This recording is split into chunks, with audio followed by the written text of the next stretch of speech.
Are you Holy shit. Oh shit! I'm bigger God. than Eddie, so I see that I have no forehead. Oh, now I'm the right height.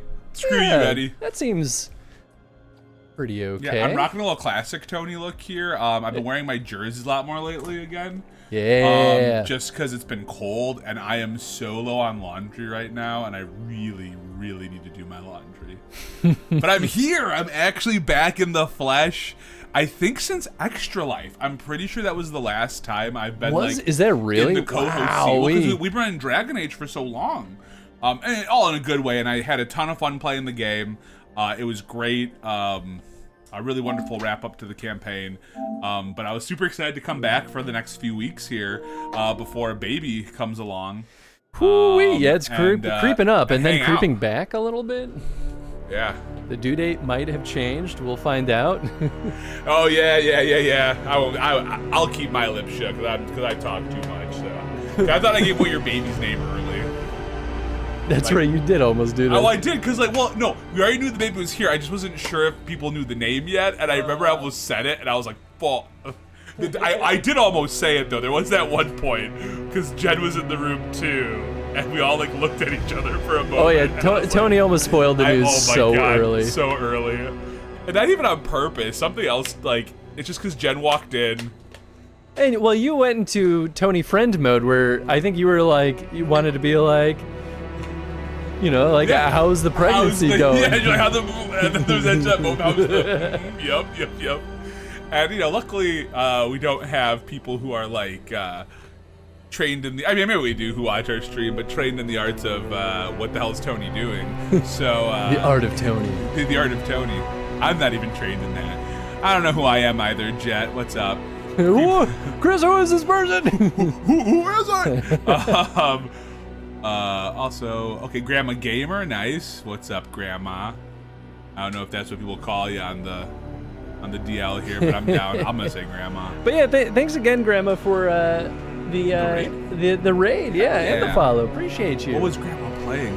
I might have missed it. It might be just a little Grandma, what were you playing? Here, we can do. Yeah. Chris is like, I can scroll up. I can do it. Woo. Hi, Jed. We can give Grandma a shout out. Oh, you're so close. Oh, you are so... Do you want me to take the keyboard and, keep it over here and I can do some keyboard actions for you? That's what Eddie's been doing, and it's nice. Yeah, all right, I'm going to take that. Because you're fucking I can do it. There's just so much stuff. Yeah, I get it. I get between. Well, that's the only problem is it's difficult to see the Streamlabs prompts over there, so... Changing scenes. Yeah, it's a little bit of an awkward. That one I don't know how much I can help you with, but typing I can help you with at least a little bit. Did the shout out break? Why? Are we gonna? Can you type Streamlabs? And then hit enter. No, did I hit enter hard enough? God damn it. Except this should also be Twitch Guru. I don't know, man. Also, Sweebs. Call me Anthony for the second stream in a row. We're gonna have words here, sir, or ma'am, or person. We're just person. I covered all my bases. I'm really good at this. Very good at it. Truly, I'm so good at it. And the A is not for Anthony; it's for the Avalanche. In case you're wondering, calm down. Oh, interesting. Oh, okay. I'm doing a playthrough of Inquisition at the moment. What do you need? Nice. Is this your first time playing Inquisition, Grandma, or have you played it before? Because Chris and I got through our playthrough. Gosh, 7 months ago, 8 months ago, however long ago it was. Nope. Okay. Wait, nope to which one? How does that answer that? Does nope mean have you played this one before? Nope. Great. So first time playing it. How you enjoying it so far? I don't know how deep you're in the game. Obviously we're in Veilguard, so there's not really. Oh, but it's been. Okay. I see what you mean. So you have beat it before, but it's been a while. Okay. Cool. I do love the game. I remember when I hopped on to Chris's Dragon Age stream because I think I'd been away for a little while from stream. I don't really remember why. Something happened. Maybe that's when I was flipping dates. Because remember, I was like... That's when Tony was like, I don't like that Chris guy. I mean, I don't. That is absolutely accurate. But I don't remember why I was off for a little while. There was something going on. I think it was when I was flipping from being here on the old Tuesday streams. Back when it was Tony Tuesday, you know, Community Day was Tony Tuesday back in the day. Yeah, and I think we were figuring out like how I was gonna plug into the back into the stream again. But man, getting back in Inquisition again because I wanted to beat it before Chris had like finished it, so I wasn't like learning things for the first time. I was like, man, what a good game, but also what a beefy game, and just there's just a lot. It was very beefy, but it is. Oops, that's not what I meant to hit. It is definitely one of the ones where I feel like it was worth the time, though. Yes. Well, and that was one where I thought all the side quests felt like you actually were gaining something, at least in terms of story, from them, like for the characters you had. You know, like on my second playthrough, I became such a Dorian fan. I was not a Dorian fan the first time I played Inquisition, and I won't say much, Grandma, just so in case, again, I know you said you played it before, but just so there's no accidental spoilers on that end. But Dorian ended up becoming my dude. I loved him. I was like, this guy is fucking rad. Also, Tony, I've stated in the stream that the person beside you has the same name as I do. It's DK, isn't it? Donkey. Donkey. You got it. Donkey. I liked Dorian. Yeah, fuck yeah. I don't know why I didn't like Dorian the first time. He's so sassy and such a little piece of shit. Oh, I love that. Dorian. Like that's my like that's me. That's how I'm coded, man. Like I'm a little troll boy, not like Dorian exactly. Dorian and I definitely have some different tastes in who we're interested in the world. But in terms of personality, I'm like, Dorian's totally like a character that I would love to like main in a game. Like if you had to pick a character, I'd be like, yeah, I'd fucking play Dorian. You want to maim Dorian? Maim Dorian? Yeah, I want to maim Dorian, my dude. He one of my favorite quests. Hell yeah. Nice. All right. Oh, you know what? I probably should lower Did that shout out game end audio. up working when you used it again? Or? No, shout-out's totally broken, All right, cool. and I don't know why, and it makes me sad. Well, you know. I do know. No, you don't know, though. That's the problem. Kind of know. All right, we're going to do... I had to fuss with a lot of audio settings today, so of course now everything's like No, you're good. broken. Oh, I should also record. There we go, because just in case I... Flying fuck?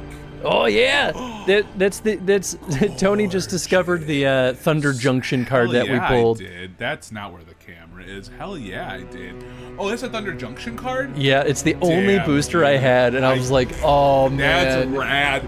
oh, Thunder wanted Junction. posters are good. As soon as I was looking more into that, I'm like, man, I feel like that would have been another set that I would have been really interested in. Yeah. And like I said, I'll still fight for Aether Drift. I almost bought a box the other day. I'm not going to. I genuinely like Aether Drift. I do too. I think it's great. The only negative thing I'll say about Aether Drift is that it does not fail the problem with vehicles. It does, yeah. It doesn't fix shit with vehicles. I feel like Edge of Eternity's found a better way of just doing Stationing it. Stationing, man, makes so much more Stationing sense. is just so much better. And so I get why people are annoyed because I'm annoyed too. I remember people finding Sarah annoying, but I liked her. Oh, you know, I liked her until she was an absolute asshole for no reason. yeah, there was a very clear flip. She was probably my favorite NPC, and For then a I was like, really long oh, time. she's actually just a racist asshole. Yeah, I forgot. Was it one of her missions or was it a different one? But yeah, it got really wild. Yeah. And that was a big turnoff point. Although the funniest turnoff point was still the person you romanced, Blackwall. You know what though? I almost so like funny. the romance choice of Blackwall for the narrative. No, I did for the too. narrative of the show. I Like did- it felt so right. It was so funny to me though. It was like, oh God. It's now in the archives as canon for ACTV. So fucking good. So fucking good. Well, anyway, hi everyone. I hope you're all having a fantastic day. Thank you for the folks who stuck around from Terraria. Sorry I might have taken like half an hour, honestly, but I, ate some lunch because I didn't eat lunch yet at that point. And I came over just a little late, and then I had to catch up with Jen, so. Yeah. Oh, and also, you know what? Had to. I'll at least say I won't call anyone out by name. Oh, yeah. But I want to say thank you thank you very much to the person who bought this for me. You are an incredibly kind and generous person. I'm going to shoot you a message to thank you also personally. But this is the mug that we broke during our Extra Life stream. Like right at the top too. Maybe not right at the top, but pretty early. Someone. Like I said, I won't name them by name in case they don't want that. But like, it was very thoughtful to buy me a replacement. Yeah, they contacted me directly and wanted to do something nice for Chris, and I was like, well, first of all, I was like, you sure you want to do that? And then after they really, are you sure you want to be nice to that guy? After they really said we want to be nice, I was like, all right, fine. And they sent it on, and I was really worried I was gonna break it in transit, so it didn't break when I was driving it around. So good on me. Coffee though. Coffee's the best. Have you been drinking a little more of it recently? I know you have like your amounts you were kind of set to drink. Are you still kind of sticking to those? I've gone off the deep end. You've gone off the deep end. Okay, I remember when you guys were first like pregnant, you were like, I'm only gonna. You had your little marker, didn't you? I started that well before. I was doing that while I was at Iron Galaxy because I realized that I was relying a little too much on caffeine, and I see. And I wanted to be healthier about it. Yeah, of course. Caffeine, can be a problem if it's overconsumed. And it's so easy to just like keep drinking more, especially when you work in an office. So I was like, okay, I'm gonna just keep track of it and try not to stop myself from drinking too much coffee. Yeah. And then I got laid off. And then I was reasonable with my coffee consumption. Sure. And then I got another job, but I didn't fix my sleep schedule. Yeah, oh yeah. Chris, what time would you go to bed regularly when you were off of employment there, my dude? Anywhere between on the early end, 1 a.m. Yeah, that's a real generous early for you. And on the deep end, 4 a.m. 4 a.m. Yeah, but I feel like I heard more consistently 4 than 1. No, it was closer to 2:30 to 3 o'clock. Oh, yeah. And I might still be sleeping on that schedule a little bit. It's hard to break it after doing it for so many months, so I get that. I'm sure there will be a project at some point, though, at your job where you will just have to, like, break some kind of cycle. Or really, it might even be... Well, actually, no. You might be set up for when the baby comes, to be totally honest. I know. That's kind of the big joke right now is that I keep being like, well, I'm looking forward to Edwin destroying my schedule, and then I'll just rebuild it from the ground up. And everyone I tell that to is like, no, you get the night shift. It's already perfect. And I'm like, actually, though. But like, to be totally honest, yeah. Like, as awful as it sounds, just you got to make sure you get some small naps in your day. Oh, I will. And that's why we're doing the stream hiatus. I'm taking 2 weeks off from the day job. Whoops. Yeah, but just as a reminder, since I am sitting here, that I will be doing the Tony Takeover. Yeah. Starting at X date. X means something, but it's going to be February for sure. That much we know, at least for now. So just keep an eye again on our Discord and here and... Yeah, and they did move back Edwin's birth date, so it's possible that I'll stream an extra half a week more than I expected, but we'll have to kind of play it by ear, honestly. Yo, what's up, Garage? Chris gonna learn to embrace the beauty of the afternoon siesta. Honestly, okay, but here's the real thing, is that so many people in my life do that genuinely. They'll take like a lunch power nap, and a lot of these folks work in offices too, and they just like carve in that time. And I look at them being like, God, that sounds so fantastic. I have a lot of my trainees that will do that just because they're learning so much. They're just like, I need something that isn't thinking for my break. And so they'll take a nap. Yeah. And my thing is always, as long as you wake up on time, guys, like just make sure, because in the normal day job, it might be hard to tell, but in training, we're on a very set schedule. So just come back. Let's see, what else do we miss here? Also, what's up, Jeff? Hope you're doing well, man. Yeah, Jeff, always good to see you. I fell behind a little bit as per usual. Oh, here we go. I'm never waking up again. That's a way to do it. Let's see. I like Dorian. I liked most of them. Cole, I learned to like later on. I liked Cole because I read the book, actually. What made me dislike Cole is that they didn't use him. They didn't do anything interesting with him. I was about to say, I actually like Cole as a character until you actually played through his like the later part of his game. You're like, oh, so Cole has so many interesting things going on, and he was so underutilized in the narrative of Inquisition. Yeah, 100%. Why did you put all this effort into making such a unique character? Yeah, and then just to like have a whole book on him, and then just be like, no, that's important. I know. Sweeb says I may have to donkey punch Tony. That's what I call DK's wind up punch. It's fair. Iron Bull is my forever fave. I also love Iron Bull. Chris and I have had some disagreements. I like Iron Bull. I just think his voice does not match his body. Fuck you. Bull was. I just love Freddie Prinze Jr. I like him too sure, as man, an actor. whatever, There's a disconnect here. I feel you. I'm at the point where I pick mages or Templars. Oh, that's what that Templar line was for. Oh, I remember people finding Sarah annoying, but I liked her. Yeah, we read that. That's so sweet. It is currently almost 3 a.m. here. You know, Bull, it's okay if you do it. It's just not okay if Chris does it. Night shift makes me continue to believe vampires could be real. Oh, they are real.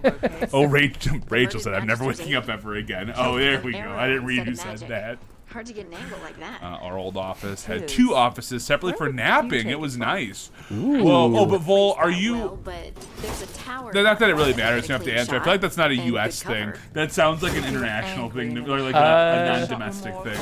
It has been in all game studios I've worked at that have offices. Really? They have a nap room. At Phosphor, we called it the disease couch because that's where people would sleep. But they were sick. Well, kinda. We got sick because we were crunching. Yep.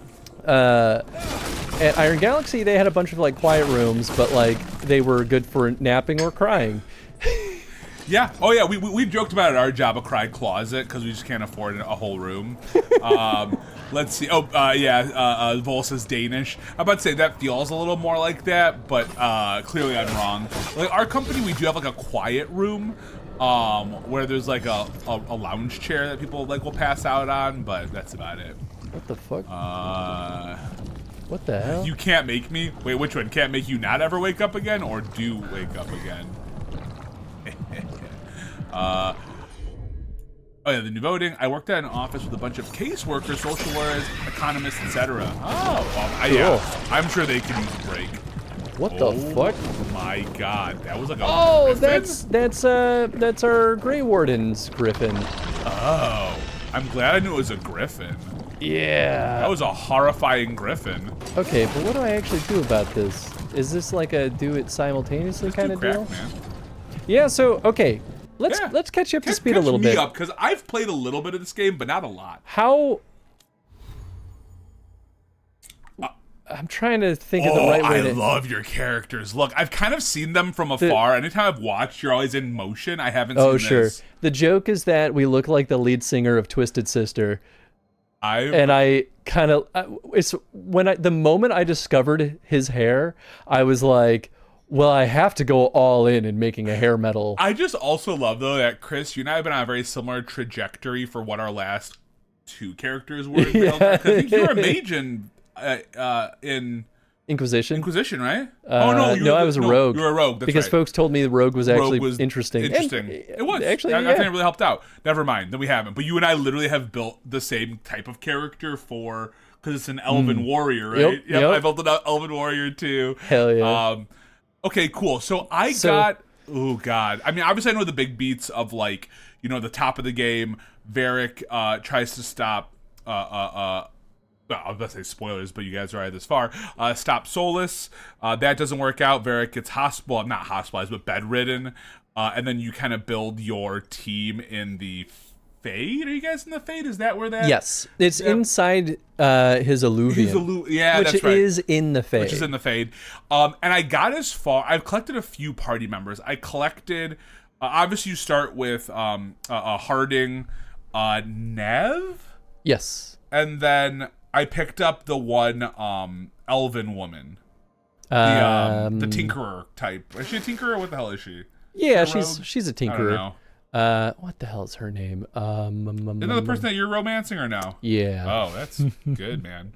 I was going on the Harding route for romance because I was like, I thought it was really funny. Because, I knew you would. Well, I'm trying to live out the dream of Legolas and Gimli are lovers, and you cannot tell me that they are not. I don't think there's any world. We already know. At least look at the movie world. Gimli's definitely attracted to elves, and I think Balara, that's her name. Balara, that's right. Okay, so I've collected them. I don't think I've gotten Davrin. Okay, Davrin is our Grey Warden. Oh, cool. I like his ears. Yeah. He's an elf too? Yeah. Oh, damn. So he's pretty cool. Harding, obviously. Harding's my lady. Did you meet Lucanus? No, I didn't meet Lucanus. Fuck. Is he a crow? He is a crow. I say he looks like a crow. But even more so, okay. We met Lucanus first. Okay. Between all the newer characters that you have Yeah. We rescued him from I forget exactly, but basically, was it the fucking Tevinter people? I can't remember exactly, but basically happens in Tevinter, he was like deep in a prison, like because was there a prison break? There was a prison break. Fuck yeah, was it good? It was okay. Yeah. But basically, he is the grandson of the leader of the Crows. Whoa, Jesus. Yes. All right. And so does he know Liliana then? Because isn't Liliana a crow? No, you're thinking of Zevran. Oh, I'm thinking of Zevran. That's right. Because Liliana is a what's bard. it called? She's Bard. A bard, but like, what's her fucking? She's like a spy master. I thought crows were spy masters. Am I crazy? No. Oh. Crows are assassins. Oh, yes, that's right. Yes. The Antivan crows, right? Yes. Yeah. Oh, well, Zevran, you're OG lover, so maybe you should just make... I still like Zevran for what it's worth. This guy, though, so the whole thing going on in the prison that we broke him out of was that they were experimenting on the people in that prison, as you do, and they were infusing cellmates, I think, with either red lyrium or demons or both. Why not both, and you know? So he is infused with a demon. He has a demon in him. That kind of sounds a little like, what's his face from, was it Dragon Age 2? Who was the dude that had, like, the spirit of whatever inside of him? Oh, Justice? Justice. Was Yes. that 2 or was that 1? That was a corpse that was embodied by a spirit. True. Yeah, That's so 1, isn't it? The spirit, that was 1. Yes, that was the expansion. Yep. No, not Anders, but that is a good guess. I mean, oh no, Anders did also have that. Because Anders gets justice. You're right, so that is also 2. Yeah, Anders gets justice. That's right. Yeah, sorry. Good call, Vol. Good call. Totally forgot that happened to Anders. Also, that's thank why you he so was much, crazy. Grandma, for the raid. Not really a raid and run. You stayed for a bit there, so appreciate you. Get that good sleep. Absolutely, get that sleep. So anyway, he was written by an angsty 15-year-old boy, is basically who Lucanus is. It is so... I could not fathom what I was seeing, because he's that absolute edgelord. Like, I have a demon in me. Oh, boy. I'm too dangerous for you. I want you to be the demon in me. I couldn't fucking handle it. I was like, this is... He's not going to be at your party, is he? We'll rotate is really. Yeah, but have you been rotating? Have you been kind of keeping your core? Okay. Lucanus has some redeeming qualities. We just went on a side quest where he was buying groceries for the crew. He had a nice little list of like things that everyone likes. So he started as, I'm angsty bad, like anti-hero written by a 15-year-old to like, okay, I'm a more complex character that cares about people, and now we're going to see. And I'm sure, so he's growing on me a little bit, but I still could not believe his intro. One of the podcast episodes he was a voice on. He had to have been, because didn't they cover a bunch of the new characters in the podcast? I don't remember the podcast. The podcast is so forgettable. Yeah, I absolutely. Again, I would say I have a couple of the voice actors I liked doing the voices and stuff. Yeah, I truly forgettable. It was a forgettable experience, which is unfortunate because I like podcasts a lot. I'm a big audio drama fan. Davrin we met because we were trying to work with the Grey Wardens. Grey Wardens were like, no, you're crazy. You're probably possessed by a demon. We need to kill you. And we were like, whoa. Let's not do the party murder here. Not yet, at least. Let's give it a shot here. So we undercut the Grey Warden commander and found his squad because we were led there through other channels. And we found him basically with his team. They were a crew of like 3, I think, of Grey Wardens who were in a more outskirt area who were training griffins, which are thought to be extinct. That's legit. I must say, I don't think I've ever seen a griffin in a game. I have some feelings about them just being like, they've been here the whole time. Well, yeah, I feel like it'd be better if it's like, no, we found them and these are all that there are. Well, that is sort of what it is. Okay. They're like, these are the last 12 griffins in existence, is sort of how they Sorta how painted it it. is. My argument, though, is that the wardens have been fucking busy for the last, like, 5 years of the Fifth Blight. Yeah. Like, why now suddenly would there be griffins? Wouldn't Yeah. they have been using it during the fucking Blight. Fifth Blight? Because how many years is it supposed to be since that blight? It's only been like, It's like 5 years. wow. Maybe even less. It could Damn. be. It could be as few as 3. You know what? I think Dragon Age, hopefully, like I know there's a lot of talk that they may never get another game again. Yeah, well, you never know, though. But what I'd love to see is just not a rehash of Origins. I don't think that would be interesting, but like doing the last blight, right? Because isn't there only supposed to be like one more blight left or something? Oh,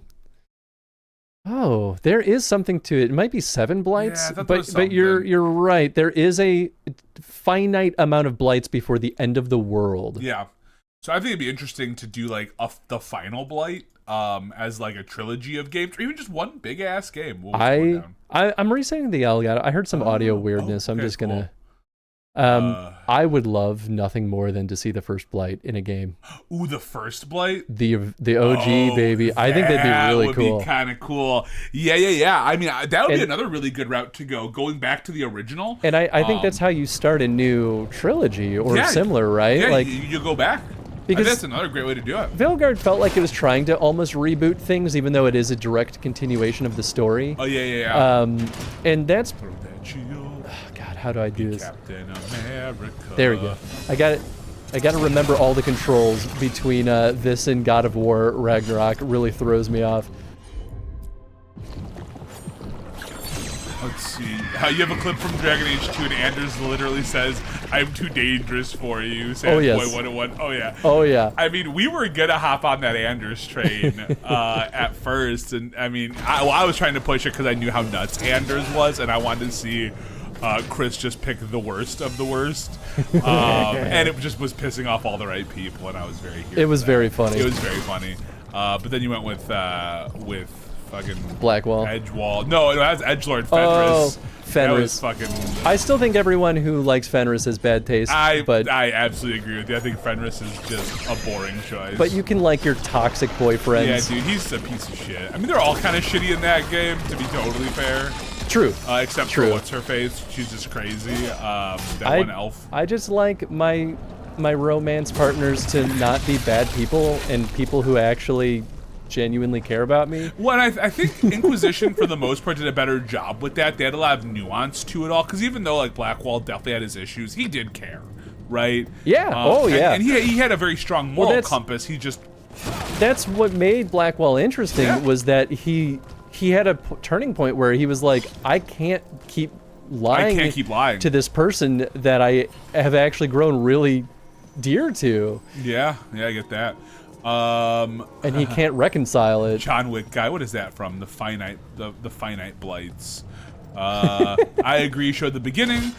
So have you beat this already? No. This is our first time. Yeah, and I started playing this forever ago, like right when Chris was about maybe like 3/4 of the way through Inquisition. I think I started playing this. Yeah, he was trying to get ahead. And then, just because like I like to, like especially for the Dragon Age series, I generally like to not know all the choices ahead of time, but I'll be honest, I'm gonna forget by the time I go back.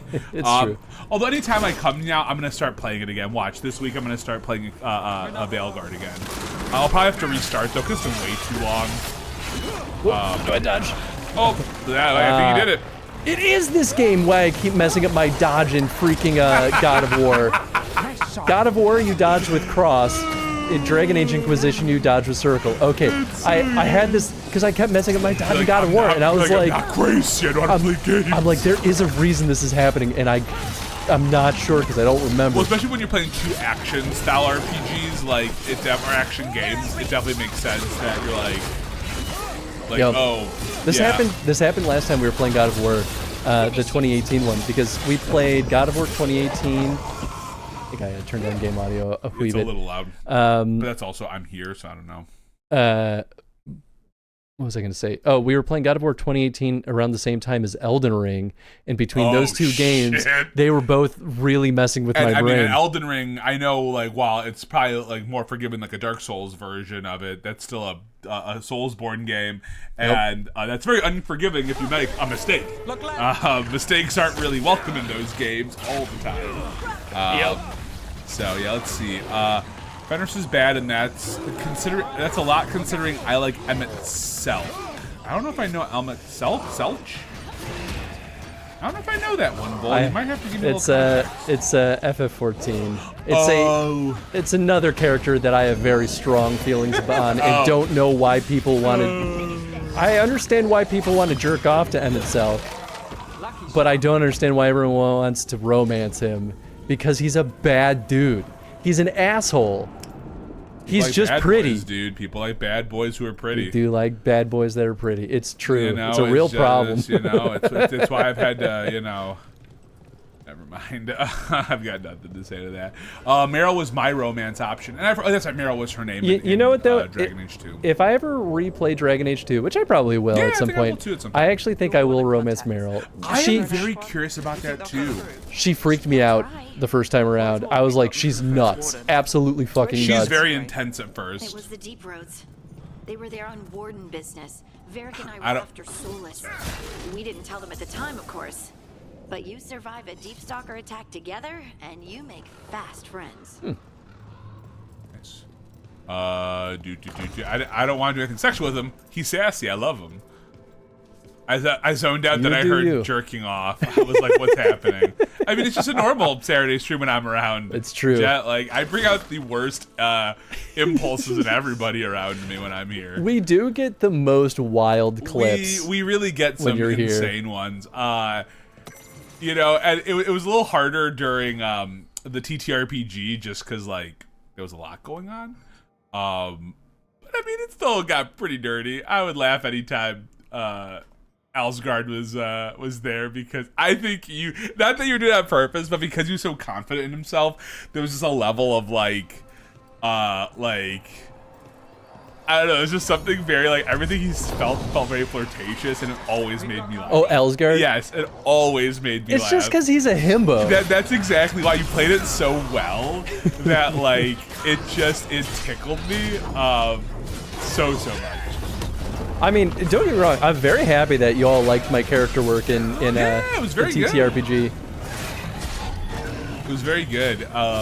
I'll always remember the moment I decided that I was going to want to. Oh God, I was gonna try and want to romance Kalina, and it all goes back to the first time she saved us. And then you showed the picture of her, and I'm like, she's a badass. Hell yeah. She's an absolute badass, and I'm like, yep, Torik's in love with her.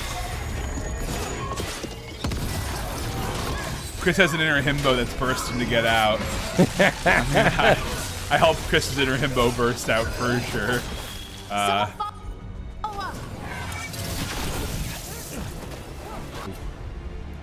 That is the funniest thing to me, is that I'm so, like, I mean, Tony knows me in real life, right? I do. I'm pretty reserved generally, but, like, with friends I'll be like more like animated. Oh yeah.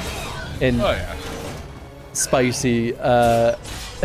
But, like, most of the characters that I played in the Dragon Age TTRPG, I'm like, are so unlike me in most regards. Yes, I will say you did some, and I was really like, that was a really impressive part about it. I feel like, and I've obviously had you run games for me in the past. We did Witcher, but I feel like Witcher, we had such a very what's the right word for it? We had a very larger than life cast of characters for that. Yeah. That I feel like we ended up doing a lot of more character play. Like not that we didn't in Dragon Age, we did, but like there was less time spent with NPCs and more time spent between players. Yeah. Ooh. Well, I'm not. I can't dungeon time. Oh. You could you could get me in there. Hell yeah. There you go. Hell yeah. Thank you, Tony. Right? Okay, good. Sometimes I click too fast and I'm like, no. I tried to start one earlier, but they were sold out when I first hopped on when you and Chad were playing. And I was like, damn it. Get wrecked, nerd. Oh, well, that's what I thought. Ooh, look at that cool fucking black sword. What? It's, I think, an armor piece. Oh, you're talking about Tangia. Yeah. Yeah. Sorry, no. And yeah, you're going harder down that shield throwing path too, right? Kind of. I don't love the mechanic, but I want it to be good. I was having fun with it while I was doing it. I'm sure eventually it'll become not interesting, but you give me a shield I can throw and I'm gonna do it. My issue with it is that, like, well, I can never remember the control, but you also need to charge it to really do anything. Oh, true. But you also have to aim and actually aim well and anticipate where enemies will be for it to actually work. Whoa. Like, I can't just tap it and it'll, if I tap it, you know, it will target the nearest enemy. Right. Or at least in the direction that I'm facing. The problem, though, is that it will never do the ricochet or any of the other nice things. I have to charge it, and it takes so much time. So it feels at that point, it's even worth it. Exactly. Yeah, we trade letters in 2 months. One time, Antoine sent a diagram for some kind of automatic door he was developing based on springs. It chimed when it closed, so you wouldn't get stuck. He can be a little unorthodox. Aren't we all? That was great. I do like Neb. Yeah, they're super cool. I found out that Neb is the most romanced character in Veilguard. Cool. I really thought it would be Harding, because Harding is the coolest, but... I mean, Harding is the coolest. And I was like, and I'm just trying to think if there's been a lot of times that, you've had a female dwarf companion in the games. Have there been that many? No, if any? no, it's pretty uncommon. And I was like, I want to romance her because, she's a cool character. And she got upgraded from NPC to, well, still an NPC, I guess, but to party. I mean, she was terrifying in Inquisition. She was truly like, oh yeah, we finished that. We did. I'm like, what did you do?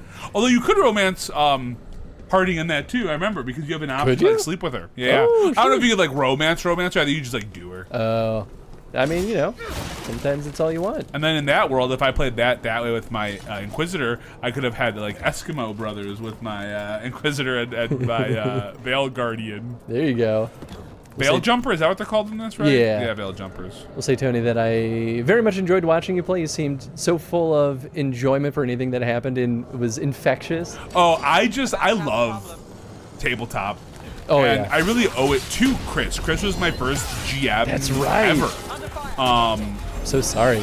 No, dude, it was incredible because I didn't know it was your first time running a game. And like, I think part of it was the party we had too. Like, that's where I met some of my best friends, Like, that was, that was my introduction to people that I've been playing games with now for over 16 years, Well, we're at 18 years now, I think. That's pretty wild. Yeah, this year is 18 years. I mean, obviously I took a break when I was in college, in university and shit, but like, I don't know. I love storytelling, and so I appreciate that. That's very sweet of you. I love seeing characters also realize their stories. And there was a lot of that in that campaign. There was a lot of characters who got to, oh, hell yeah. Yeah, you give them the Scythe Tornado. That Scythe is rad as fuck. Is that your normal weapon, or is that just for that ability? It's for the ability, yeah. Oh, I wish you had a Scythe all the time. I know, That fits right? your aesthetic so well.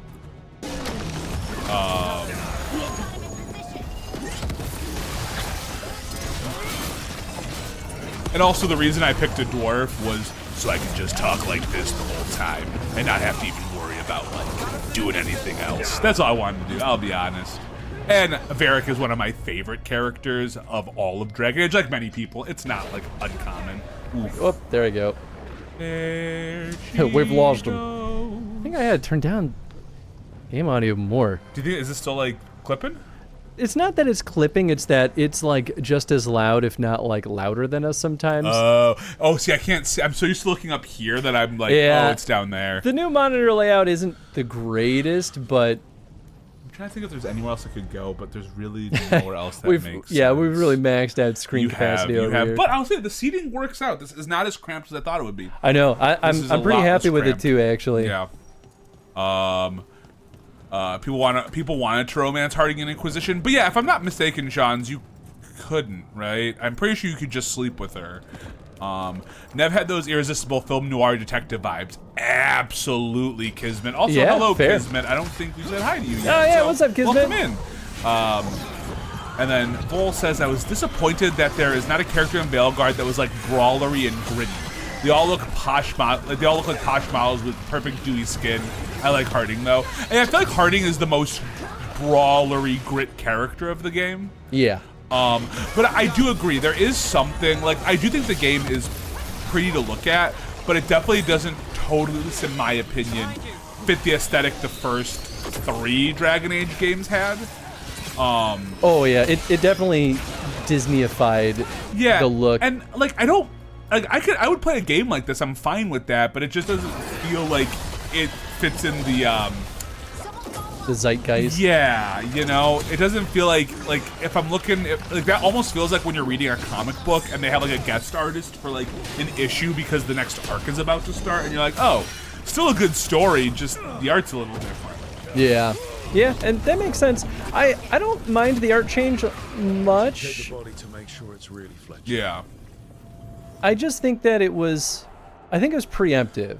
Like, I think if this was the ending of this, like, main story arc, yeah, then the next game is the one that should try to reinvent the art style. Yeah, exactly. Like, almost make a new design guide, right, for what the world should look like, you know. We should take this back to I agree Chance with and you. let him know Fletcher's at peace.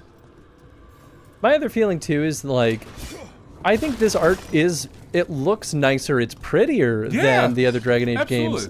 But it also feels more generic. Yes, and I think that's my big issue is that like I was a little bummed with how, and we talked about this I think maybe when you were on stream last week with 2 weeks ago with this game, for the little bit I was on, when we made the announcements and stuff. I do feel like the Darkspawn, I don't love their new look. At least there is narrative context to why they look different, but I agree. And they just look like it. normal zombies. Yeah, and like I didn't mind, like, you know, if the fidelity or whatever wasn't perfect or the graphics weren't like pristine. I kind of missed the chunkiness of the game and even a bit of the chugginess, which is weird. I know you shouldn't want those things. Can I not ride this?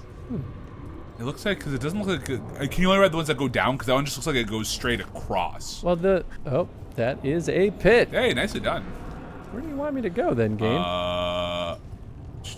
Oh, there's a chest. Disneyfied is a good term for what they do with the characters. Doesn't vibe much with me. And that's fair, Vol. That's fair. Yeah. Yeah, you couldn't romance. I didn't know you could spend a night, though. I'm pretty sure you could with Harding. I'm pretty sure. I honestly don't know, so yeah. Oh, you chose Cassandra. You know, I had a playthrough Sean's. Oh, wait, who's that? I did like Cassandra. Her story is really, really interesting. And I actually really ended up liking, though, the us becoming friends story as well. Yeah. But in one of my OG playthroughs, where I was my Inquisitor, I definitely romanced Cassandra, and it was cool. It was cool to kind of see her barriers break down. Yeah, I agree with I that. liked it a lot.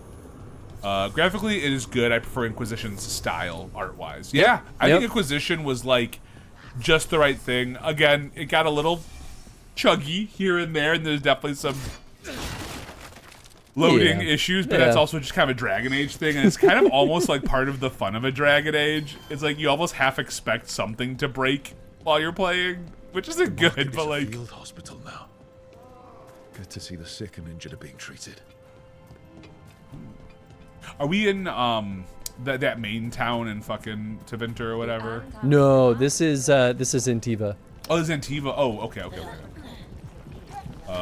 The art book of Inquisition is great. That's oh yeah. I guess some spoilers for you, Tony. Oh, dude, you're fine. We have to make a critical choice. So you know about the blight spreading, right? Yes, I know about that because there's a choice I had to make early on. I think once we first got what's her name? The one that you're romancing. That now I've forgotten it again too. Bellara. Bellara. I think there's a choice we had to make there with something with the blight. And like how we're helping somebody out, like someone with that one town that was there. Yes. Well, there's definitely a couple of big choices. Yeah. So the choice we had to make, though, that is why Antiva is infected with blight right now. Yeah. Is do we help? Do we help? Tevinter or? Well, basically, do we help Lucanus save the people of Antiva and save the crows, or do we help? Was it Bellara? Was it Nev? No, or do we help Nev and save the people in Tevinter? What made you go with the Antivan crows? I did not. I went with Nev. Okay. And that's why Antiva is infected, because it fell to shit. Oh, Oh, and so if you had gone the other way, I'm Then guessing right- Tevinter would be... Yep. Which is, it's a pretty significant choice because that really changes the landscape. That's a kind of cool choice. I like that choice. Mm-hmm. Ooh. That's I think I would probably help Nev too, but that's part of the reason is that like I've had more time with Nev. I feel like you'd want to support the person, and you start off in like the beginning of the game. You're in Tevinter, right? Like or wherever the fuck you're in. Yeah. Isn't that where that first mission takes place? I don't remember. I think so. I think you're right. I don't know. I chose Nev because she's the one who got thrown under the bus in the very beginning of the game when you have to choose between, I think, Balara or Nev. Or Nev, yeah. And I chose Balara, and Nev got hurt, and I was like, listen, I can't keep fucking Nev over. Yeah. Nev's good people. How Nev's good well people. do you know the Viper? Because I've heard things Oh, what things? like no one really knows who he is. Is that right? That maybe he used to be a slave and now fights slavers? Ooh. That would make sense. Or that he's the Archon or a Magister in disguise. Decent theory. You know! What makes you say that? You totally know. I bet you Nev's the Viper. Calling it now. No, we've met the Viper. Call it my shot right now. Okay. I think Nev is the Viper. Somewhere this game was repurposed from a live service game. No, that was Inquisition. Yeah, Inquisition was the live service. No. Hold on, wait. Maybe both. No, one was supposed to be an MMO. I think Inquisition wasn't that supposed to be MMO, and this was the live. MMO is same live thing, service. Yeah. 'Cause I thought this game was also repurposed from something else too. I know both Inquisition and this one. I mean, it would make sense. EA Were pushes that shit repurposed, like they yeah. think that it's going to make them billions of dollars. Yeah. I don't know what I believe from the development of this game. I mean, that's fair. Like collecting game art books. Have Elder Scrolls Online and Alice Madness so far, though. Ooh, very Ooh, cool. nice. This would make a lot of sense. Generic is such a bad place for world design to end up, Yes. especially for a game that has quite a lot of lore and world building to draw from. Yeah, Yeah. it's fair. Yeah. It's true. And the Cyberpunk hardcover guide, if that counts, has a lot of images. I would count that. Hell yeah, I'm closing in on 100 plus art books, and I love them all. It's so fascinating to relive your memories of a game or film through its art concepts. I have like maybe two. There's one that I know I have offhand, which is the Breath of Fire art book. I have an art book from a comic book creator I really like. Ooh, nice. Yeah, but I don't think I have any other. Chance. Whoa, I want We that found mustache. Fletcher. I want a mustache ride. That's fucking Inigo Montoya here. To your Yeah. side. Fletcher also had these notes. Always scrupulous. If this is information on the Antom, Are you all right? merely a cold. Nope, you're Thank you, sick. my friends. I must now think and figure out what the Antom are plotting. Just make out with him, dude. Yeah. Look at that prickly little mustache kiss. I've been cold all month. And Tony sits next to me, and now I'm overheating. It's my undeniable charm. That's right. Ooh, My- bond level my up. pheromones that throw Chris into a heated tizzy. Hell yeah. You know it. Yeah. Okay, so we maxed out that tree. We were working on slowing time next. Oh, that's how I like to do things. I don't know what path yeah, I'm definitely restarting this game, and I'm probably gonna do it this week. That's lame. I shouldn't do it. Companions can use abilities during time slow, and active cooldowns are reduced by 25%, or the ability's slowing effect is intensified. I think I'm more on that side. Wait, what do you mean I can't acquire it? Oh, because I need this one first. What do you mean? That would be reasonable. What do you mean I can't do this? What do you mean? Why?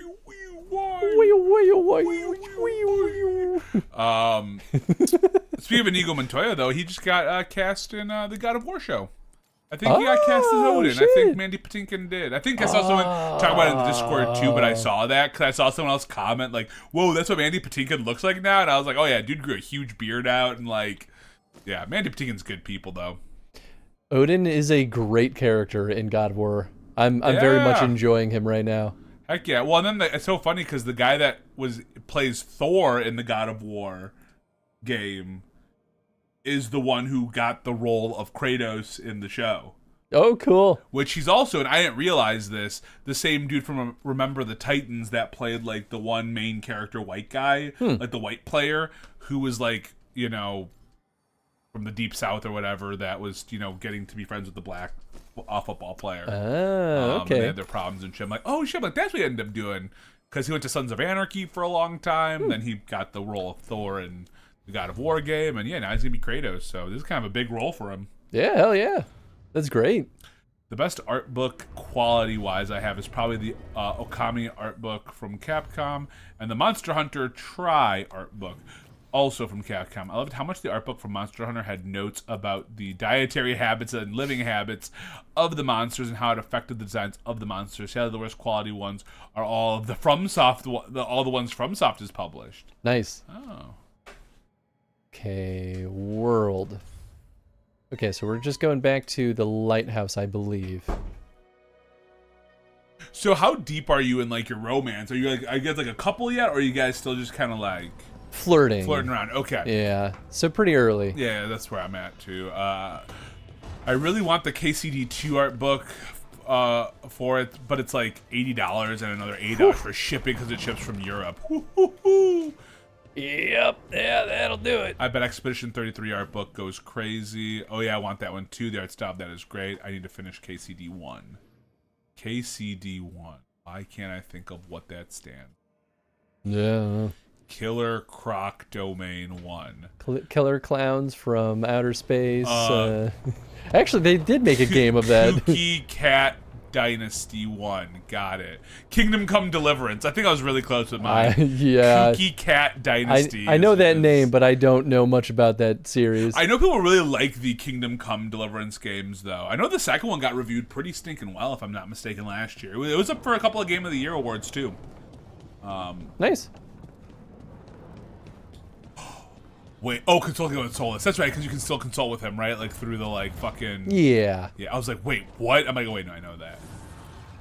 I don't think I can... Yeah, we're getting pretty close to upgrading the workshop. Let's go talk to Davrin. How the hell do I... What? Is it up a floor, maybe? No, because if I go up, it says he's... Lower. Is the map broken? Or have I... Is it like a new place? It's probably a new place. Actually, maybe this bridge wasn't here before. Yep, look at it. Yep. The way they handle the map makes sense, but it throws me off a lot. It's just... Oh, what a cutie. You're hungry? I found a yam in the kitchen. Stubborn just means you'll starve. He lost all the other griffins, by the way. Oh, no. The Darkspawn took them. My job was to keep the griffins safe, not fix their dinner. I meant a son. Oh. I guess we're both adjusting.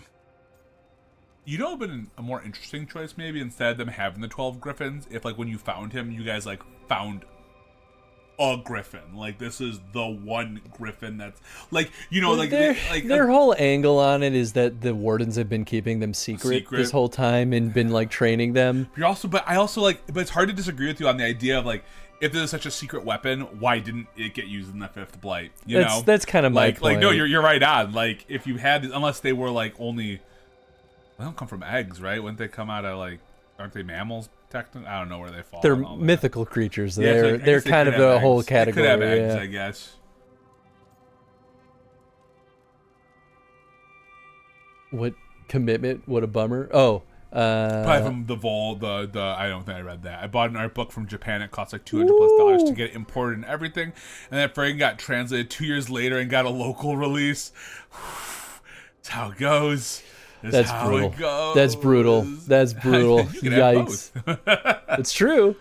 Endangered animals that could go extinct. Yeah, I get the idea behind it, but still, like, I feel like that'd be a moment, though, like, where you're like, even if they're endangered, this is the time to use that. I don't know. I get what you're going from. Anyway. The warden's sole purpose, we see them, like, feverishly making choices to stop the blights. However possible. Any means. It feels insane to me that they would ever be like, no, let's not use this really useful creature. Or at least like make up something where it's like we have this one egg that we have been incubating and then it like hatches, you know, because at least it's like...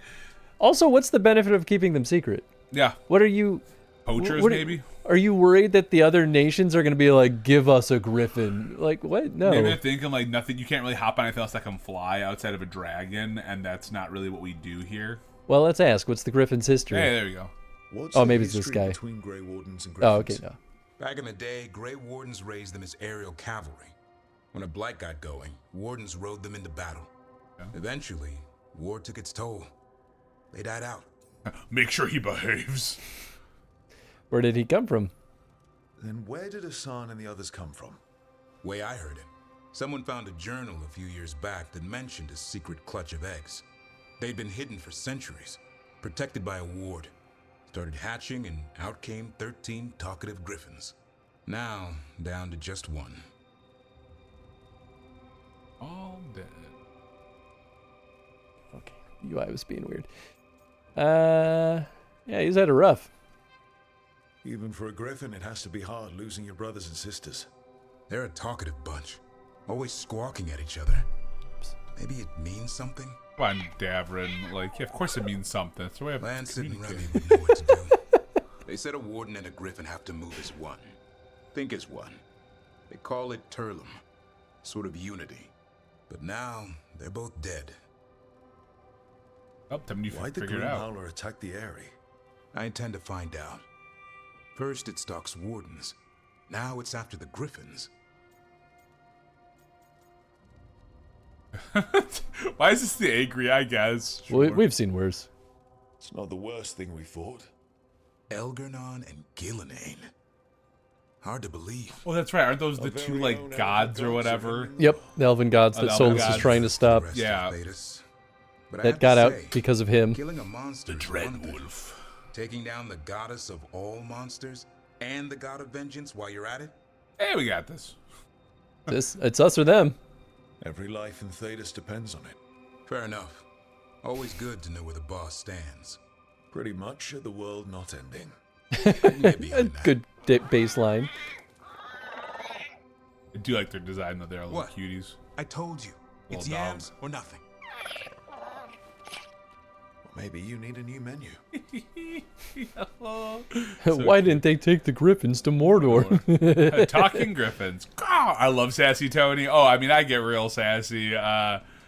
Listen, I keep my sass more on the mild side. I get sassy on stream, but I keep it more on the mild side because, listen, if I piss off everyone too much, Yeah, see, Chris has. I can't leave. I'm still here. Yeah, Chris has a bit of a rep to maintain. He saves all the sassy for 14. I get spicy with some stuff, but I pick my battles. I'll just point at things when it's just funny to me.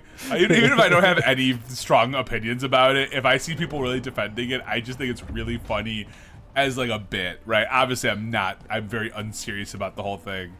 But it's just really funny when people in a video like get really passionate about something in a video game. Cause like, well, I do too. It's just like, Oh, hey, yeah. man, When if Tony sees the opportunity I to take strike, it. he'll take it. Oh, the amount of times I give Kay a hard time about Fenris or about how you decided to romance Anders. That's the shit that warms like my heart, just purely. Quack work. Oh, it's like Chocobo talk, right? Quack. Quack. Davrin's cheekbones are so sharp. His Instagram account must be popular. Hell yeah, dude. I mean, everyone's got at least like. So here's the problem with Veilguard. They fell into the trap a lot of like film studios are running into. They're looking for people who have like at least like 50,000 followers on their account. So yeah, Only influencers modeled for this game. Yup, exactly. Hello, Anders Romancer. I mean, we didn't follow through with romancing him, but I still think we should have. I think it'd been really funny if we did. In hopes of finding servants of Elgernon and Gillenane. Has your search been successful? You could say that.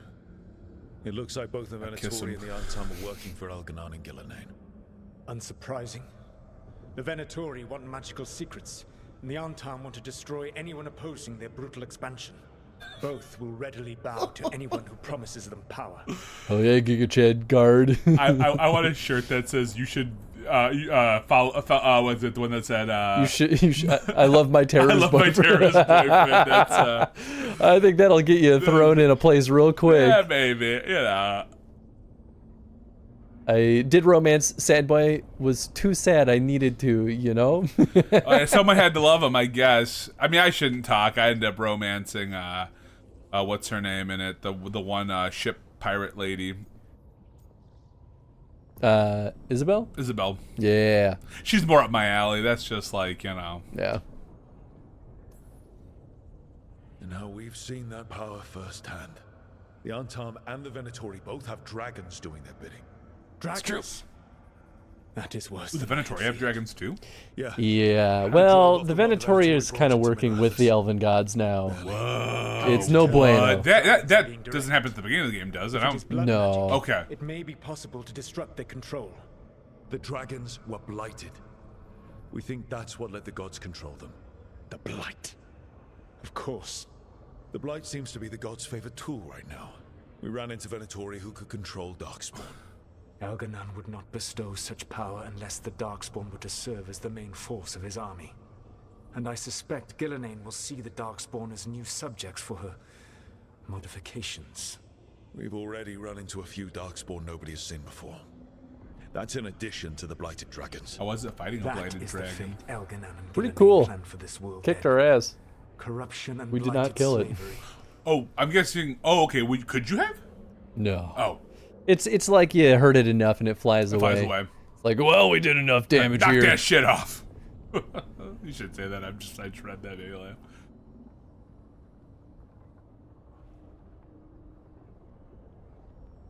Ooh, actually, I mean, punch him in the head. Even Solus looks like he has an Instagram account, makeup line, and a ring light. Yeah. I don't know what I want to say. I mean, I'm kind of tempted to do that. Also, being like, you're no better is tempted. But also, they're all good, honestly. They're all pretty good. I'm torn between that one and knock that shit off. Stop acting like you're so much better than they are. Your Yeah. bullshit ritual Yeah, will I like destroy that the one. world just That's as good. badly. Do you truly believe my goal was to destroy this world? I believe your If you goal, talked like to you us, said, maybe we was would to know. transfer the gods to a better prison. The one you're stuck in now. And you were willing to tear down the veil and destroy this world while you did so. The veil is a wound I cut into the Fade in a moment of desperation while making their prison. It should not exist. I had a host of spirits ready to help when the veil fell. They would have minimized the loss of life. How much? How much would like? That's some insane talk here, Solus. That was a bad idea. You know what? Fuck you, Solus. I love this Not one. good enough. There was no better option. Not killing thousands of people. There's your better option. Many would have died, I know. But afterward, flowers would grow again. Spoken like a god. I am not a god. I am as I have always been. A man. All too aware of his failings. But equally aware that if he did not act, accepting the judgment it would bring, all would be lost. They call me the Dread Wolf. What will they call you when this is over? The Bed Wolf. Whatever they want. I don't care what they call me. If they're calling me anything, it means they're still alive. That's all that matters. Ooh, damn. Point. You are willing to face the consequences your actions may one day bring because the world needs you. I believe I can work with that. If the gods are using dragons, you will wish to find someone trained to fight them. Have you unlocked the Lighthouse Illuvian? Yes. We found the crossroads. It's still confusing, though. I cannot help you from in here. You may need to find an expert in the magic of the Ooh, Fade. another party member. And if the Darkspawn are to be Elganon's army, you will need Grey Wardens to fight them. We have one. I've got a few of them. Their leaders don't trust me right now, though. I have faith in you, Rook. Thanks. You I don't seem care to have about your a knack faith, for gaining the Solus. cooperation of your adversaries. That was a bad idea. So dry. No regrets. Yeah, no regrets, fan. I also love though, in just in terms of all Dragon Age games, they'll give you an Solus thinks we option. need a dragon wait. hunter and a Fade expert. I wouldn't trust the Dreadwolf, but he's not wrong about us needing a dragon hunter. I've been a warden for a while. Seen an some iron bolt. pretty awful things. Get But the what fuck the out of dragon did to Treviso? I'll never get that out of my head. Lucanus stayed. Said he'd be back soon, but at least you took care of yours. We He was too busy enjoying his harem. The dragon flew off before we could put it down. A dragon hunter would have helped him in Rathus, that's for sure. Minrathous, that was the name of the place. That's Like, right. what the fuck is... That's in Tevinter, right? I was Yeah. like, what the... I just kept it as Tevinter. That will be ready next time. Then we find one. Next time a blighted dragon comes calling, it'll be the last time it comes calling. We can't forget the second dragon in Treviso. We should see how we can help, but... Then the second We'll time probably a dragon constantly comes start calling, with crows. that'll be the last That'll be time. the last time the that second dragon dragon. comes calling. Stuck in our regrets, all right? Just so we're clear, you're taking advice My from this boy. open god, Solus. The Solus who tried to tear down the veil? You really trust him? Well, trusting is not the right word. You can always go with the middle option. Trust is a strong word, because not we're totally trusting him. He just has No, opinions. I actually am gonna say he hasn't led us astray. Solus has not lied to us. His problem is that he fails to communicate. But now he's forced into a position where he has to communicate with actually us. talk about And it. That's I don't think Solus has lied about a single thing. Yeah. I think we have to convince him that he's a fucking idiot. Yeah, that's true. Bald man, been good He's guy. been right about a lot of things. He knows how Elganon and Gillenane work. We need him. Yeah. As long as you're sure. So a Fade expert and a dragon hunter. I'll ask around about dragon hunters and see what turns up. Come talk to me in a bit. After like a mission or And two. I've been corresponding with someone about the lighthouse's reverberative oscillations and the resulting dimensional peculiarities. Sure. Oh, Kiss me. sorry. Not relevant. I'll get a message through to a Fade expert immediately. See, Rook? Nothing to worry about. All right. I We miss all you, know what to Varric. do. Let's get going. Be in my party. They showed feet though. Oh, true. Varric is just Hey, barefoot. everyone approves. That's good, you know? Or well, they most people approve. they fucking better or I'll slap him sideways. I'll take my sword out and stab him. Fucking kill him. I had forgotten Bellaris' huge tower shield earring. Her earlobe must Hell be so yeah. muscular. I know, Yeah, right? dude. Those are some powerful ears. Or it could be very lightweight, you know? It could just look like it's heavier than it actually is. Could be, could be. I've seen some jewelry do wild things. I have not. Completing the Veilguard. Okay, Harding and Bellaris, who I need to talk to. I see. But first, we got good old Davrin to chit chat with. Divvy Davers. Divvy Davers, baby. And that's the Grey Warden, right? Yeah, get those fucking kissing lips ready, baby. Ooh, shit. You're just going to whore out to everybody, huh? Hell yeah. With Hell this yeah. Fuck jawline, 'em I all, can do dude. whatever I Fuck 'em want. all. Love Island Dragon Age Edition. Rook, I was thinking of taking Hassan for a walk. Good. He could use the exercise. Good luck Chance to walking stretch where, his wings. while Thought we're you'd on like to come floating along. terrain. Ooh, How to Train a Griffin. Do you get it? Because there's a movie called How to Train a Dragon in a book series. And, How to Train Your Chef, written from the perspective of a rat. That's the reference. That's it. You got it, dude. Boy, pretty clever. They had to, they changed a couple of extra words. Yeah, they were but- right there, man. Yeah. They're right there. I don't know why that's the direction I went with it. Well, because you had to be like opposite of me. You had to just be contrary or whatever. Yeah, that's You true. simply had to just. There's never been a movie ever, Tony, about training dragons, Nope. and I will hear no slander. There is no dragons in movies. There's never been a dragon movie. That's for books only. Only for books, because they just can't get the beautiful mythical creatures right. Well, I guess we'll take Davrin because we Whoa, kind of have his- to. I know. I don't What is understand. going on? They're like, beautiful lady. Beautiful lady. Cool guy.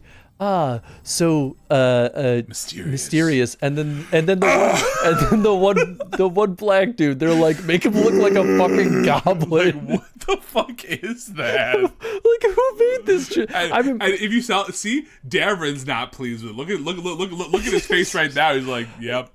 I know what this looks like. My hope is that like something happens to him to like make him more bestial, and like then it. I don't know, man. But like Inquisition, they would change the cards when dramatic things happen. The way the cards looked in that game, man. Like, why did they do my? We were talking about this when we met Davern too. I was like, why'd they do my boy dirty like this? They did Davern dirty. Okay, so he detonates weakened. So we need someone who applies weakened. Balara, baby. All right. Wait, what does it exactly mean? I haven't played this in a while, so. So you apply a status, and other characters will detonate it. Oh. And it basically is a combo attack. Okay, so you need to make sure you have your right combos set up. It doesn't matter a ton because the statuses still have benefits, so you might not always want to detonate them right away anyway.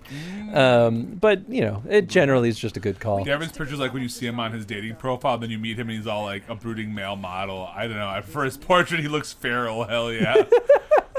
Didn't ever notice that. Yeah, I don't understand it, honestly. Thanor's journal. Oros still isn't home. I shouldn't have let him go when he said he'd take the relic deeper into the forest to deal with it. I have to go after him, and I'm taking Gus. Oros and Gus are always inseparable, and Oros always said Gus was the best tracker he knew. Gus will find the trail. Really drawn map of the forest showing where Thanor intends to search. So is Gus a Mabari? They could use our help if we can find them. It sounds like maybe Gus might be an animal of some kind. Yeah, you might be right. You could probably fast travel. I almost just said dog, but I'm like, wait, they only do Mabari in this world. Okay, so this is where we're going there. Although I'll be honest, you know, in our TTRPG, because there are other dogs. Oh, there are. Okay. Yeah. I'm just crazy then.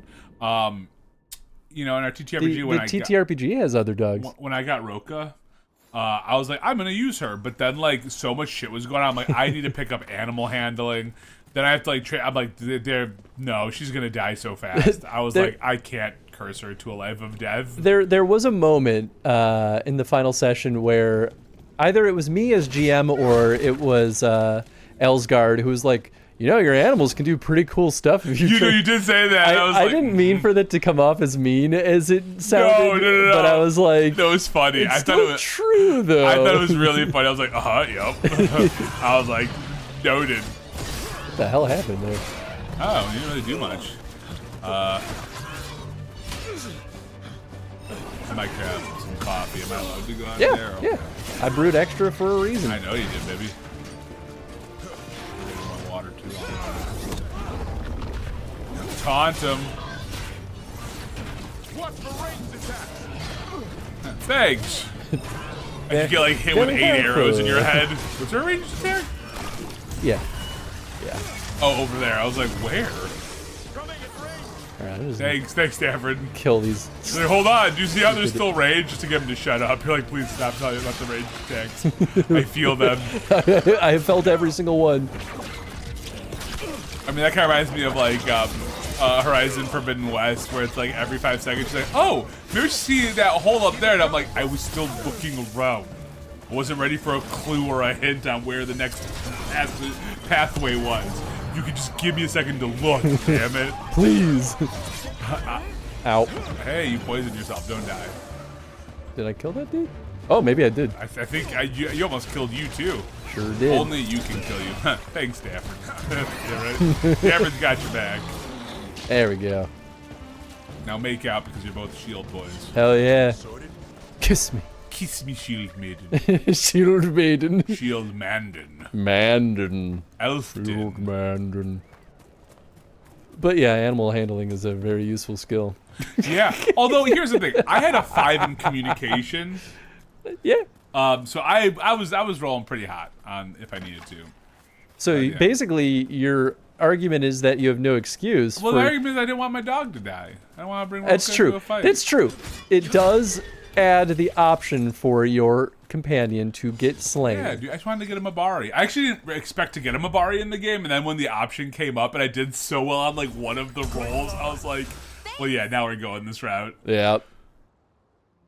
And I made sure to include her until it became to the big wartime stuff. So then at that point, I was like, yeah, you're home, dude. Well, to be fair, with the wartime stuff, everyone was like, okay, anyone who's precious to me who can't fight well, please stay back. Although I was down to have Clean enjoy, but I know why she couldn't. Oh, yeah, no. I had it written down, by the way, that if you did not seek her out, she would be definitively dead. Oh, I had so figured that. Yeah, I mean, well, I knew that before. I felt that was in kind my of plan. read well. No, that was in my plan. That was in my plan.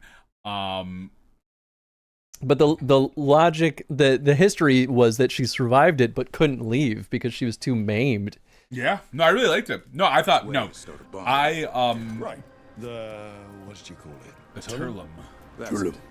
And ginger wort truffles. I'll let you finish your thought. No.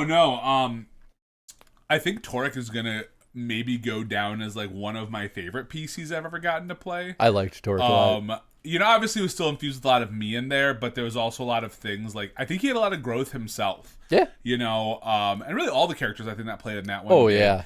And I was just Onyx had like a total 180. Oh yeah, I did not see Onyx going the route, but I did not think that Torek was going to find a home because Torek felt exiled, but then you made Sothmere so enticing that, and really, I still think the Amber Rage, so cool.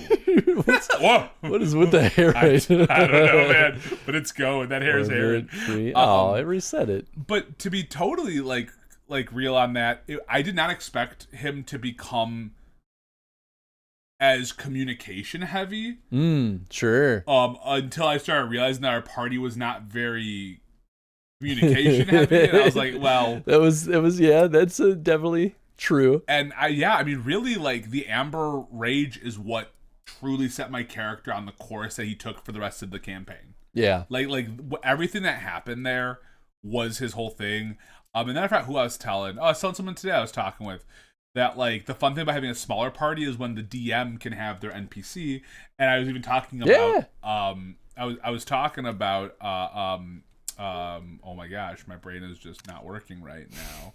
A Kinedrin, where like Kinedrin just started off as a drunk fucking Carta member, and then we turned him into a fucking warrior. He became. Well, that's the crazy thing about it to me is that if you hadn't recruited Kin there, I was never going to have a DMPC, basically. Yeah. Like, that was never the plan. But because you all put in so much work and having him stick around, I was like, listen, Dragon Age is built for a party of 4. I was like, I won't argue. Like, absolutely. It made a lot of sense. And it was just so funny because at first I feel like I was really bought into Kin, and it was cool to see everyone else buy into Kin as the campaigns continued. Because by the end of the campaign, or really by the time we got to the Amber Falls, like Onyx and Kin had like a relationship, like a real relationship had grown out of that. And Adana already had a pretty good one too, but like it was just cool to see because at first I used Kin as kind of like my intro into the dwarves are, you know, this is my dwarven dude. Yeah. And that kept going throughout, but it was cool to see how it grew. Don't mind me. I'm just. Yeah, you're just no. I never use the camera photo mode, and I'm like, well, everyone handles camera modes differently in games, and it's so difficult to QA camera modes well.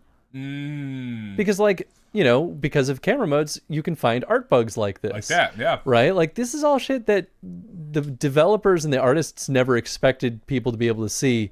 You can't make sure that every single nook and cranny is buttoned up. Yeah, there's going to be something. Because it's just like anything. It's like any project, whether it's film, whether it's television, whether it's a video game, something, there's gonna be something off. We did a photo mode in Tony Hawk 3 and 4, and it was really interesting because I think Rumbleverse didn't have that. So I think Tony Hawk was probably the first game that had like a full proper photo mode that I've worked on, and yeah, it was a little bit of a nightmare sometimes. Yeah, I'm sure because you're like, oh shit. There's a bunch of things. One of my favorite is from Dragon's Dogma. You're being attacked by a gang of wolves in the pitch of the Black Night, and your apartment is being torn to shreds, and then one of them says, "Arisen, there are wolves nearby." Thanks. That's really good, Bull. That's like, yeah, I kind of fucking figured. They grow around ruins. I like using photo mode to look around. Hell yeah. Yeah, maybe that was a long-winded way of saying enjoyed the campaign a fuck ton, and I will miss Torek, but I'm also I'm happy that we completed the campaign.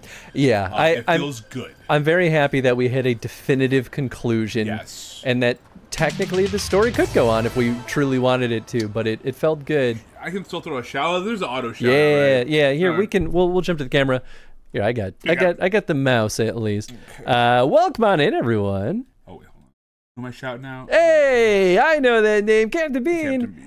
How you doing? Well, no, this was the raids from Elkion. Oh, thank you. How you spell Elkion? You do the @ symbol, yeah, AL. Oops. You forgot the A part there. There you go. If I just hit tab, will that bring it down? Just hit enter. Oh, sweet. And then, boom. What's up, everyone? I hope you all had a fun time with Elkion. Hey, some DA Origins. Oh, it's working.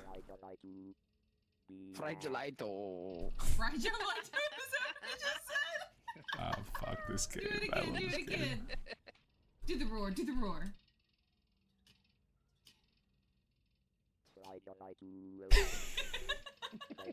Oh, this is different again. Never mind.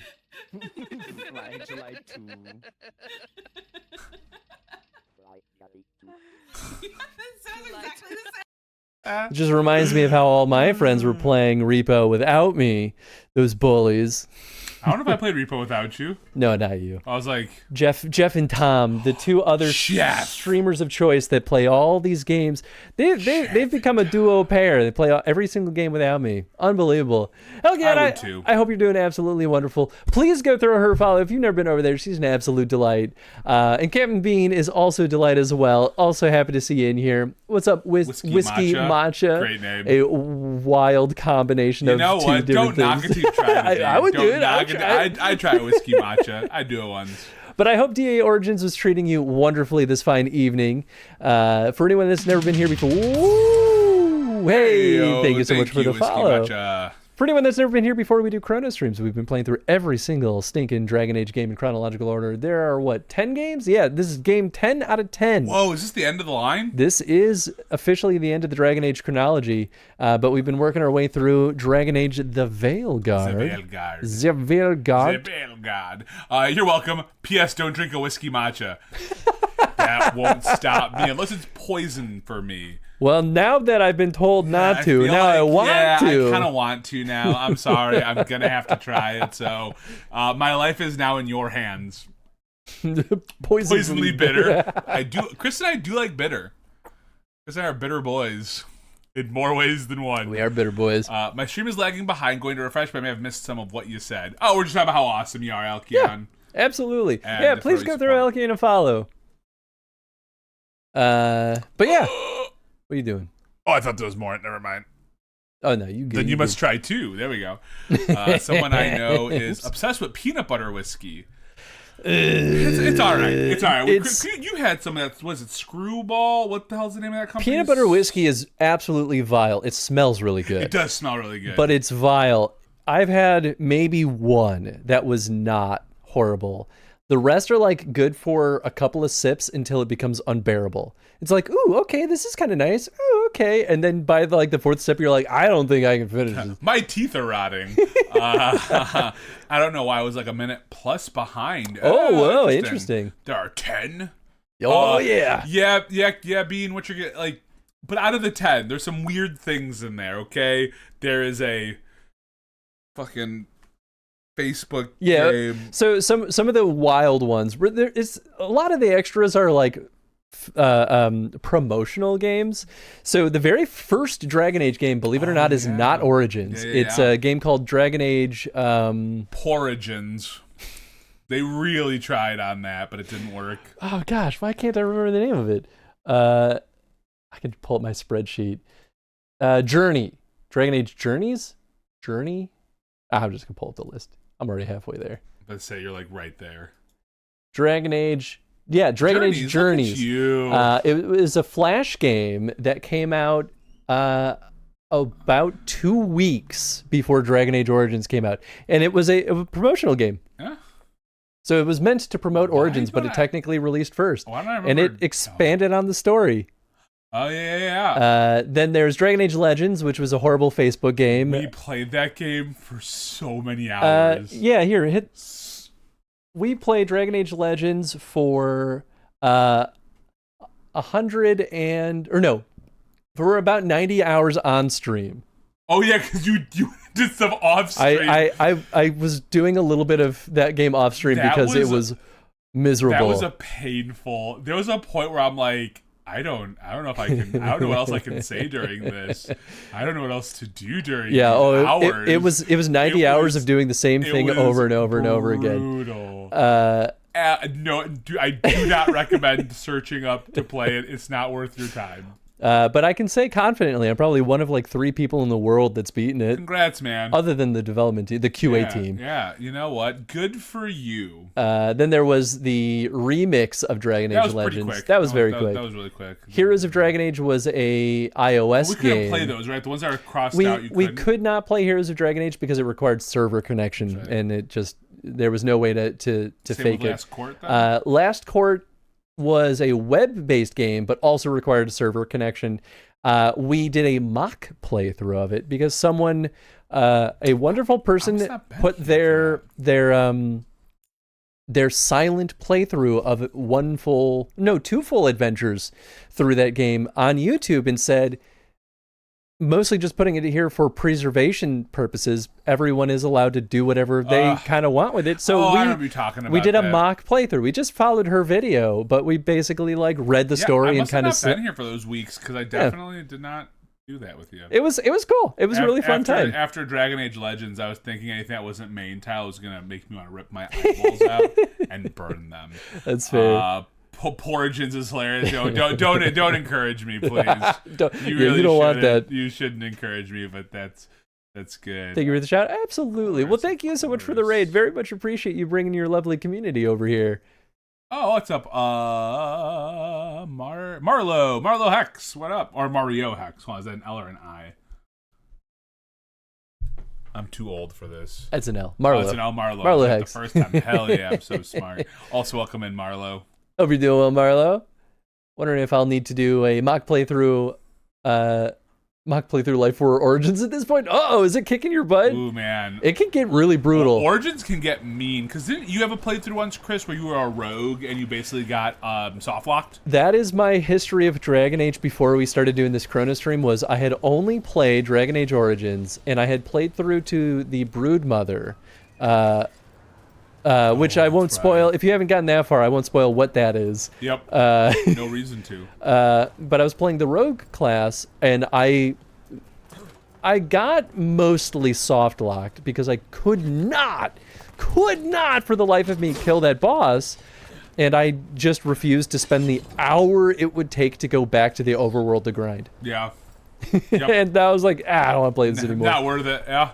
I just can't get it to run decent, honestly. Yeah. That's right. I remember you mentioning that last time you popped in too, was that it was giving you some troubles. What are you up? Are you playing it on PC or are you... I forgot about that, yeah. Because PS3 I know is hard to stream off of, but...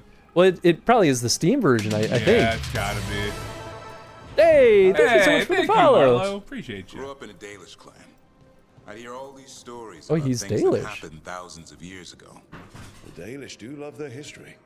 Except I wanted to make history. Didn't fit in. Fuck. Bored, so I went looking for adventure. How'd that go over with your clan? Poorly. They felt like I rejected them. Did you? Yeah, I suppose. Clan life wasn't for me. I had to get away. So then what happened? You're out in the world looking for adventure? Got my ass kicked. Oh. Went broke. Thought I was doomed. I couldn't go crawling back to my clan a failure. Doubt they'd take me. What the hell? Yeah, watch out, man. Oh, hell yeah, but I leveled up my sword. Figured out what I was good at. Always had a knack for hunting. I thought I had about a week or so ago, but it seems to have gone backwards and become fucked up again. Oh, man, that's rough. So sorry about that, Alkion. That's rough. Can you scroll down? Our chat is being dumb and won't go to the bottom. There we go. PC via EA. Ooh, yeah. I mean, that they sort of force your hand that way if you're going to play on PC, but the EA platform is not great either. Yeah. Yeah, how'd you play it? Did you do... Oh. We will drown. Why didn't I? Maybe there was a little. Oh, there was a rock. There was a rock. That's so funny. I was like, what did I do wrong? Like, I did this just a moment ago. This game's fucking busted. This game's broken. It's broken. It's broken. Wait, how do I? Oh, I gotta go all the way. Oh my god. Of course you do, dude. It's not that bad. Now make out Davrin because. Have you tried the 4 gig patch? Heard it fixes a lot of stuff if you haven't. Is it a fan patch or a developer patch? That I downloaded and fixed up before seemed to be a bit better that one day, but now it's back to how it was before. Ooh. Yeah, yikes. Rough. Well, I hope you get it worked out either way. Yeah, I hope so too, dude. That's not fun. Because especially for a game like, because Dragon Age Origins already feels kind of buggy. Yeah, it's pretty buggy. So I'm sorry that like on top of that, it's just not the normal bugs. Also, what's up, Dracon? Welcome. Hey, what's up, Dracon? Dragon Age is not multiplayer. I'm just hanging out, watching Chris do his thing, just being an absolute terror. He likes to be a menace. I do. Truly, I like being a menace. Tony and Eddie both just. They don't often get to play the games in the show. Sometimes they do. Sometimes I'll hop in. I played some Onimusha 3. It's not that I withhold the option from them. It's that neither of them usually stick for the whole stream. And, yeah, and Chris has a timeline. And some of them are bad at games. Yeah, you know, there's certain ones that I am better at. If it was a platformer, I'd be like, no, I won't do that because I've done that. I've played the platformer. I'm done. I've given my time to platformers that I want to give them, and they're not my cup of tea. They also just like to show up and be a menace. Yeah, and again, also the big thing is you like to go to like 8 in the morning, you know, not Hell sleep yeah. for 2 weeks, and then just, you know, roll up into work. And I don't like to do that. I like sleep. I don't get a lot of it, but I like the sleep I do get. Weird. Yeah, I know, it's wild. Damn. It's a fan patch, I think. Honestly, I'm not sure. It's a patch that I've had a few people recommend specifically. I see. It's about that fans going and Pixel Studios don't find viable to fix. I think sometimes, you know, it's just they have so many things they're fucking working on. Well, what happens a lot of the time is that, like, Dragon Age did release on PC, and I bet you it worked great on PC when it first came out. Sure. And what happens is that operating systems update, DirectX updates, like all these things up. And this is actually why I still prefer console gaming most of the time, because these systems don't change. Right. A game that works day one will work until the end of the console life cycle. Yeah.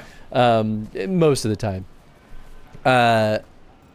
PC doesn't, it's not constrained to those rules. And so there's no true longevity. So what ends up happening is, like, EA has these old builds that work on PC. They often shell it out to some like contractor to like just update some software in there to allow it to support like the latest DirectX or graphics cards or whatever. And they just slap it on back onto the platform and they run like shit. Because it's not actually the development team that's making those updates. It's a third party. Yeah. So PC for old games frequently falls into this trap. Absolutely. And yeah, we are playing Dracon this game on console. Yes. But yeah, and OG Dragon Age did work up until it didn't on PC for the newer things. 24-hour stream, Tony platform stream. Every time he misses a jump, he takes a shot. I would die.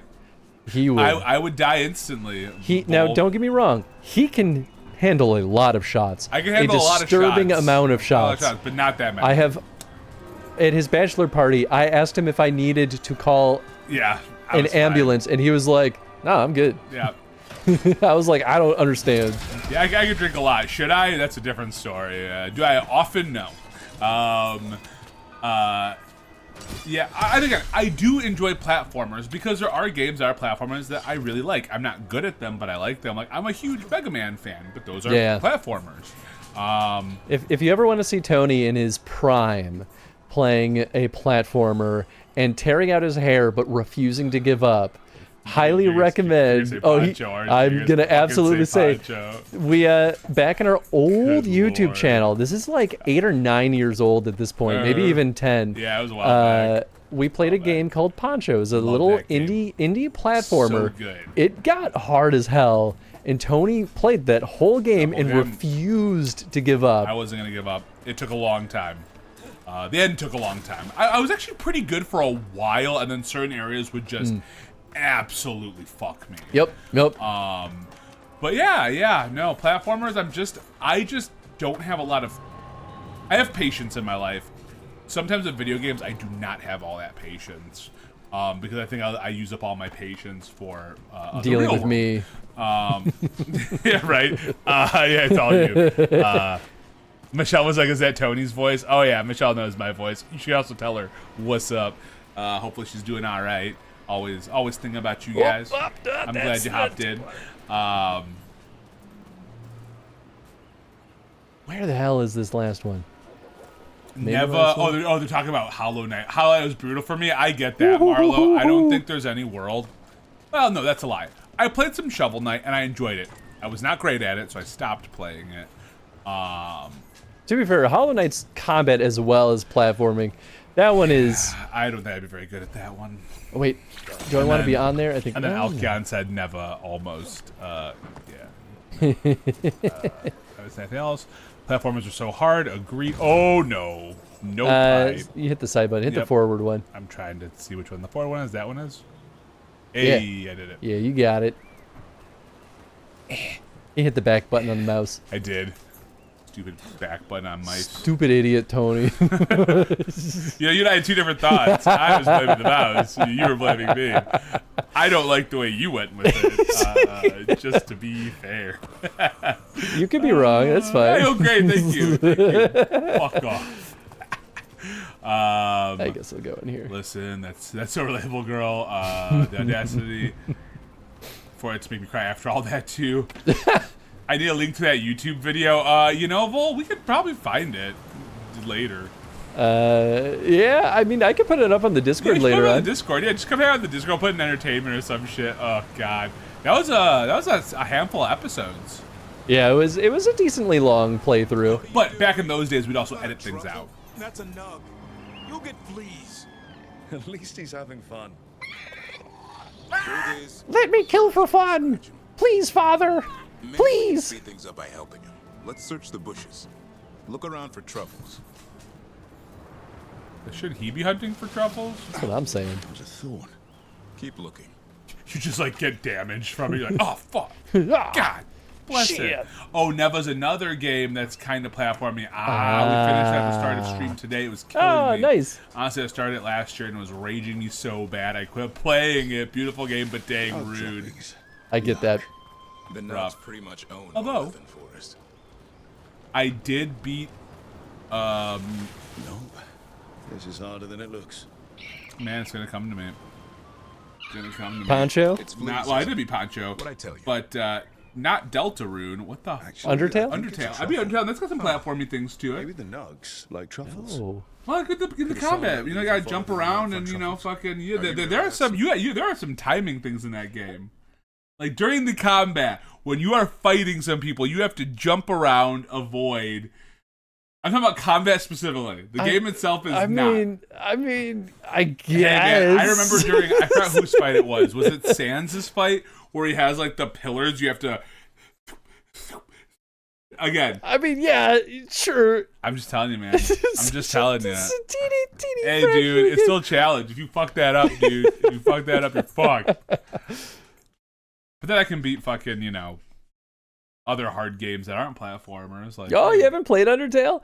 I highly recommend it. It's not really a platformer. It's just in a couple of the fights. It's an Some RPG. of the fights you gotta avoid things, and those battles are hard. Although you beat the hard boss. Vol agrees with me. Thank you. I'm gonna argue it. I think it does, and you're gonna play through it and be like, okay, I see what he means, and you're gonna still disagree with me, but you're at least gonna say, I see what he means, and that is enough for me.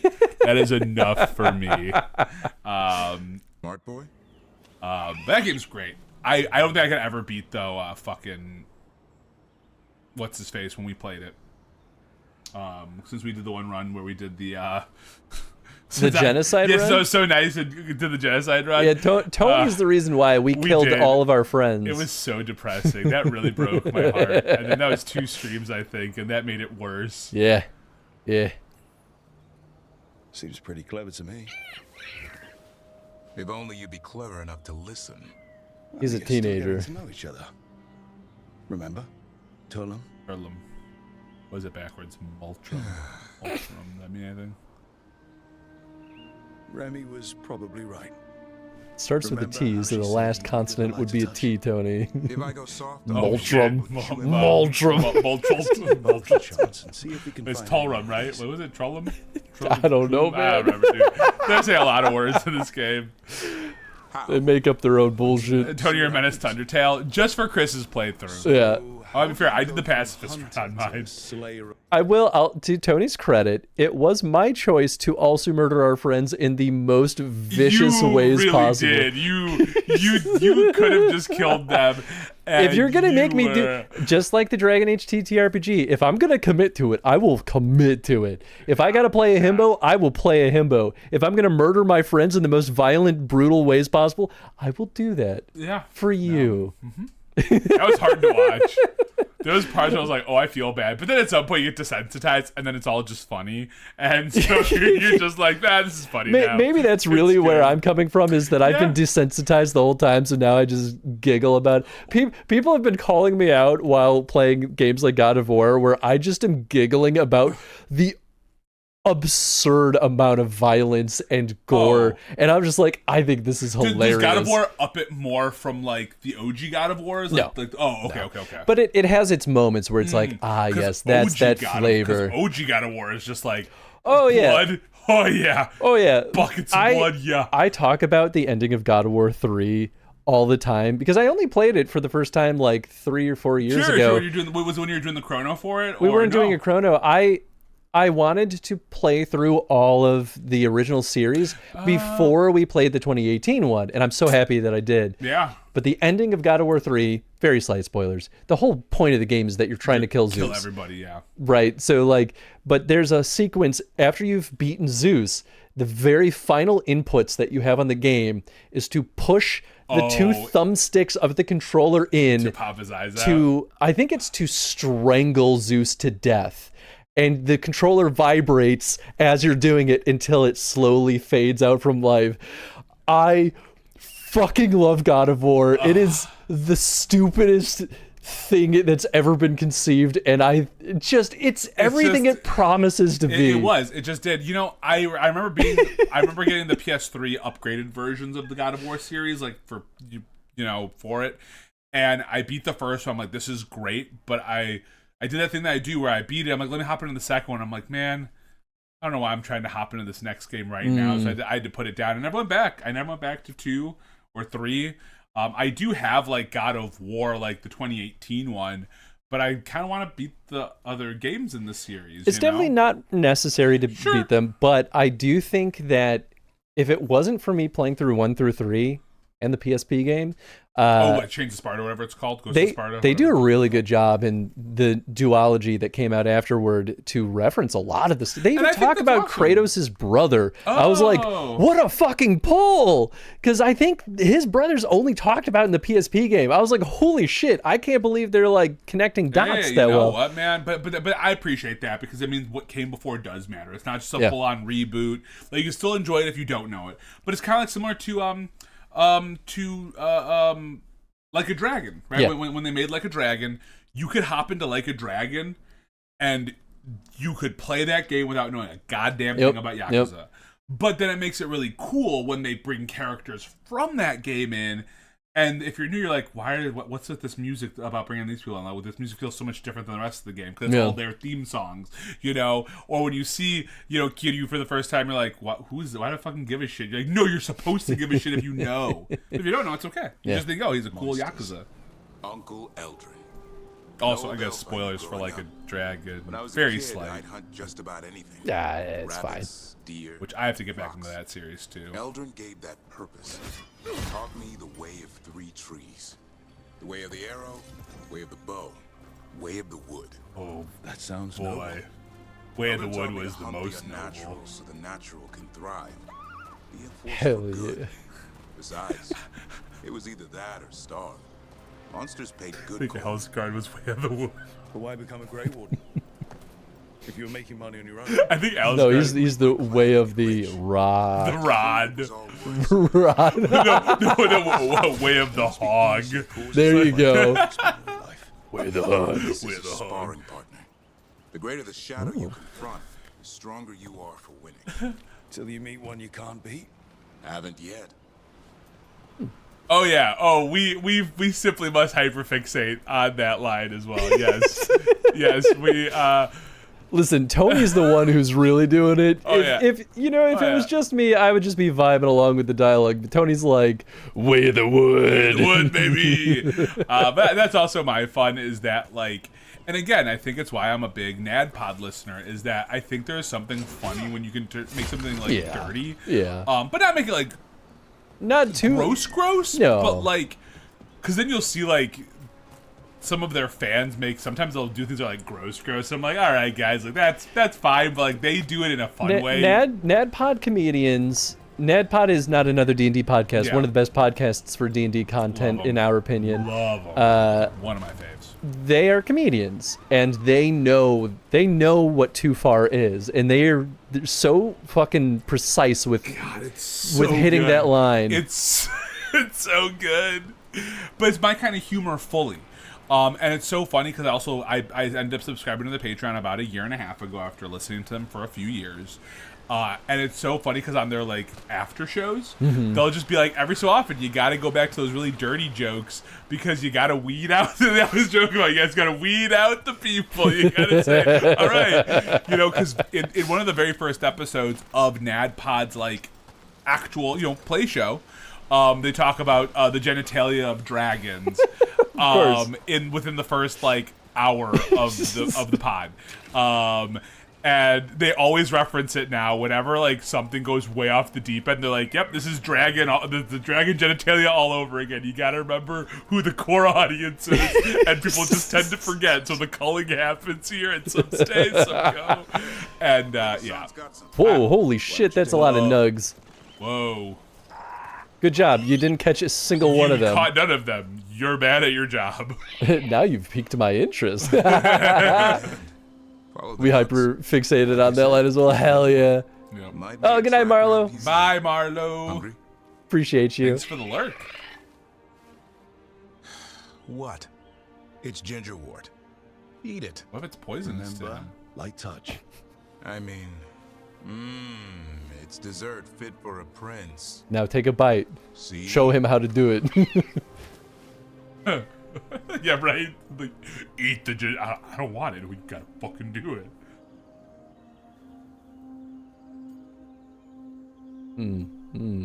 I mean, you could help build their relationship better. Don't be an asshole. He'll be fine.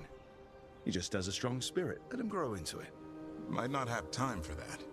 With Lancet and Remy gone, if something He could die to tomorrow. He'll have to stand on his own. Thanks, bud. So don't let anything happen to you. I'm a Grey Warden. Death's around every corner. Not that I don't enjoy punching it squarely in the face. I'm gonna try and get some foods for the evening. Hate to leave you all, and my boy Daverin especially. Hey, well, thank you so much for the raid and everything. Appreciate you. I hope you have a wonderful dinner and a wonderful rest of your night. Thank you again for the raid. Very much appreciate you. Yeah. It was a good time, and enjoy the break. Ooh, confidence is sexy. Ooh, dude. Baby. Ooh, I'm sticking with my gal though. Okay. Don't get reckless. Yeah, just go in the opposite direction. Just go real aggro. Not that I enjoy punching it squarely in the face. I like repeatedly. I really like it too. I like repeatedly too. 2 or 3 times just to be sure. But you can't beat back death forever. Hey, he likes death. Look at that. You guys can get along. That's enough for one day. But he's having fun. He overeats, and you'll find out how fun Griffin puke is. No, you will. I'm not dealing with it. Let's go. Look, I mean, confidence is sexy, unless it's crossing the cockiness. Let's be real. Oh, absolutely. Absolutely. No, there is a fine line, but sometimes you can find a way to loop it back around, right? It's true. That's true. Maybe. I play dangerously with my wife, so yeah, you definitely can. I'm pretty sure you just bully your wife. I live dangerously. Okay, she bullies me back too. Let's be real. Well, yeah, it's like only fun. Trolling is our love language. It's only fun when it's mutual. Razzing is such a love language for me in general. Like, that's how you know that we're tight. If I can razz you, that means I feel. I mean, obviously, with some people, it takes some time. But if I can razz you, I also want to be razzed back because otherwise, then I'm just an asshole. And Well, I stopped. Well, no, stop. If there are people who don't razz back, then I'm like, I'm not gonna razz you because I'm just being mean now. This is why it's so fun to bully Eddie, because he does try to push back, and I'm just like, this just makes it more fun. Oh yeah, absolutely. I mean, if she's your wife, she probably knows she's in for it at this point. I mean, yeah, we've been together for. It's gonna be like together dating this March will be 16 years, Woo-hoo. which is crazy, and then we're gonna be married for. What year is this? This is 2026, so this is 8 years. I love that we're at that stage of our life where, like, I've already had to like do the math to figure out my age now, but I'm also at that stage where I'm like, wait, how many years have I been married? Yeah, well, I officially crossed that threshold, I think, this year, where I'm like, wait, dude, you just get to a number of. Oh, Obs, I'm here on Chris's stream, but do you have a stream as well? Eddie, right? So Eddie's the other co-host. I'm Tony. But I mean, I'm basically the lamer version of Eddie. This is Tony. I am Tony. Yes. Oh, no, dude, you're good. No, you're okay. You're okay. I used to stream back in the day, but I'm actually going to be taking over Chris's stream when he goes on paternity leave. So I will be running the ACTV banner through my place, just for a handful of Saturday afternoons for 75 hours of gameplay or so. If I seem to suddenly gain like a full foot in height and you fill out a little bit, lose lengthen my hair and have a less impressive beard, then you got me. Then it's because it's not me, it's actually just Tony. just a cute little 75 pounds. Just a cute little 75 pounds. Lots of platforming, zero platforming. I swear right now, if anyone on the takeover puts platforming, I will be vetoing it. If anyone says, "Oh, I want you to play," unless it's Mario Odyssey. Also, we missed Vol's earlier comment. Oh, do we? Personal preference, I suppose, but sometimes the making things dirty just feels tired and worn out because genitalia doesn't seem that funny. It was a big issue I had with Dispatch's writing. So much genitalia and toilet humor. That's also I was fair. so tired. You have to have that line, right? There's. And sometimes. It's two things, right? One, it's know your audience, and two, it's also like don't overdo it. And like NatPod is a good example where like it's 90% of the time it's also tied into like relationships of characters and NPCs. Characters, and it's usually like a bit that they'll run on for about 10 minutes and then they're cracking up, which almost makes it funnier. But it's also not the whole of the humor. It's not the whole, exactly. That's why they bring up that every so often they have to have another really insanely dirty joke just to make sure people remember what NatPod's roots are. And I agree.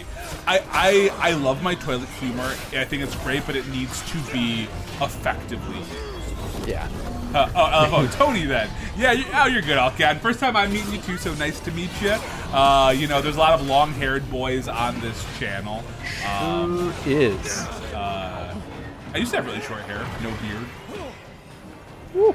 Back in the old days. When we bring up that poncho stream, I will not look much like that person. Oh, you'll look weird. It's very strange. That's a very different Tony. Need to sleep. Get out of here. Don't let us keep you, Elgia. Yeah. I'm about to say, I know we are very entertaining humans, clearly. But no, please, and thank you again so much for the raid. It's been a joy talking with you, for sure. Poop jokes only go so far. Agreed, Jack. Agreed. I might just be sensitive to it, but there's like an entire character who's just reduced to he punches men in the testicles. Yeah, and that's also fair, Yeah, I also agree with that sentiment that I don't Dispatch love is that on my character. list, so I'll see.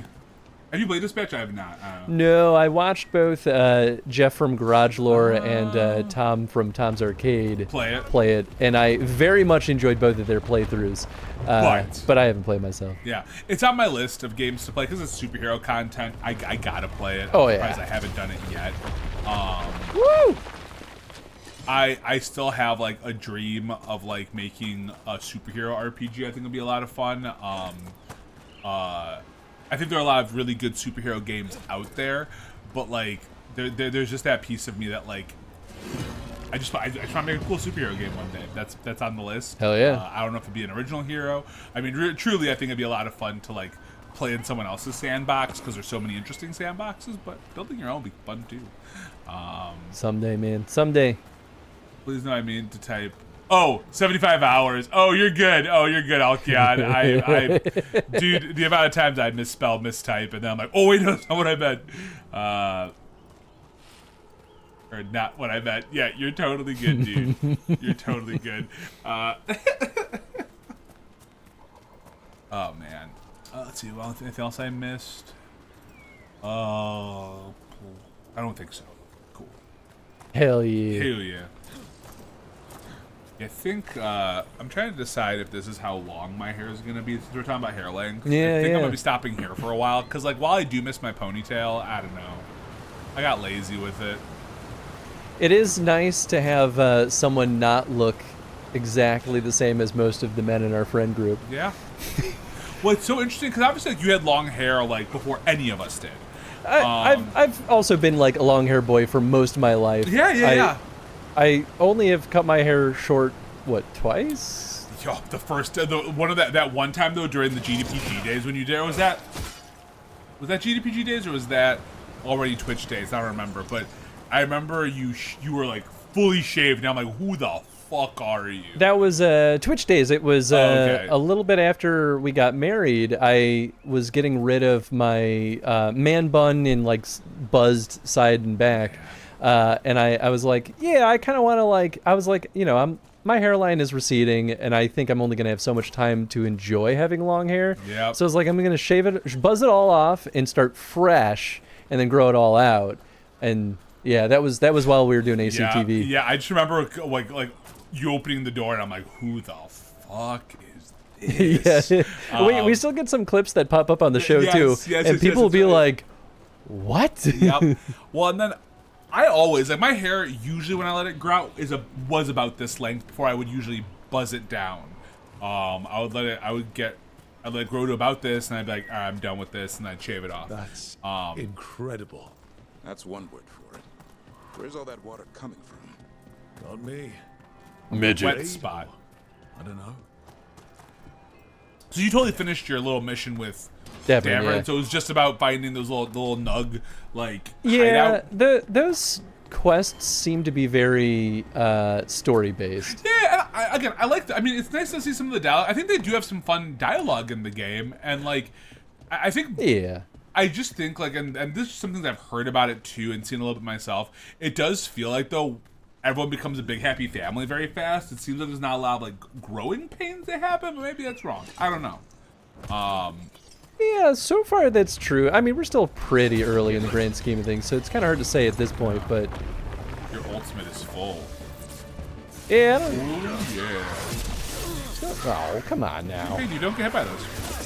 I don't know. It's kind of fun to get hit by those. I can't get hit by shit. I went to get coffee like an hour ago, and then we got talking. I really like the hair you picked for this character, dude. Isn't it amazing? I love it. It's cool to watch it in combat. I could just watch your character, like, swinging a sword for a while. Hell yeah.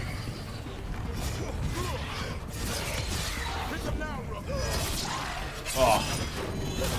I do love the, like, good visceral kills. I do too, man. Again, I think the combat's punchy. It's different, you know, for sure, than, like... Combat, I think, is actually the thing I hear people complain the most about Veilguard. I like it, though. Maybe I'm nuts. Maybe it's because I'm picking a fighty character versus a magic character. You know, maybe there is something to that. But I agree. I tend to think that the combat in this game is really good. It's different as far as Dragon Age goes, but, like, evolving the gameplay feels like the right choice instead of just giving us the same gameplay over and over again. Right.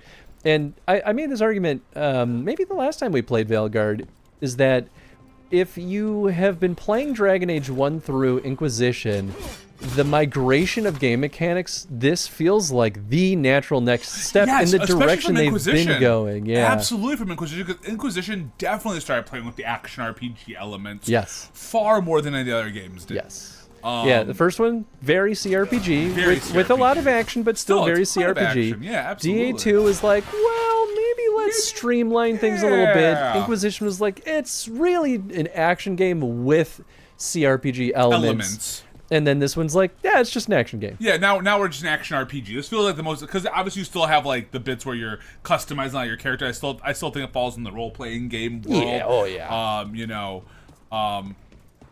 Yeah, Inquisition's combat was great. I really like Inquisition's combat. I agree. But I think this one's, like I said, I think especially after playing, I went directly from finishing Inquisition to hopping into this, and I agree with you 100%, Chris. I think it felt like, at least in terms of the fighting, it felt like a pure natural progression. I was like, yep, this feels like the smoothest thing about the game, and it feels like the thing that makes the most sense in line with it. And just to be clear, I like the combat in every single one of the games so far. Like, they're all good for very different reasons.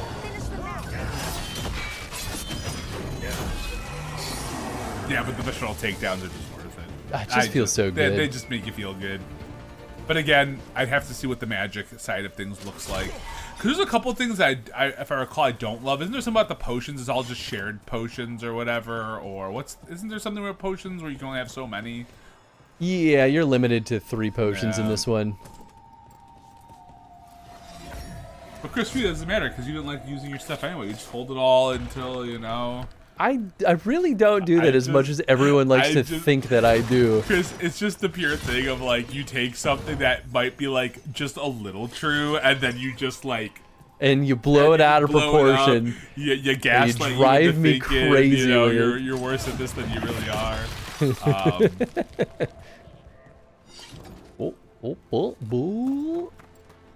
So I'm maybe 3 hours away from finishing my playthrough of Final Fantasy VI. Ooh, shit! Okay, so what's your party? Light spreads fast. Celeste. Celeste is my party. Dude. Literally everyone else I've rotated pretty constantly. Which is actually pretty good for that game, especially knowing how the end battle works. You don't want to not be. That's kind of why I did it. It's smart. I was like, I want everyone to kind of be on an even playing field, and because of that, everyone's actually a little underleveled right now. Except for Celeste. Except for Celeste, who is about where you would want her to be. I look back at our old VOD from when we played it on stream, and we beat the game, I think, at level 54, maybe 56. Okay. Right now in my playthrough, Celeste is 48. Whoa. Yeah. But you've probably also learned a lot from your... Like, from playing on your own without having to worry about, like, entertaining and, like, you know... Yeah, and there's just a lot less aimless mucking around in my personal playthrough. Do you remember, though? Like, I'd love to go... I wish you go back to the VOD about when we got really lost. If we had to go back to, what was it called? Was it Tart? No, what was the first town called? Marsh, Tarsh? Narsh. It is so fucking hard to find Narsh. Do you remember, though, like, how long? And I think it had to be... Was it, I don't know if it was Kodab. Who was it? Someone was, like, kind of pointing us in, like, the right directions at the time. Skip, maybe? It might have been Skip. It could have been a bunch of people. Of being like, I think you have to, you know, go that way. We're like, what? Fuck no. Scribbled note to whoever finds this, it was as I suspected. The relic we were sent after was blighted, it had some connection to the blight. The corruption was on me before I knew it. I'm glad I sent Tainor home. Oh shit. I cannot let the blight spread. I will find some way to destroy this thing if it's the last thing I do. Oros. Oh, I recognize some of these names. Well, you know, yeah, because... That relic ended up blighting Oros. Yeah, because remember, that was the people from the... before we started this quest with, what's his name? We were going to find that person that was searching for... There was that, like, Gus and Tainor and all that, like... Oh, yes. Looking for. Yes, yes. How that's long right. is FF6? About 40 hours, give or take. It really depends on how much you muck around, because you can technically just go fight Kefka right away. Right away, yeah. It's a bad idea, but you could. You could. FF6 is not the one with all the jobs. That's 5. Yes. 5 has all the job classes. But I think 3 has a lot too. I've officially recruited every single character. Nice. I've gotten at least all the espers that I know of. There certainly are more. Have you tried Realm again and see if she still breaks your game? I have not, because we know for sure that she will break the game. Yeah, I know, we know for sure. Which is so disappointing, because I really like Realm as a character. I have the item that changes her ability, so it might technically be usable. Because I don't remember from our playthrough. Did we use Celeste a lot or no? Yeah, I think we mostly focused on Terra, but Celeste was a mainstay in our party. And we had, because I think for a lot of it, because is that a 3-person party? Is that 4? 4. So Okay. I think it was Celeste, Terra, Sabin, and Scion. Scion. Which, you know what? Scion is a creep, but I will say, going back, I'm like, I still kind of love my boy Scion. Yeah, he's not as good as Sabin, but you know that's fine.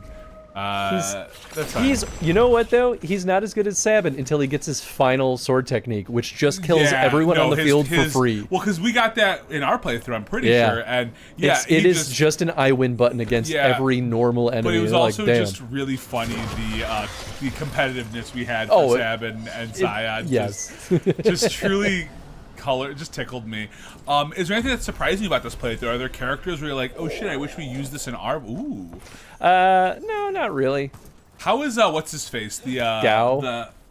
Not Gao. I guess maybe Gao, but no, the airship pilot. Setzer? Setzer is okay. Because he's gambling mostly, right? It's kind of luck. It's kind of like Kate Sith a bit. Yeah, he's okay. Although Kate Sith is the best, so. It seems he managed to destroy. Oh, that's Oros. Taynor and Gus must be out here somewhere. We'll keep looking. But it said Taynor was blighted, or no? The relic was blighted. No, the relic was blighted, and he said he got the blight on him. And he was like, I sent Taynor home, or back, before it could get them. Yeah. I find it interesting that games let you fight bosses at the start. Well, so it's not totally the start, it's the start of the second part of the game. You can fight the final boss. Because there is a very clear, without giving too many spoilers away, unless you saw our playthrough. There's a major turning point. There is a major turning point, and at that point, you can kind of hop into the final boss. Whatever. Although Chrono Trigger, you could kind of hop into the final boss. Yeah. Really early on. And I did that the one time I tried playing Chrono Trigger, like way back when I was like, I don't know, a mid-20-something or younger even. No, you know what, it would have been younger. I was probably a teenager. Yeah. Because someone gave me a bunch of ROMs and an emulator, and I was like, sweet. And I booted up Chrono Trigger once, got stomped around and fought the boss right away, and I was like, I don't want to play this game anymore. You're like, this sucks. You're like, well, you're not supposed to do that yet. And then we played it on the stream, and I was like, Chrono Trigger is amazing. Chrono Trigger is amazing. The one thing I did do, though, this I want to replay without doing this, is because I wanted to, like, get it, like, the ending, like, see the full, like, getting Chrono back then I did use the guide because I thought it was going to be a lot more challenging, but I don't think it's as challenging as I think it is. I think it telegraphs how to get him back easier than I probably thought it did. It's yes. I mean, if I figured it out, you definitely can figure it out. So, and maybe I had Twitch folks nudging me in the right direction. Yeah, I don't remember because I did do it the first time I played Chrono Trigger was the DS version of it. Which I think the DS port was really good. I personally really liked it. I don't know how people thought it was. But you know who one of my favorite characters was in that? I fucking love what was his name, Robo. Oh yeah, he's great. He was in my final party. Hell yeah. I mean, he's got some of the best like dynamics as far as characters go. Yeah. Because he could heal really well. He was just a good fighter. Well-rounded. I do want to finally, because Nathan and I started playing it together just on our own way years and years ago, but I never beat Chrono Cross, and that's been on my list forever. I got pretty far in that game, and then I just kind of stopped. I thought it was a cool game, especially with the billion characters you could what's it called? You could recruit. Let's see. I want to play Chrono Cross at some point. Yeah. Oh yeah. Boom. How long is it? Really never played 6. I find games are telling. Yeah. My life chip is in your pile. Time to anti-upsets are Cage 2. Yep. Well, I forgot. 5 more days until Dragon Quest VII Reimagined is released. 3 days earlier for pre-order bonuses. Nice. Cool. Yeah. Chrono Trigger is amazing. Every gamer should play it once. Agreed. I've never heard of Chrono Trigger. Is it a turn-based RPG?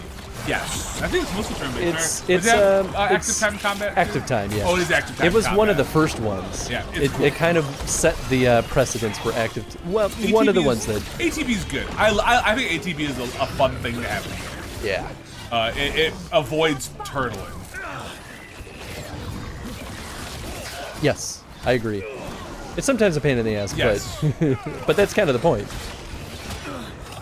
I think 9 was ATV as well. Well, kind of. Oh, I thought you were dead. Oh, I didn't tell you because we don't hang out. But I beat the first Final Fantasy. Oh shit! Yeah. You did not tell me that. It was a ton of fun. I was literally talking about this, I think, in our last stream, so Wednesday. Yeah. We were talking about Final Fantasy, and I was like, I unironically really love the first Final Fantasy game, and as soon as I said that, one person said, fuck Final Fantasy 1, I was like, damn, alright! So here's the thing, I think it's a great game. There was a point where, because they tell you, because I played the Pixel Remaster, right, because I got that because PlayStation had a super sale on it. I literally got all 6 games for like $25, I think, or maybe it was $30, whatever it was. It was like nothing. One more. Yeah, I played the Pixel Remaster, in case I did not say that clearly. Sorry, Jet. Yeah, I played the Pixel Remaster, and here's my big issue.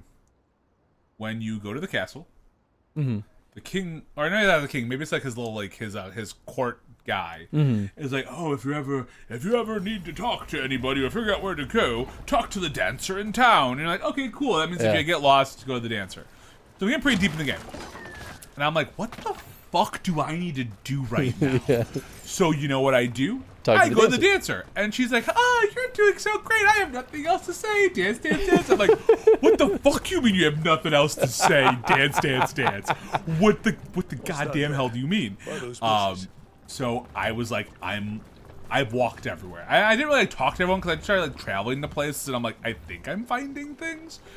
So then I look up online. I'm like, where the fuck do I go? And they're like, oh, you have to talk to the elf that's like, I can see things in the future, that give you that really cryptic message, and then they'll tell you more. And I'm like, that is bullshit. That is bullshit, and it is not like, oh, that. So there's 2 moments of that. There was 2 parts in the game where I also skipped a town entirely until I had to go back. Damn. I just missed the town. Yeah. I love Tony's British old man voice. I was livid because the only thing I turned on, because the Pixel Remaster has a couple of quality of life updates, right? The only thing I turned on was the having run speed on, just because. Oh sure, yeah. I mean that one's reasonable. But at one point, because of how much I was going on to see and how many times I did these stupid easy fights, there was about a 15-minute window where I just turned encounters off because I was like, I can't do another fight right now. Like I just want to get through this game right now. That is the one nice thing about FF6. Mog has the Moogle charm, turns off all encounters while it's equipped, and just like, sometimes I just want to walk. And again, that's the one that I'm trying to not. I'll turn on like the speed. So I beat 1. I'm trying to play 2 because I personally liked 2 when I first played it because I thought it was interesting that that's the first game where they really introduced like characters can die in Final Fantasy, and you don't really see it a lot in some of the later Final Fantasies, No, Tony didn't get lost in Matoya's cave. He got lost. No, where the fuck did I get lost? No, because Matoya's cave, you could talk to the dancer, and she would say, go to Matoya's cave, or someone told me that. And I was like, cool. And Matoya, it's so funny that Matoya became such a, significant character in FF14, because Matoya... Oh, you said that, you did Yeah, say that. Matoya in FF1, just For 2 seconds. For 2 seconds, is like, I can't see without my glass eye. Well, and you bring her back her eye, she's like, you're not as handsome as I thought you would be. You're like, thanks, asshole. So I didn't find Matoya until after I got the glass eye. I was like, oh, okay. Because I just didn't walk that way. Because I did everything else. I was like, okay, I'm good. I'll keep going.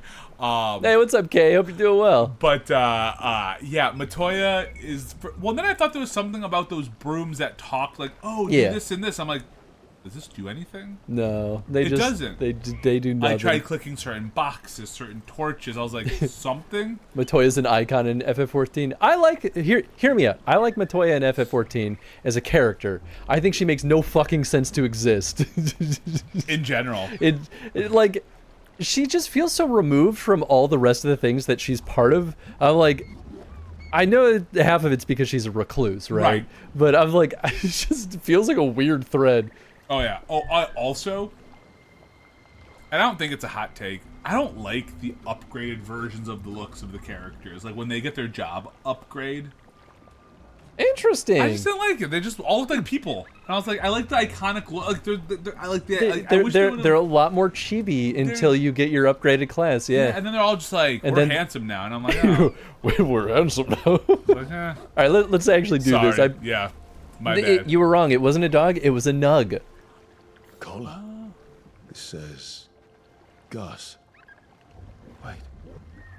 The tracker Taynor talked about was a nug. Horus's companion nug. Let's get you home, little one. Yeah. Aw, you little cutie. Little cutie I'm pie. pretty sure dwarves eat nugs, though. I'm pretty positive. They definitively do. Because I remember I made a bunch of jokes about wanting to eat a nug early on in our campaign. Oh, yeah, man. There's a whole thing in Origins about nug meat. Nug meat, dude. Matoya is that kind of the nug looks like my ex-boyfriend. Hey, well, you know what? Get wrecked, Face only ex-boyfriend. someone can love, I guess. I like the upgraded jobs. So the jobs themselves are great. Yeah, he's just talking about the pixel art. Yeah. I just like the way they look. I'll be real with you. I don't agree with... They feel more generic in my opinion. I don't agree with Tony, but like I understand where he's coming from. There's a reason they don't go back to them and anything else, right? There's a reason that those aren't iconic. Just, so I didn't do a monk in FF1, but I'm gonna tell you right now, the thief got pretty overpowered in my playthrough. Also, thief is fine. You could do a full party of only monks and have a hell of a good time. Yeah, dude. I mean, I like having the mix. Monk is absolutely broken in that game. And I like monks normally. I will normally play as monks if I can. But I was like, let me just go classic for my first time, like really beating Final Fantasy 1. I get that. I very much get that. I'm gonna tell you though, what's the point of the thief? You can't steal. The thief hits more often. No. So that part I get. Oh, what's the point of calling it a thief? Yeah. You know? I mean, true. I was like, but you're not a thief. Where's your steal option? Like, why is it even like a steal move? Listen, that didn't exist in video games yet. I get it. No, I get it. Stop being a bully. But yeah, at one point my thief was hitting way more often than my warrior was. There was times where my thief is really bad until thief is like really suddenly really good. Although it was too easy getting money. Like, and I had normal because you could actually change the amount of gil you got from in the Pixel Remaster version. Mm-hmm. I felt like it was way too easy to get money, and it was very easy to level up. Like, it was just like candy, dude. Freaking fast travel beacon was underneath the quest marker. I was like, why can't I fast travel? Oh, overlap. I hope Taynor is all right. I haven't seen her in days. Place? What am I placing? Wait, what? Placing the nug, dude. You brought the nug with you. Oh, they're two separate things that okay. That's Gus. I wondered where he was. Haven't seen Horus or Taynor in a while either. Well. Gus was the only one I could save. Oh, creators have mercy. Poor Gus. Do you think he understands? No clue. I suppose I'll look after him now. Horus wouldn't want him to be lonely. Thank you, Rook. More like Crook, am I right? Shut up, Tony. Small C, big R still. Okay, actually, that's pretty good. Right, pretty good. Yeah, I thought so. So more a rogue. Yeah, the thief was more a rogue. They stole your heart. Oh yeah, I saw that. I'm skipping that comment. Tony's just like, I'm not giving you time of day. What's up, Kay? I don't know if the well, look who it is. It was to me or to Chris. I think like it can go both ways. Truly, it's probably both. It's probably both. I was talking about you a little bit ago, though, Kay. I was talking about how he was talking shit. No, absolutely. I was talking about how I enjoyed trolling you over Fenris every chance I could, and Chris dating Anders, but not really. And I miss those days. Those were the simpler days. I think that was pre-Legends days. Right? No, because Legends after, in between. Legends was in between. God. Then I hopped on when you were fucking playing Legends. What's wrong with me? I wasn't here for Origins. You were here for DA2. That's what I mean. DA2. DA2, then Legends, That's what I mean. then Inquisition, then TTRPG. And Anders was DA2. Oh, yes. Yeah. Sorry, I thought we were talking about Fenris. Yeah. But no. Well, Fenris is also DA2. Oh, you're right. Yeah. God. You're good, man. They all blend together. I feel you. Anders can eat my butt. I know. And that's why it's so funny. Yeah, well, so can Fenris. Yeah, so can Fenris. Fenris is lame as hell. But in all seriousness, hope you're doing okay. There are veil jumpers in the forest who have been gone too long. They were searching for relics. With the recent troubles, they could use a protective escort to bring those relics back to camp. I'll start the search. And I'll stay here, in case someone shows up. See, I was half expecting Kay to be like, no, you know what? I won't say it. I won't be that mean. Y'all better leave my man. Or rather, I won't be that crude. So, Kay, is Fenris, like, in terms of all the companions in Dragon Age, is Fenris your favorite? Or do you have, like, a, no, this is my... Fucking better be, considering how hard she defends that man. Yeah, well, you know. Sometimes mediocrity needs to be celebrated, I guess. Holy talking shit. About Fenris. Talking about Holy Fenris. Shit. About Fenris. Oh my god! That is one of the cruelest burns I've heard in so fucking long. Oh my god! Jesus!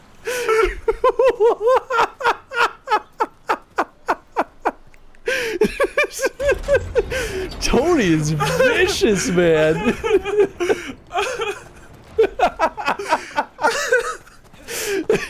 He just let that drop from his mouth as if it was fucking nothing. Bro didn't think about the consequences before he let it out.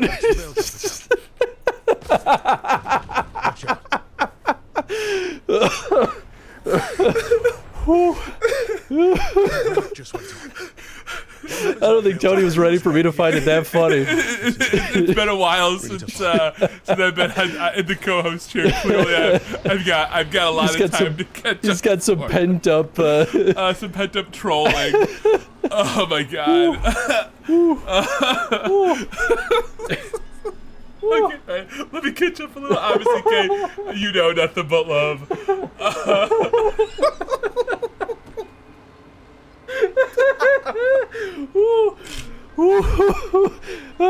It's a gift that keeps on giving, man. Oh my god. I'm crying a little. I'm definitely crying just a little bit. Right.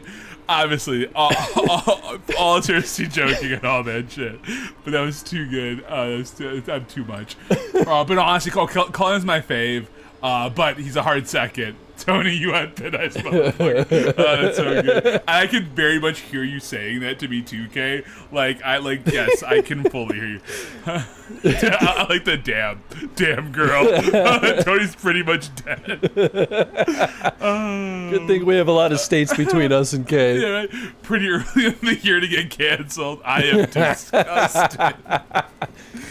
Where's the mouse at? Do you have the mouse? Yeah, it's right. Oh shit, I didn't even see it. I was gonna scroll down. I don't know if there's any more. No, that's it. Okay, everyone's done talking. You know what, though? Okay, I will give you. I like Colin a lot. Yeah, Colin is great. Colin's a good number 2 pick. And I'll be honest with you, that was all guy at Fenris. Colin is awesome. Yeah. In case anyone wants to think I meant Colin, I fucking think Colin is his whole progression. Yeah, from 1 to yeah, well, he's got a great arc. To Inquisition is so fucking good. Yeah. His dealing with like withdrawal, it's awesome. I thought they did such a good job with all of that shit. What the hell is happening? Oh, we're here to help the Veil Jumpers. Oh, okay. We can't reach that Veil Jumper unless we find some way around it. Boy, howdy. Whew. Don't you guys miss me? Really do, man. Yeah, you know. This is what happens when I'm not in TTRPG mode. I believe these things are causing so much trouble. And I was just talking earlier before Kay hopped on how I enjoy trolling Kay about these things. Oh yeah, and I just we have it on camera. We have it on camera. Tony used UK specifically in his example of favorite people to troll. Favorite people to troll when it comes to Dragon Age stuffs. Really, it's only Dragon Age stuffs because it's so good. It's so good. It's because you have such strong feelings about it. I think. And again, it's truly because I feel like we are friends. I would never do it to someone that was like, oh no, we can't joke.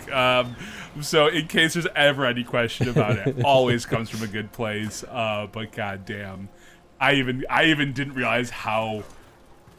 I didn't even realize what I was about to say there until I said it. That's what I mean. I know that. This is why I was like, it just fucking came out of his mouth before he even thought about it. It just was sitting there. There was no thought. Is Tony banned yet? Good luck, man. Probably. I don't know.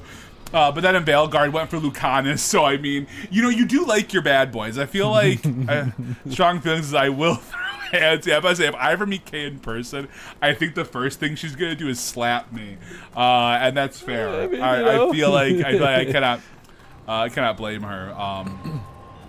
I'm trying to think, has Ange ever slapped me like from a joke? Like obviously not. Again, in joking. We have footage of me slapping you. We do. That was the first time I was back in person. Yeah. I didn't mean for it to hurt. I just wanted it to make enough noise to be picked up on my. Yeah, right. I would, but then it'd be a slap out of love. See, that's what I'm talking about. Okay, that's how I know you're a real one, dude. That's what's up. Come on. I knew I wouldn't make it, but I had to try. Jeff says, "Come back to the stream." And first thing I hear is, "You do like your bad boys." Yeah. I mean, we're here. That slap was so cute, Chris. It was one that I wasn't expecting, and I think it wasn't even that hard. It was just the sound was so loud. Well, you reacted like it hurt. Yeah. This is how you know Chris brain works. I was like, what is? I was like, the people need to hear that we're in physical space together. So slap Tony, not for pain, but for noise. And think about the fact that it might hurt him after he says out. And be like, oh yeah, I didn't really think that. Slaps hurt.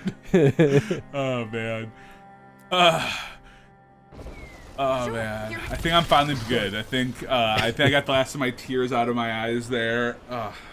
Breath is back to normal. Man, I was not. I was not prepared for that. Also, again, as we just said, ruthlessness. That was a brutal takedown. I'm so sorry. Talk about these like intense. That's like when you get the right hit in Bloodborne.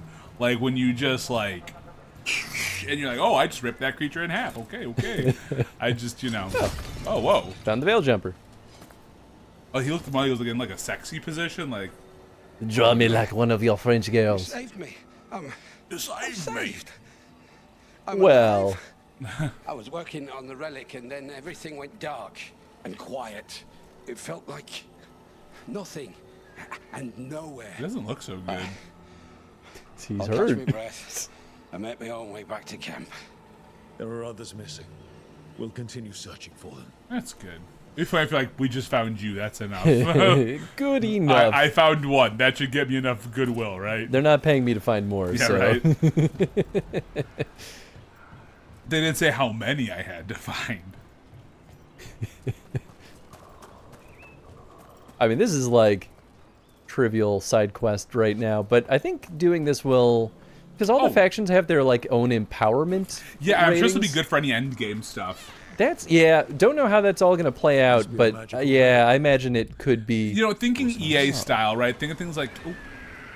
No, it was finally have something for Davern to do here. Davern, Avon. I think you lost. Interesting. Very interesting. A lot just happened there. None of it good. It's been a little bit since we played Veilguard, so I don't know what things are. You're still alive. You're good. Don't know what things are right away. And you didn't get hurt very bad. Scribbled note. Elio, I hope you find this. I fear something may happen to me. There's been a presence following me for 2 days. I cannot shake it. Be careful and warn the others. Ooh, spicy. And what kind of... Are you a Dalish elf as well? Yes. I don't think they let you choose not Dalish. I think it's Dalish or nothing. All right, 5 a.m. Gonna head to bed. Try to avoid slapping each other. Never full. But thank you so much for hanging out. I will try my hardest. And offering some fantastic color commentary along the way. Hell yeah. Hope you have a good rest of your night, Vol. Get some good sleep. All right, I'm gonna finally grab that coffee I was gonna grab like an hour and a half ago. I'm just gonna stand up. Me Mike too. can stay. Oh, you're Me too. I'm gonna grab some coffee too. Why don't you talk to that? All right, we're gonna throw it on the BRB screen. Hang tight, folks. We'll be right back. Oh God, I'm gonna go see the what's it called? The Spider-Man exhibit leaves next week at Museum of Science and Industry, and I have not had a chance. There's a Spider-Man exhibit? There's been one for almost 9 months, and what I have fuck? just not gone. Well, because they're about to do I think Museum of Science and Industry, and someone correct me if I'm wrong. Not that I don't know if everyone's Chicago-based here. Also, hi everyone, we're back. Also, what's up, guys? We're back. I think they're doing a Pokemon fossil exhibit next. That one I knew about because I got ads on social media about it. Which I'm going to go to that too. Hell yeah, we could all go we should definitely go. But you know, since like it could be a double date, triple date, quadruple we could just date. bring everybody. I'm excited about that one. I think. Well, Ange might not super care. Like she likes Pokemon, but like. She might not care super hard, but That's she likes fair. the Museum of Science and Industry. Like she's gonna come with me to Spider-Man next week because I like the Marvel exhibit a lot, so I'm excited. Hell yeah! I love her. Wait, who? It must have been a clip. Oh. Okay, let me see. I don't roll your dice very often. So what's this? Okay. Right arm. What? Right arm what? Where's the other die for this? It's a target. Oh, okay. So you've targeted the right arm. Right arm? Alright, I'm gonna roll it. I got a 28. 28 to the right arm. I rolled a d30 because I thought it'd be more fun. It is more fun. See? Isn't having weird dice so much more enjoyable? Yeah, sure, dude. Whatever you want to say. Yeah, you know how I feel about your weird dice. We've talked about this. Is it Lease or Lice from? Lease. Lease. I figure it was Lease because Lice does not sound good. I find it so fascinating how divisive Lease is as a character. Because I actually kind of really like Lease. I think she actually is one of my favorite characters in FF14. Wow. But so many of the folks who hang out during our FF14 streams really fucking hate her. And I'm like, that's probably one of the missing veil I don't know. She is one of the more likable characters in my opinion. What kind of like class is she, or is She's she a even monk. one? A monk, okay. Yeah. Monks are cool, man. I love monks.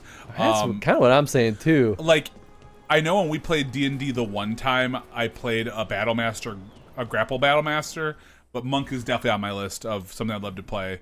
Although I kind of also want to make, because I just want to make bad classes work, I really want to play a ranger.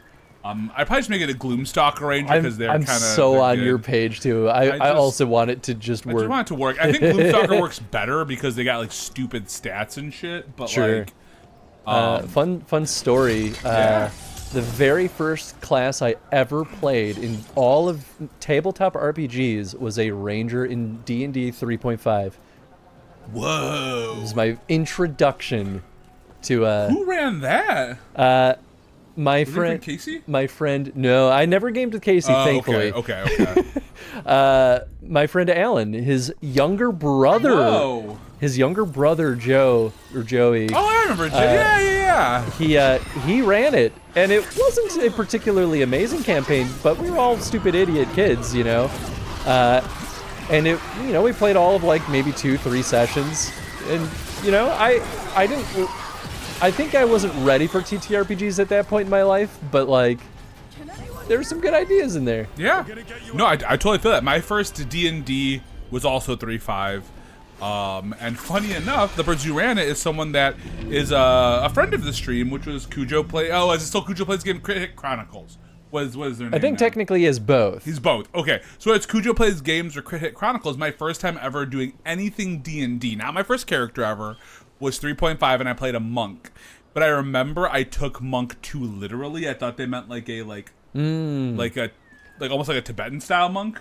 So I play it more like a Well, in 3.5 that might have been the lore. Maybe, but I played it as like a wandering preacher. I remember I was trying to give I was trying to like make kids have like an enjoyable time base. I was like, oh, I will like give them like beads and stuff, and like, try and be like this friendly poet. And people were like, why are you giving beads to kids? And I'm like, no, I'm just trying to like, you know, you're like, role playing. I'm trying to role play, like, you know, like. I'm not trying to be weird, I promise. But my very first character ever, Chris knows very well, because it was a character called a Dog Boy. Hell yeah. I don't know if Dog Boys in OG Rifts had like classes you could pick. I think you're just a Dog Boy. Correct. It was a race in a class, I think. Yeah, I think they called it an RCC, but yeah, it basically was both. Yeah, and I definitely want to play a Dog Boy again one day, especially in the Savage World setting. I think Savage World. We gotta have our Dog Boy campaign. Thrives. Yeah, I'd be totally down for a Dog Boy campaign. Also, if you guys have never played Savage Rifts, Rifts is calling and calling, and no one came. It felt like an eternity, and the shadows were so Canary, right? Yeah. so dark. But I'll be all right. I'll make my own way back to the camp. Good, we can't help you. Good, because I don't want to do an escort mission. Yep, that's not what this is. Yeah, Palladium Rifts. Palladium Rifts it's a really bad system, but fun world, though. It's such a fun world, yeah. Savage Worlds doing Rifts, though, so Savage Rifts is significantly better. So good. I mean, obviously it still has its own issues, but like... Yeah, it's not perfect. But no system's perfect. I don't think there's a game where I'm like, everything's perfect. Like, this game, Burning Wheel, is probably the closest I ever felt to like really liking stuff. That's exactly what I was going to say. It still has its issues. Burning Wheel is still my favorite system, and yeah, it's not perfect. One of the best, though. And the creator is an absolute shitbag. Which really sucks. Yeah. Although... You shouldn't worry at all. Until our next little bit of...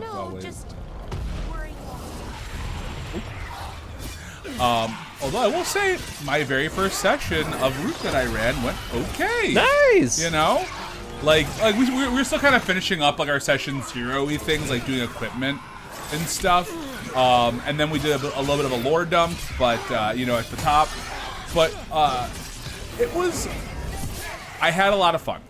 Good. There was definitely more I improvised on the spot as we were going because of A, some of the choices, and B, some of the things I was like, I like this better than what I originally wrote as we were kind of going. That's real, man. But my biggest thing was... Well, most of the way, everyone helped out. So tell me, how safe is it? Any reason to be worried? I think that's about veil jumping, right? You shouldn't worry at all. So it's safe then? No, just worrying won't help. Whatever happens would be instantaneous. That's reassuring. I'm glad the little character chatter didn't stop in these games. I think it's always fun, unless it's Sarah being racist. Then you're like, oh, please stop. It's just, sometimes with these characters, I'm like, what the fuck were they thinking? Yeah, like, make that a bad guy. Don't make it one of the people I'm supposed to root for or what in my party. Yeah. But yeah, no, I had a lot of fun. I think the hardest part for me is always starting it, though. You know what I mean? Like, that intro scene. And so it worked. It was a little slow at first, in my opinion, but I think it played out okay in the end. But no, Nathan said something real nice to me afterwards. He's like, you did a good job of like giving us like the overview of the world, then giving us like the immediate, like the understanding of like kind of the things at play, and then you gave us a local reason to care about something. And I was like, oh, Which is that's very good. I was like, I'm glad you guys felt that way. For me, I wasn't sure it felt that way, so I'm glad you did. But yeah, no, it was a lot of fun, and I'm excited to get back into the next session. I got some things I really need to prep, but I've got an extra week, which is good. Because we're about to get into the fun bits. I don't want to say too much, just in case Rachel's still hanging out and you're on stream. But no, they have a very fun little cast of characters, and I'm excited to see where it goes. You know, my first true storytelling game master experience. Outside that little playtest we did for Welder Feast, which was just, you know, I was more to see how the mechanics were. Yeah. So, you know. Which it was fun. I liked it. I'm excited. I want to hop back in the world. I'm glad you liked it too, because that means that if I also want to play in that world, you have a big interest in DMing it too. That's true. So I'm like, oh, cool. So that Chris and I both have options. If he really wants to play, I can do it. If I really want to play, he can do it. So, but it definitely didn't turn me off. I actually ended up really liking doing it. I thought I know I still have a few more sessions to still run, but I was very concerned that I was gonna hate every moment of it, because like, it's work and it's stressful. It's stressful. And like, what happens if people don't take the call to action? You know? Oh God, that is the nightmare. But I think we're all so experienced, and we also know even if the call to action isn't super strong, we're gonna take it. Yeah. Well, that's kind of what I mean by experience, right? Like, we've been playing TTRPGs for so long that like, this is where like, I mean, both Cass and Lindis were absolute delights to play with in the Dragon Age TTRPG.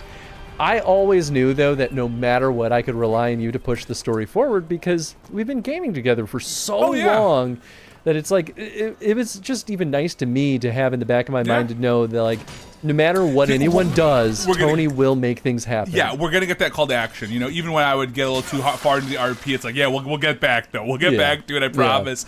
And it didn't end up it didn't need to Not happen. really only in the first mission, because and that's not you. That was the design of the module. Yeah, the I have the action's insane in that one. That first module, I think, was the worst of every single adventure that we played. Yeah, I'm gonna tell you right now, Amber Rage had a way. Oh, I'm sorry. Amber Rage. That's right. Amber Rage had a way better call to action. Yes. Like Autumn Falls was way better. Autumn Falls was, although I think Autumn Falls would not have worked as well as our first one. No, but at least here's my biggest beef with the first one was your level 1 adventurers. They're throwing you deep into Orlesian politics that can easily get people killed. God, the and Orlesian politics. It's crazy. Like, at least with the Autumn Falls, you're expected to be level, 7, 8. Right. So you should be reasonably powerful characters at that point. Oh, yeah. And I'm going to tell you, man, it felt good to level up in that game. Level ups felt important, at least to where we got. I agree, actually. I felt like with the way the system worked out, it was good. I still think armor's overpowered in the game. Yeah, I have complaints about the system as a whole. Yeah, there are definitely issues. Things that I really liked, though, about the system, things that I did really enjoy, though, was Mage, Rogue, and Warrior all did feel different. Yeah. And what was cool was our Rogue was truly a DPS. Yes. I was not the big damage dealer. No, I could do damage. You soaked damage. I soaked damage, or I made you come after me and take and ruined action economy a little bit, which was really good. Yeah, Threaten became the thing that I wish I used more in the game, but this is what that's any RPG. Just too many dongles, and like you forget about all these little abilities, and sometimes Threaten wasn't the ideal choice, because if I could take out an enemy, you want to do that, but so Tony rage baited. I rage baited. Yeah, I basically did. Especially at the end of the campaign, I rage baited a lot. I started using my points to say, okay, I have such a high score for intimidation that this will make it at least some level of challenge. Yep. I could succeed at this. Ooh. Hey, what's up, Tom? Welcome on in, everyone. Tom Raid reporting in. Here, well, let's move to the camera first. Yeah, I'm just getting it set up. Oh, yeah, I see. Bam. Go ahead and get me back. There you go. Welcome on in, everyone. I hope you all had an absolutely wonderful time with our dear sweet friend Tom's Arcade. We're talking about you earlier. I'll wait for the Tangia music to I guess I don't have to. Can you type exclamation join for me? Thank you, Tony.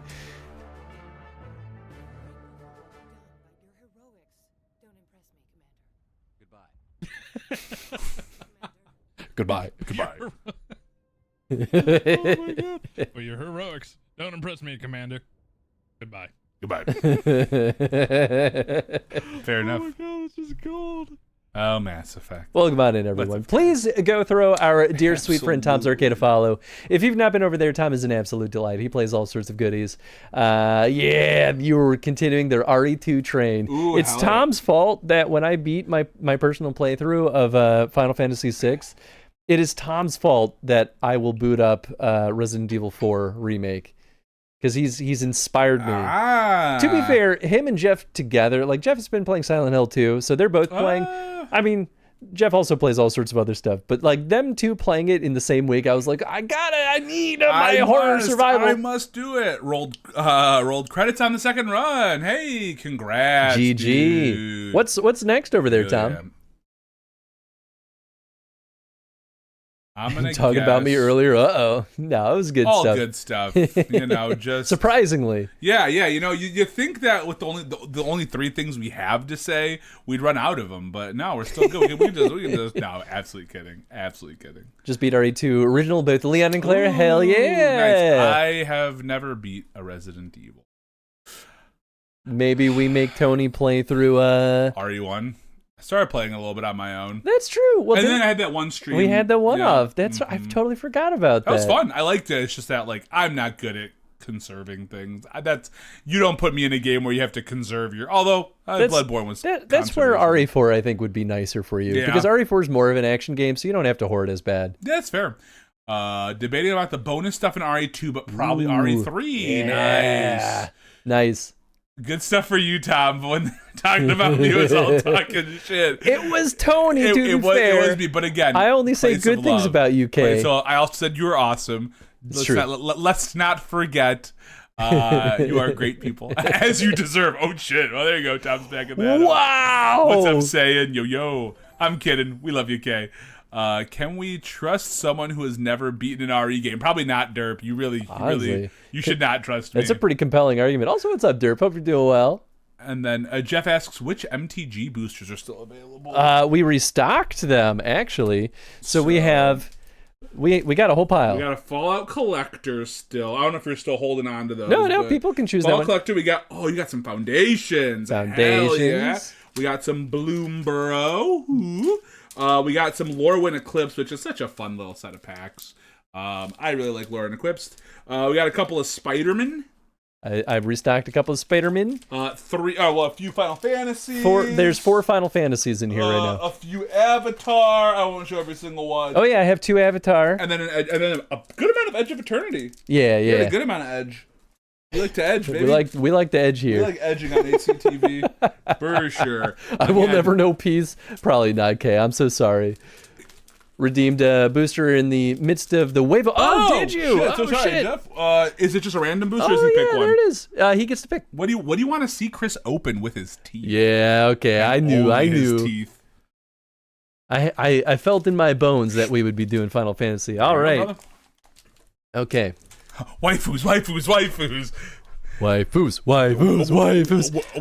MTG. I want you to know, I restocked on the Final Fantasy specifically because if Chris pulls the cloud I need, I'm gonna have to beg. I'm gonna have to fucking beg. I hope Tony gets to beg on stream. Goddamn cloud so bad for my deck. Where's the rare? The rare is okay. So we're doing reverse order. Final Fantasy did some weird shit with the not reprint. Well, I guess it's reprints. But Jeff's only here for the waifus. Hell yeah!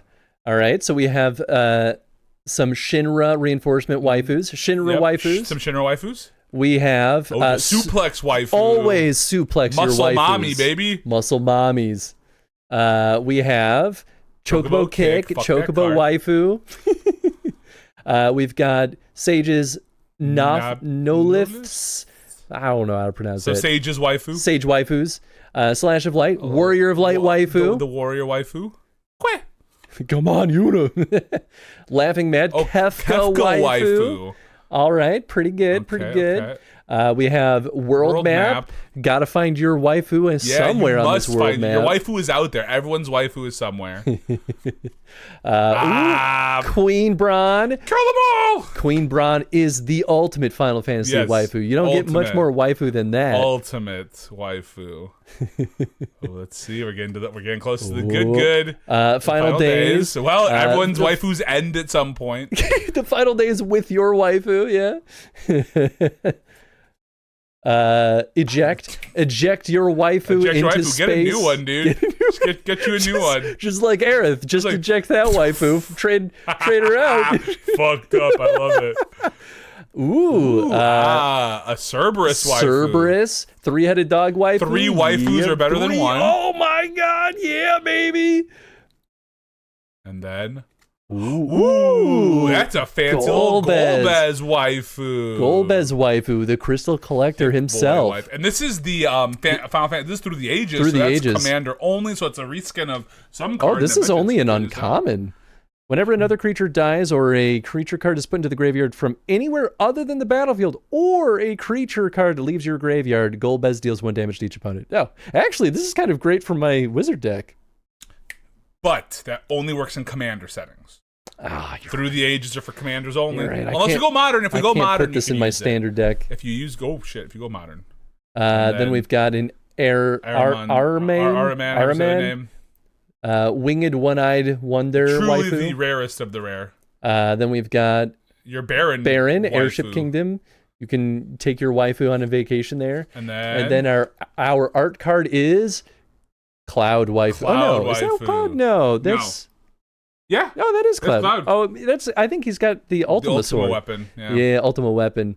What was our rare then? The rare was Cerberus. Oh, that makes sense. Yeah, okay. Not bad pulls. I don't think I really I have like maybe 1 Cerberus. So hey, there is Rachel. So she was around. pretty good. Yeah, Cerberus. Wait, what does Cerberus do? I forget. He does something with cards, I think. Surveil. Double when you next cast an instant or sorcery spell, copy it. Ooh, okay, that's good.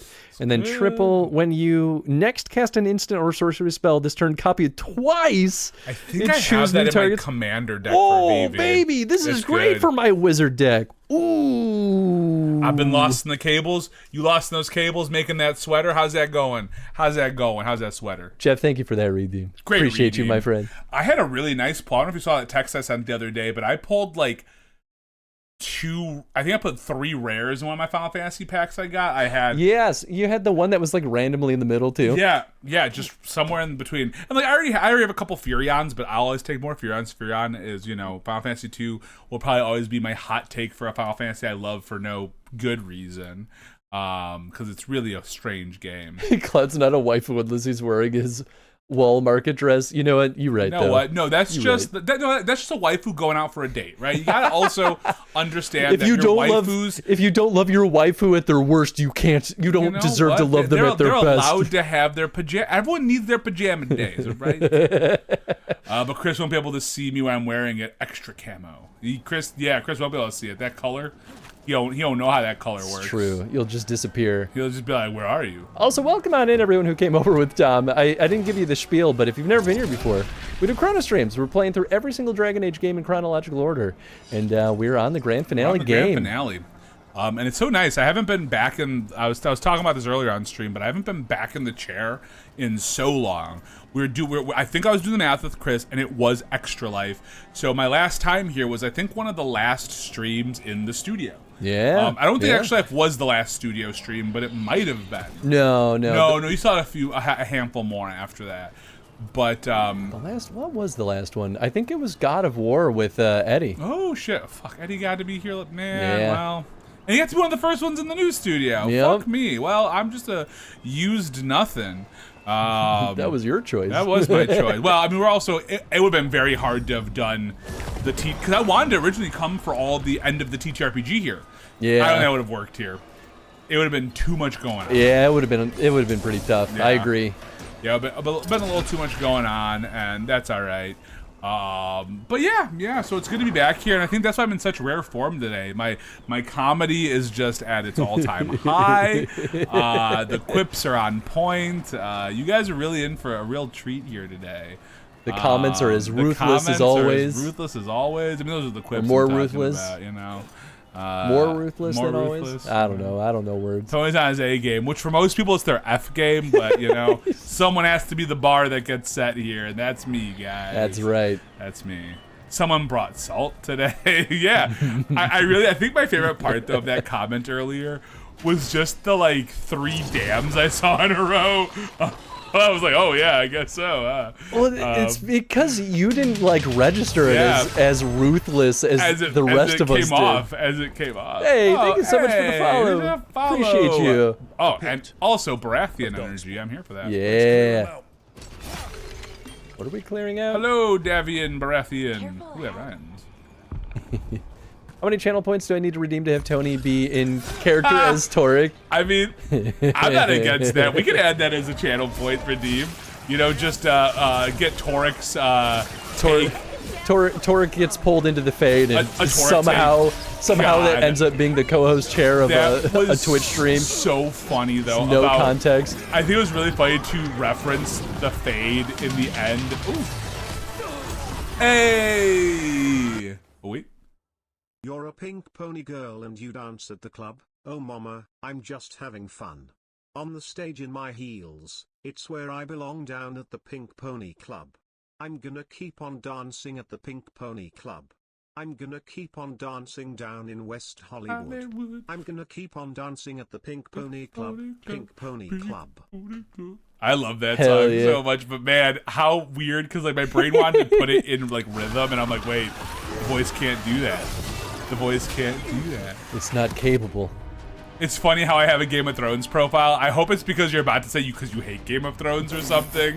But heck yeah, it did pretty good. You know what, Ribs? It did do pretty good, and I hope you're doing well, Ribs. Hell yeah. Yeah, I hope you're doing well, Ribs. Hope the day's treating you kindly today. Ooh. Oh, what's the Final Fantasy VII challenge? So someone started another community challenge for doing a playthrough of the OG FF7. Oh man, dude, if you do that, I might try my damnedest to be there as much as possible. Ooh. Because if I can voice Kate Sith as you use him in the party, you know, that would be a good way to force me to have him in the party. Yeah, although I'll be honest, otherwise... Barrett is my favorite, but I don't think I can. I mean, if I voice Barrett, I would just use my voice. Yeah, sure.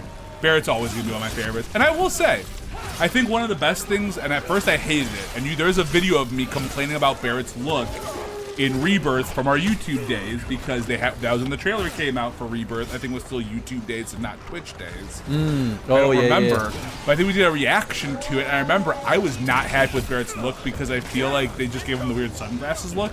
Yes. But hot damn if they did not flesh out Barrett a ton. Yeah. In Rebirth and Remake. I totally agree. And I already loved him as it was, but this made me love him more. I didn't think I could. Barrett's is probably on my Mount Rushmore of Final Fantasy characters. I mean, he's a good choice. I agree. Let's see. No, actually, like Game of Thrones, except I hate the last season. His name was trash, but the other seasons are fine with me. Legit. Yeah, that's legit. About right. At first, I thought that was the ravings of a madman. Doing well. Just watched the movie Arco. It was good. Arco.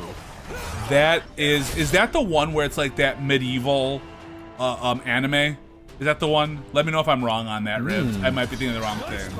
But it's the karaoke song. It is the karaoke song. Pink Pony Club's a great song. Chapel's a fun time. I played the OG 7 on my stream and it was something. Yeah, 7 is... I played it once before, and there are some things I really like about it. And it's actually the same reason why the remakes make me really nervous, because the remakes are kind of getting away from the things that I liked in the first one. But I think in general, I don't understand why FF7 gets the, like, never-ending love that it gets. It's not a bad game. It's just like my feelings in most Final Fantasy. And I like Final Fantasy. Don't misunderstand, but I think the writing in the majority of Final Fantasy games is trash.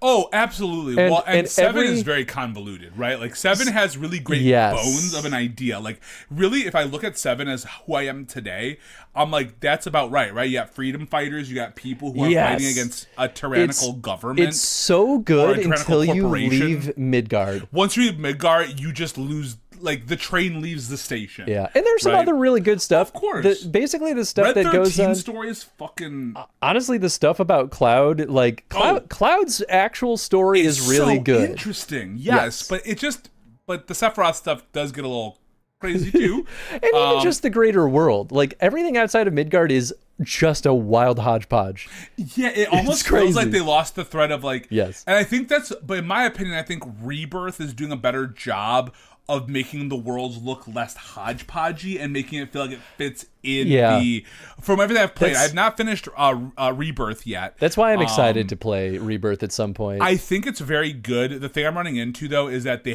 give you a lot to do and you just kind of want to do it. There's some things that are definitely just fetchy quests that you could probably skip, but I'm like, no, I want to do this stupid stuff. Let me do it. But let me see what I miss.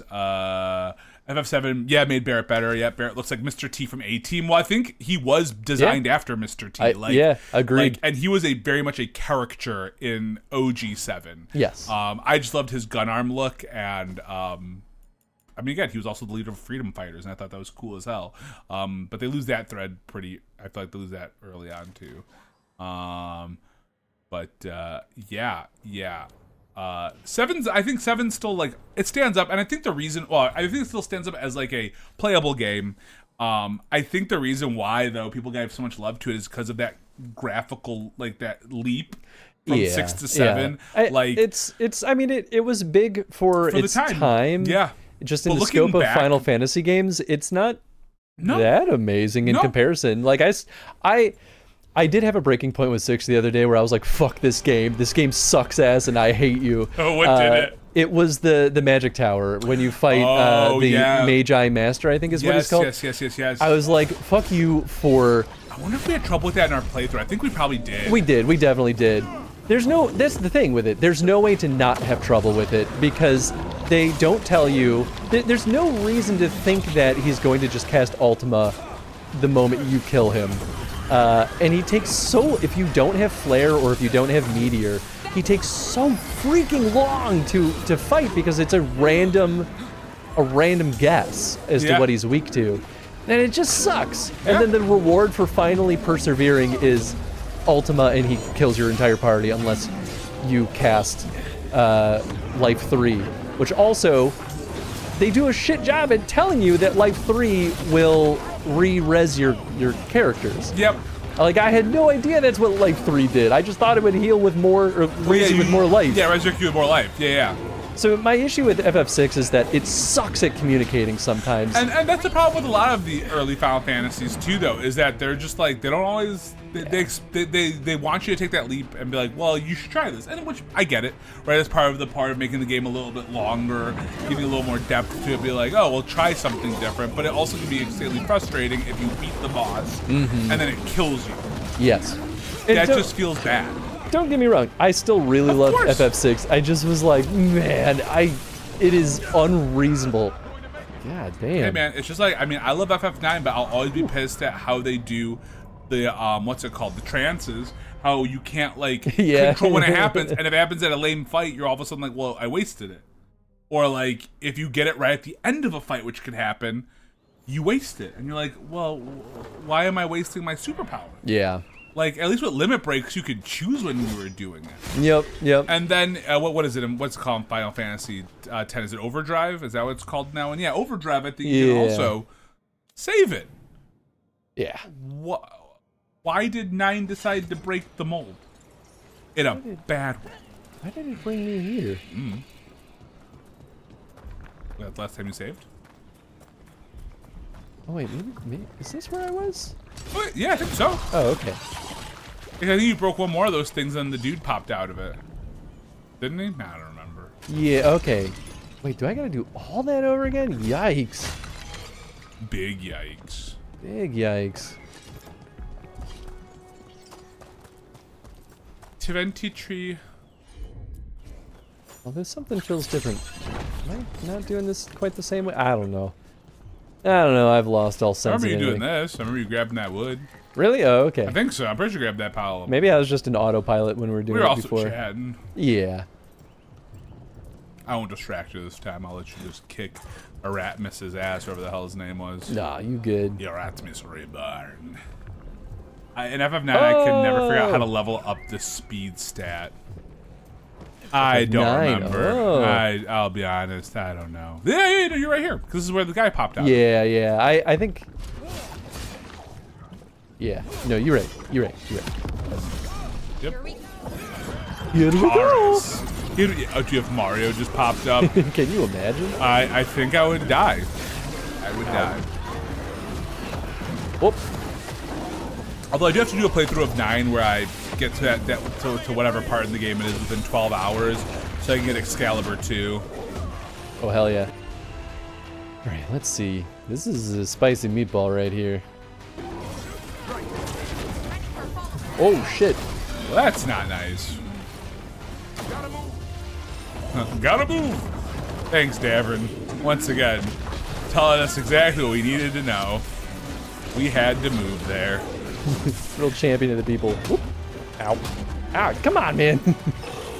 So, at Anja's birthday this year, the karaoke song I had to do, because I saw karaoke earlier, she always gives me one. Like last year I did Sabrina Carpenter's Espresso. Hell yeah. I could put on it. This past year it was Tate McRae's Sports Car. And it went pretty well. I don't think I knew the song as well as I knew Espresso, but we still had a good time with it. I'll be honest though, I didn't love singing it like I liked. Like Espresso I ended up having fun with when I sang Espresso, but nice. I don't know, man. Sports Car didn't do it for me. Okay, I think this one's going a little bit better. Yeah, you're not dead. So it's better. It's true. So Jen and I watched Dawn of the Dead last night for date night. It was Jen's first time seeing that movie. I have never seen it. Really? I have not. It is good. my favorite zombie movie, I think, of all time. And the thing is like the actual story's not necessarily good, but it's more about, so like 28 Days Later is about the story.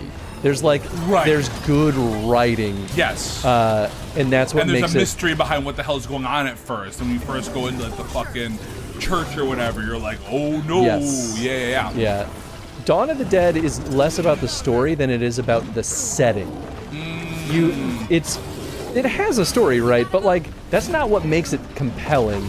It's like it was one of those foundational movies in the like mid 2000s that like really established this like zombie theme that literally decades past that point still reference Dawn of the Dead.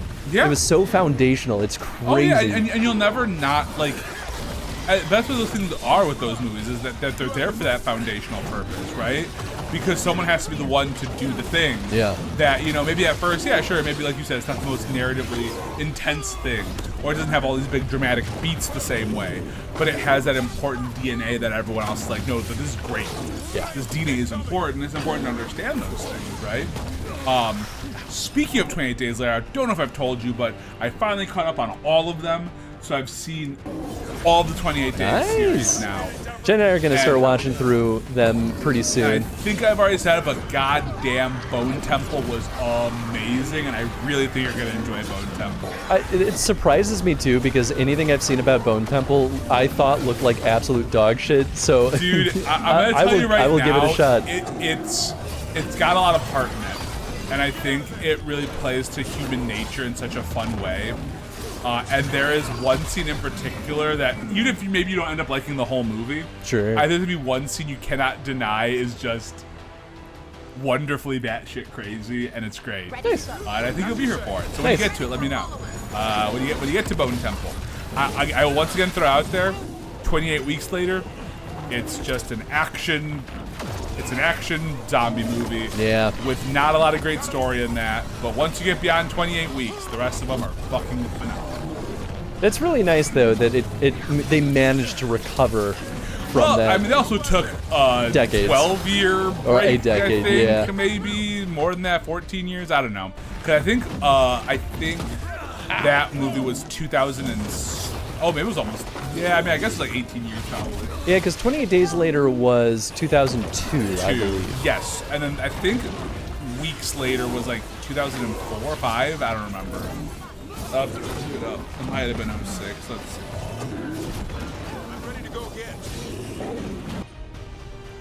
Ready to go again, you say? Let's do it.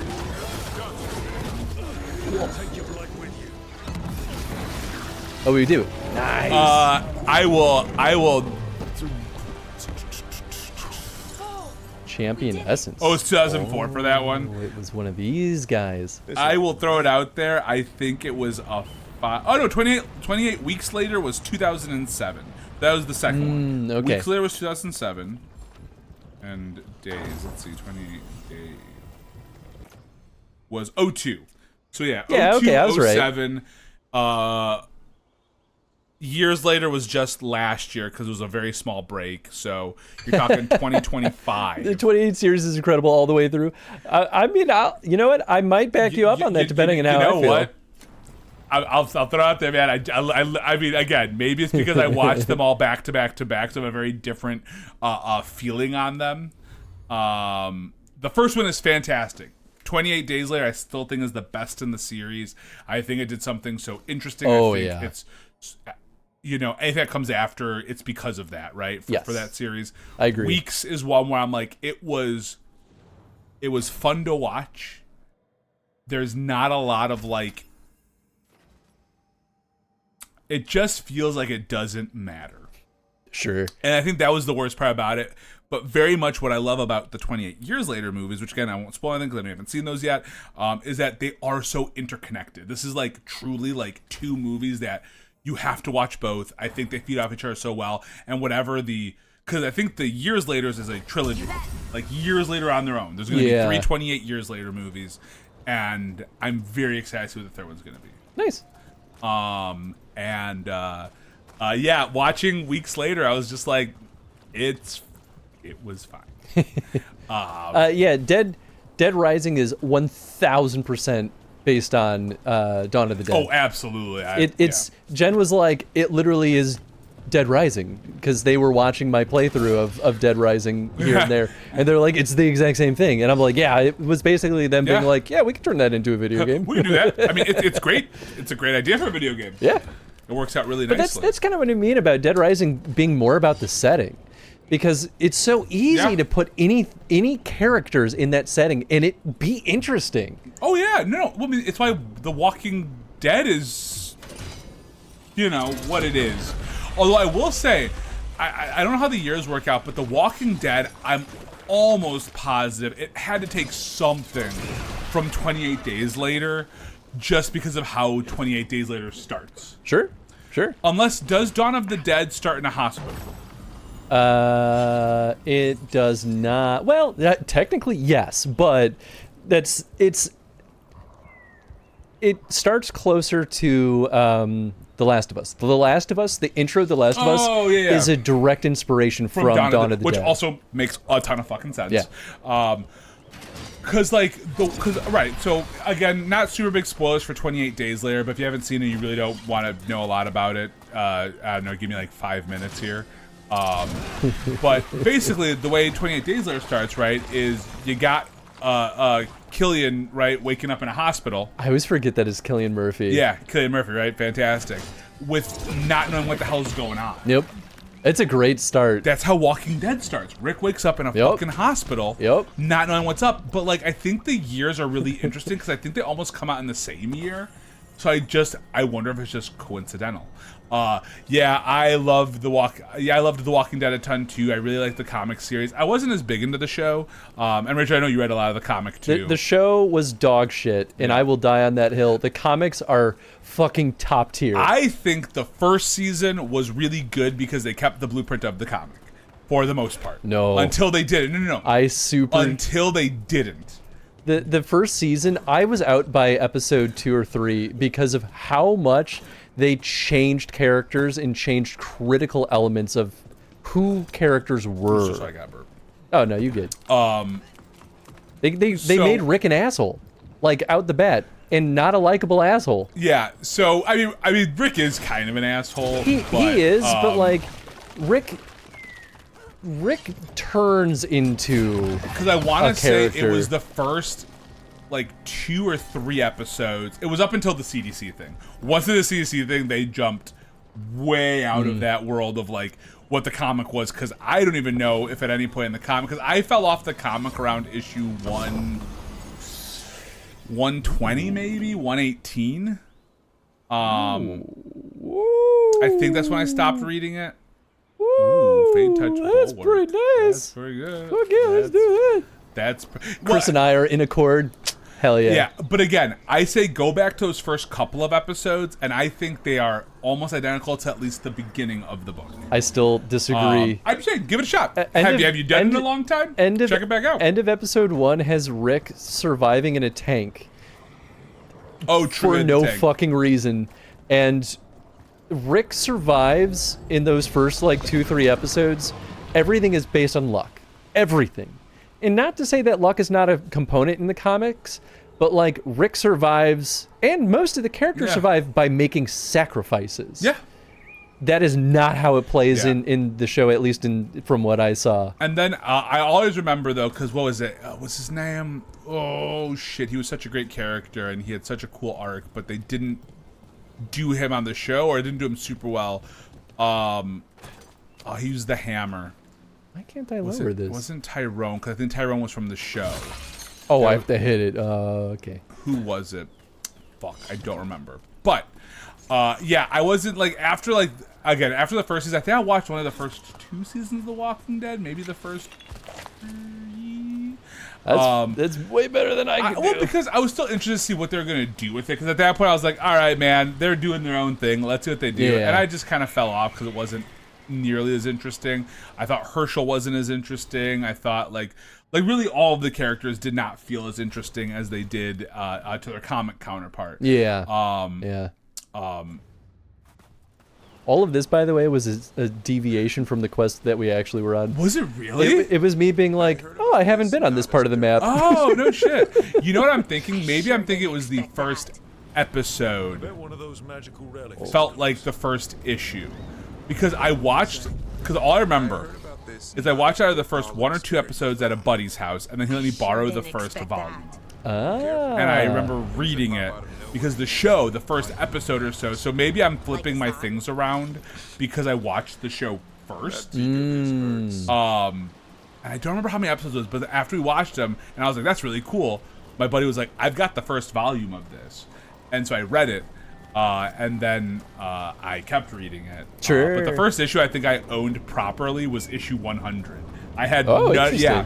Yeah. Oh yeah. I mostly, for the most part, those were books that I borrowed from other folks. I don't remember if Rachel owned those books. I know I borrowed a lot of Saga from Rachel. Rachel and I owned the first like thick volume. Then maybe we bought it together. From y'all. Yeah, we bought it together, and then I think Rachel independently bought volume 2. Because I know that I definitely read a lot of it through trade. A lot. Sure. I mean, that makes sense. And then I remember I bought issue 100 because that's a big issue.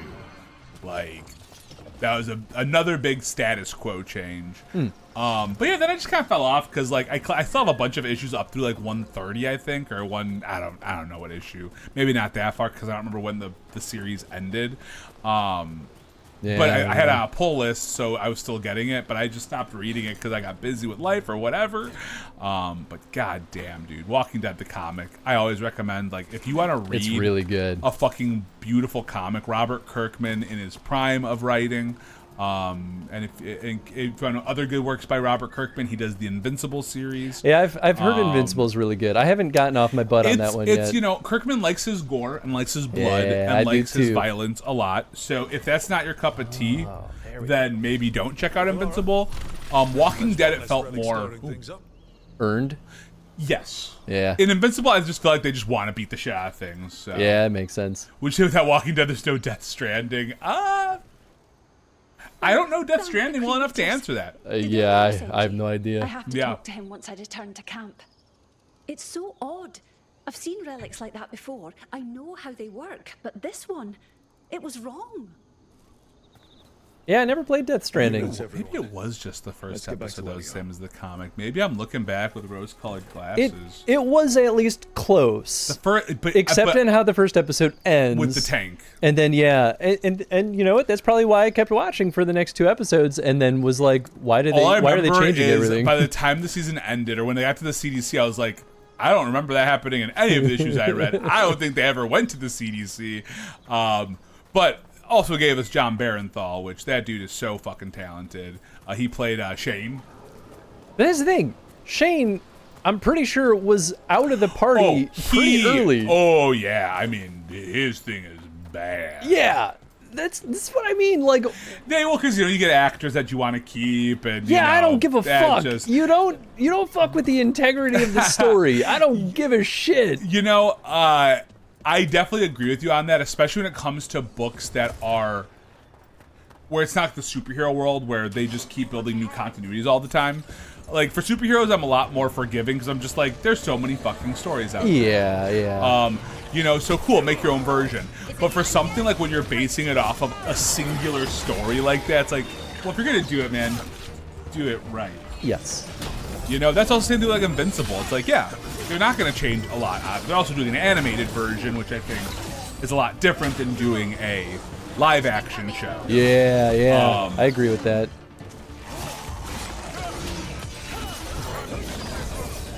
Whoop, there he goes. You were off after the baseball guy fell off. Yeah, that makes sense. Not to spoil. Yeah, well, I was thinking more about Norman Reedus. Oh, that character did not exist in the comics. Yeah, no, because what's his name? Daryl. Daryl, yeah. Yeah, Daryl's not a comic character. He just was like something they added for the show, probably because they liked Norman Reedus. To be totally honest, I don't know, because obviously that show made him huge. So probably, I imagine, without the Walking Dead show, at least Norman Reedus may not have been the lead in Death Stranding. Obviously, he had a cult following because of Boondock Saints before that, so there's always a world where maybe he wasn't talented dude though. Yeah. You know, there's a reason why they kept. There's a reason why they kept him on the show. Rachel's fully on my side. Oh well, I mean, I know Daryl's not a real comic character. Like that is you know, like he's not a comic character. I mean, mostly on the like being angry about it. But he's, you know, man. Here's the thing. At the end of the day, though, it's another medium. People do weird shit. I mean, that's like, you know. Yeah, well, and that's why, like, I'll never be like, you shouldn't watch the show. Like, it's fine. If you enjoy it, enjoy it. I'm just saying, I can't watch it because it's fucking with a thing that I already like more. Yeah. No, the comic is just better. It is just a better thing to I think consume, in my opinion. But I will say, the show is far more accessible than a comic can be at first, right? Yeah, oh, for sure. And that's why I like when things like that can, you know, maybe help push you. But then you get the people who are like, oh, but this character's not it. I really like this character. It's like, yeah, that is going to be the trade-off, right? You're not going to have your Daryl. You're not going to have your Merle. You're not going to have... Chris is my mouthpiece. Yeah. Hell yeah. You're not going to have any of those. Yeah. And I will say, I think if there's one good character that came out of that show, Daryl might have been one of the only ones that was a slightly interesting new person added to that world. And that's all Norman Reedus. Like they were testing out what they Norman could Reedus is do. a talented dude. And Like the people there were just playthings.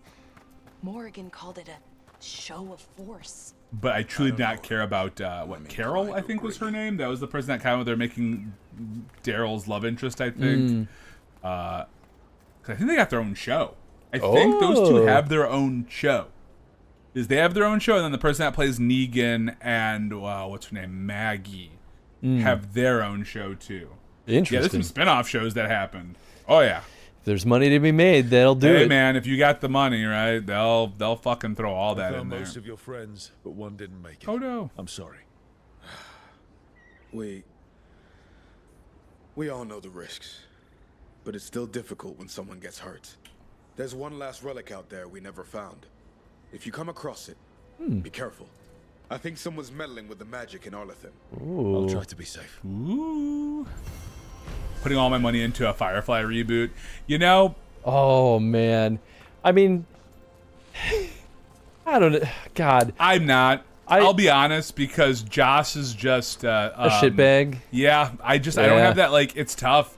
Like, it's one of those where I love those characters, love those actors, but I think, unfortunately, it's almost better to let it lay where it is. Yeah, his writing is important. But Buffy's also getting a reboot, so hey. I forgot about that. I think it's Chloe Zhao is fucking hiding that. So I guess if you get fans doing it, I'm kind of here for it. But I think it needs to be not with the original folks anymore. I think at this point, like, or it needs to be a passing of the guard, because that's what Buffy is about to do. I just think we might be like, you know. Yeah.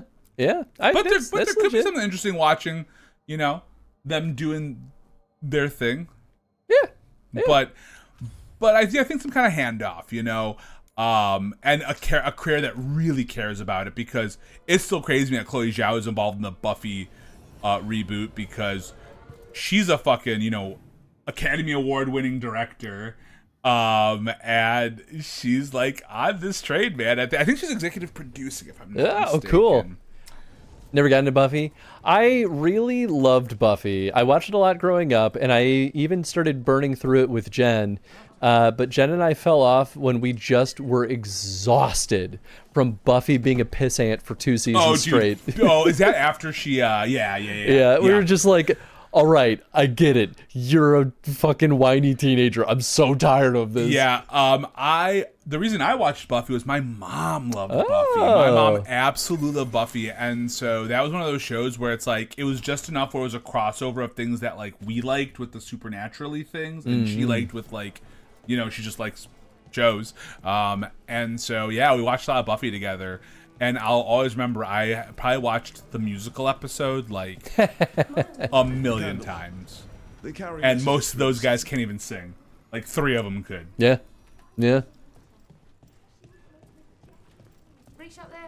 Oh, my mom also loved Charmed, Sean's. I watched a bunch of Charmed with my mom. Nice. Hell yeah. So Tony is a former Quebec. Oh, because I'm wearing my Habs shirt. You know, I forgot that old team was the Nordics. If I'm mistaken, let me know. because I think that was probably an expansion team move or whatever, because people lose their teams all the time. But actually, my buddy found this at a Burlington coat factory 13 years ago for like $10. And he texted me, he's like, do you want a Colorado Avs jersey for $10 in your size? And I was like, yeah, dude. Hell yeah. Why not? Because I was back when I was super into hockey, which I don't follow as much anymore. I'm still a Blackhawks fan to some extent. I'm always gonna be a little bitter though with how they treated one of their players who came out. That's disappointing. You just found out that they kind of were really shitty about it, and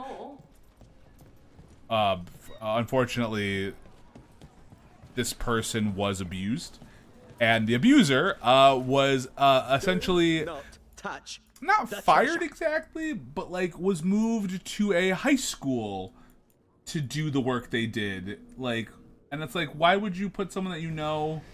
Yeah, that's pretty fucked. Yikes. I think they like give recommendations to some school. I have to this was years ago, and it really bummed me out. And you found out that a lot of the players weren't super chill about the fact that there was someone gay on the team, and that was also lame. Yeah. Because those are people that you like, and this is when the Hawks were like the Hawks, you know, during their dynasty run, and you're like, oh, good, they're shitty. Yeah, that Super sucks. cool. That really sucks. Yeah, it's hard. Oh. Whoa. You Rook. I'm Vesta. What happened? I'm here to help the Shadow Dragons, fighting Darkspawn in the catacombs. Legit? There weren't many when we started, but then the others said to run. Get help. We can't leave the Darkspawn. If they escape into the city, we won't let them. Just sit tight. Yeah, we'll kill him. We'll kill some Hell yeah. I forgot I still had Daverin with us. But I haven't really changed my party. I could change my party whenever I want, but... I'm about to say, I can't remember how that works. You don't have to like go to like a waypoint or anything like that? Yeah, they got little like beacons that you can swap out folks.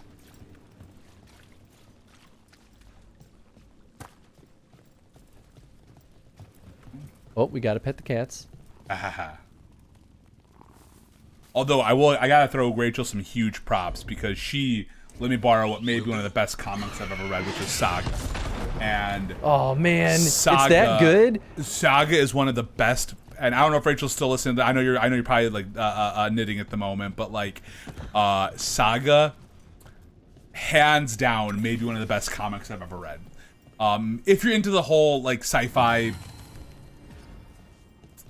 travel, and it's cool. It's fucking cool. I don't want to say too much. They've got really interesting characters. I think it's really worth going in as blind as you can. I've had volume 1 sitting around here for a hot second. Well, give it a read.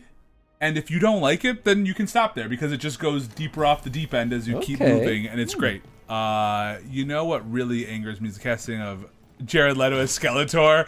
Yeah, I feel ya. I don't know how that dude keeps getting work. That is, I literally said that exact same thing. I think he was great in Dallas Buyers Club. He did a very good job playing the character. I think the dude is unhinged and could really use some help. We've theorized that he has some like real good dirt or blackmail on some Hollywood execs, and that's the only reason Bro keeps getting work. No way people look at it and say he's a moneymaker, because Tron Ares tanked at the box office. Yeah. Suicide Squad also didn't do well. Yeah. So, yeah. Yeah, I think he did motion capture for it too. I think it was like, I don't know if he did the mocap for it. He's definitely given the voice. I have no idea. No idea.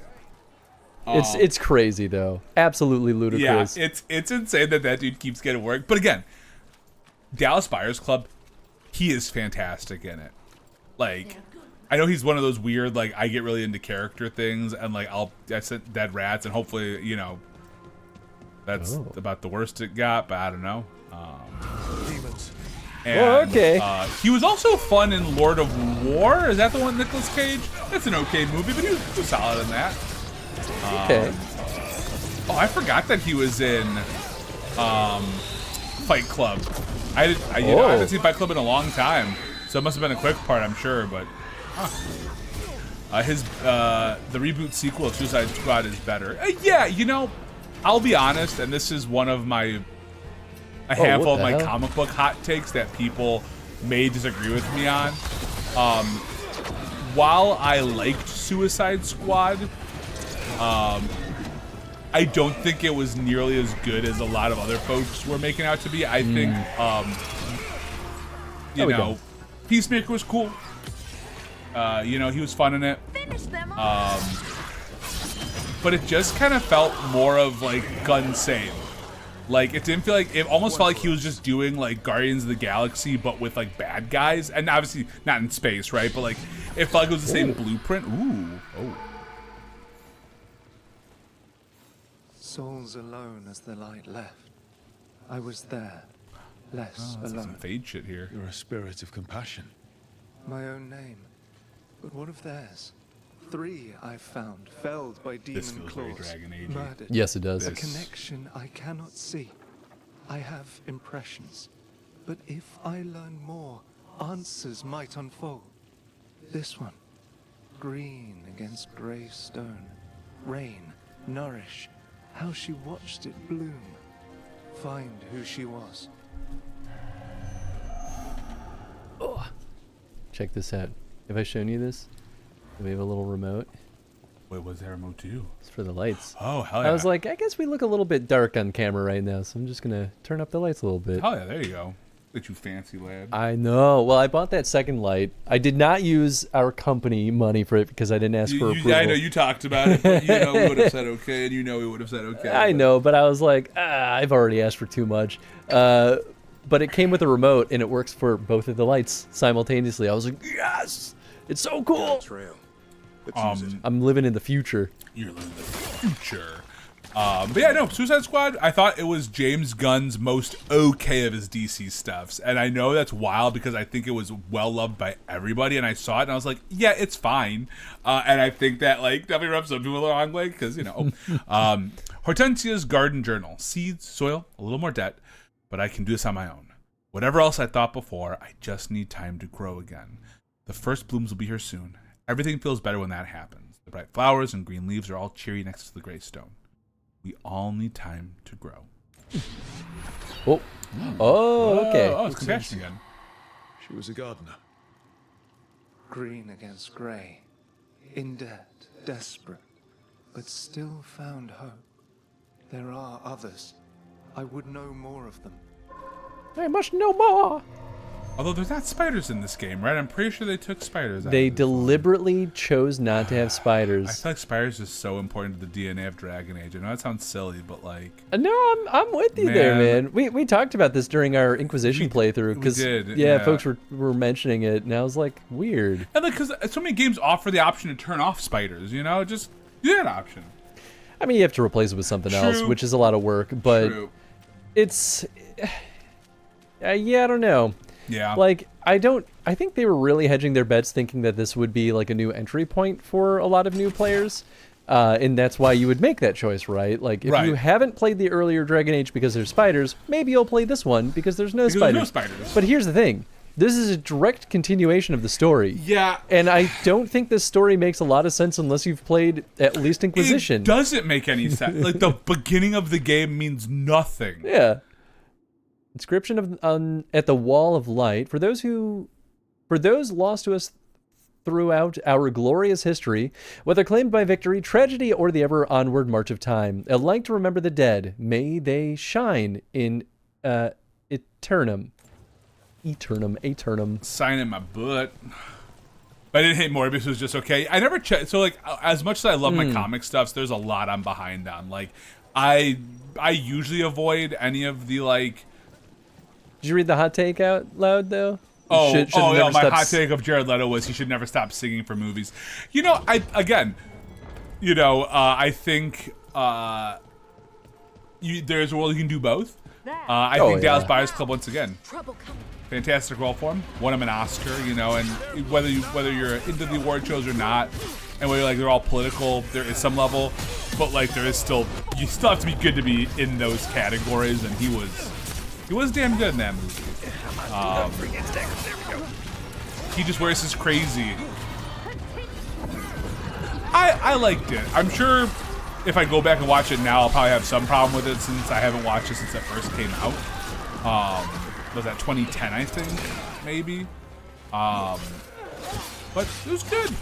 Him and Matthew McConaughey, because that was right when reconnaissance was happening. Reconnaissance. And that's what we were calling it at the time. I think that's what the name of it was at the time. Oh, that's really good. Well, because back then, McConaughey was just a failed romantic comedy actor. Yeah.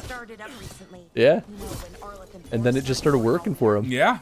When was that? The reconnaissance happened, or however the fuck you said it. There's some way of saying it. Not you, but they said it. It's so funny. Nicely, doesn't it?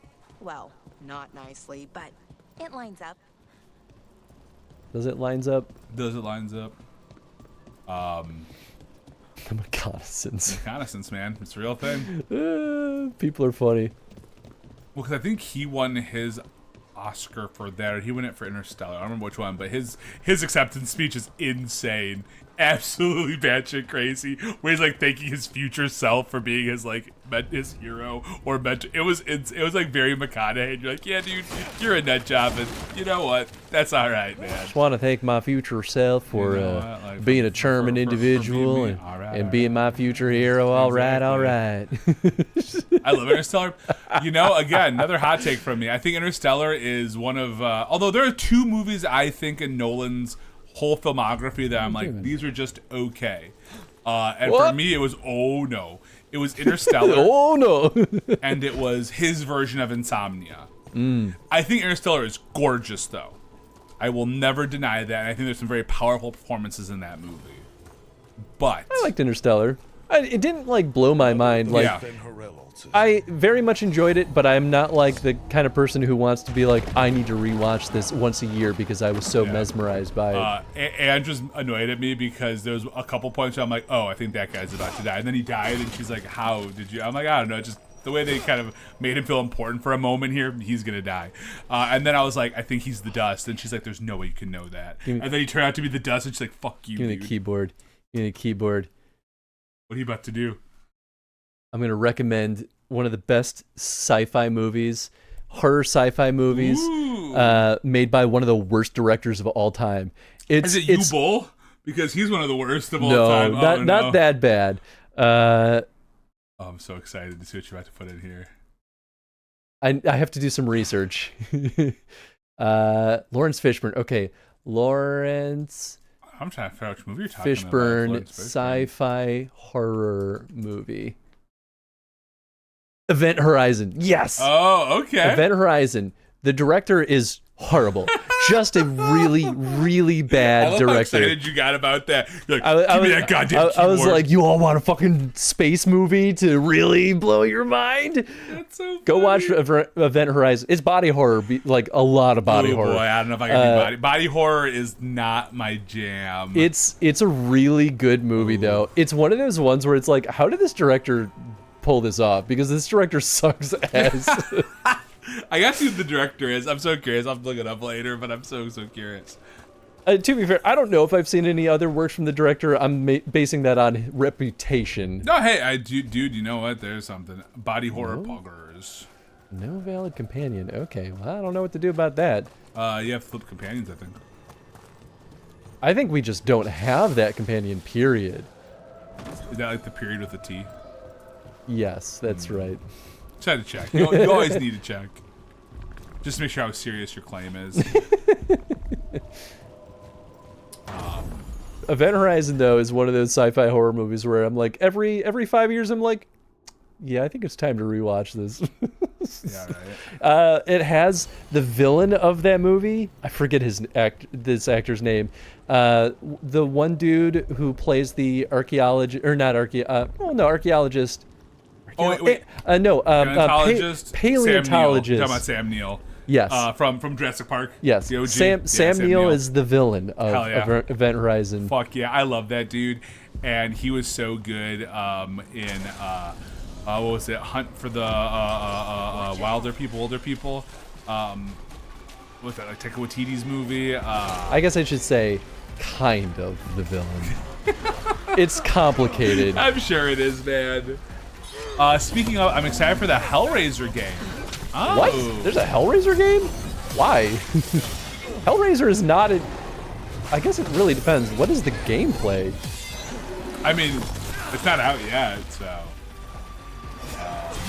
maybe your Hellraiser And you're raising hell. I don't know enough about Hellraiser. I have some really strong feelings. Hellraiser's the one with the pins in his face, right? Yeah, with needles. Yeah. Pine cones. So okay, hear me out. I've only really seen Hellraiser 1 and 2. I have no idea what they've done to the franchise since then. But they better not be action games, is really how I feel. I feel like the only context, there's two contexts that I'll accept for a Hellraiser game. One is a story game, and one is a like Cthulhu-esque like mystery horror. There is no alternative. It is one of those or the other or both simultaneously. If they dare make that an action game, they are wrong. It's a horror game where you try to save your girlfriend, I think is the story. It has trailers. I mean, we can look up a trailer really quick. I think it's time. It's time. It's time to watch a trailer. Here, I'm even going to do this. We'll go to... Oh, you know what? No, we'll do it this way, actually. That's the camera. Computer? Okay. Okay. Give me my keyboard, please. Or something.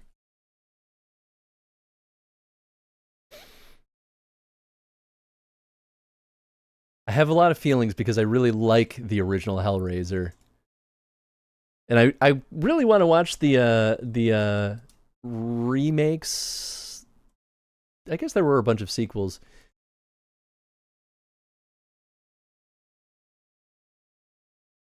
Hellraiser Origins?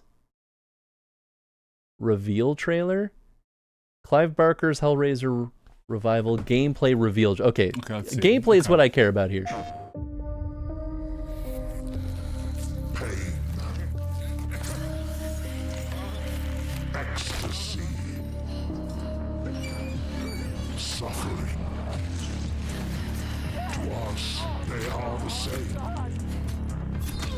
You know nothing about the true beauty of suffering.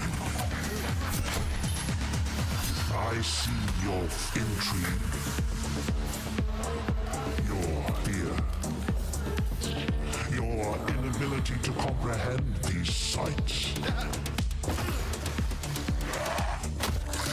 You call for us, and you can no longer return.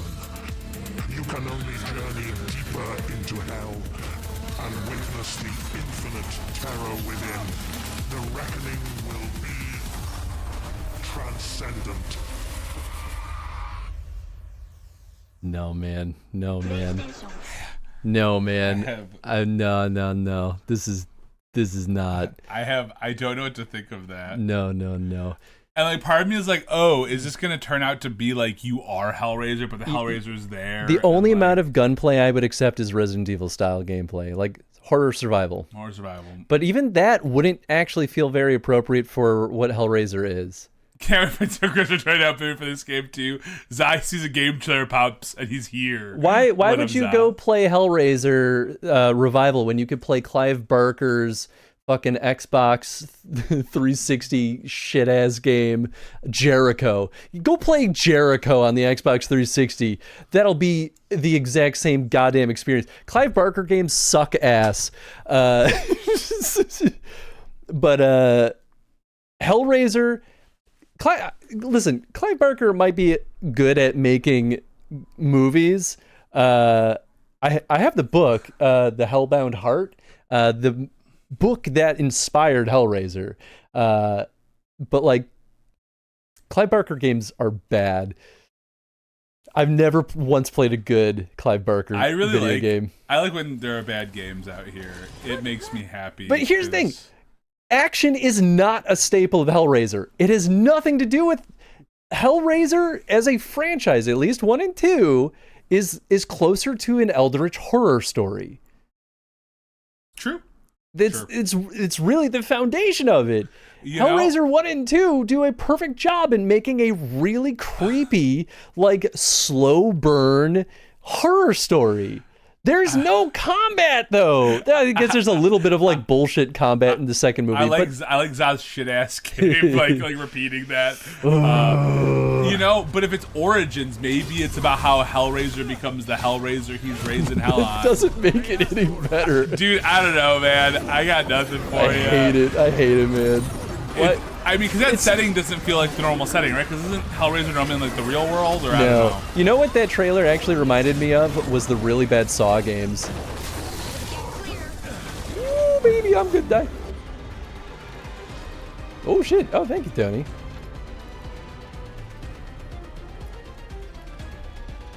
I'll cry taunted. Do I want that? Well, let's do Acid Strike. That's the one that we've ranked up anyway. The Ass Strike? Saw the Hulu one. I did hear that the remake of the Hellraiser movie was really good. I should watch it because I hope I would like it. Have you considered thoughts of the investors? That was the text out. That was the message I was reading, and I was like, oh, I can't wait till Chris goes to read that one out loud. You're right. I should have been more understanding. You gotta think of it. You simply must. Simply must. Sean says, what if it was Telltale-like, where there was no gunplay? That'd be great. Absolutely. 100% I could see it. That's kind of what I meant when I was talking about, like, if it was a story-based game. Telltale style? Absolutely. That could be, actually, that might be one of the best formats for a Hellraiser game. I mean, you just like Qing the Eternal kill you. Get Qyin.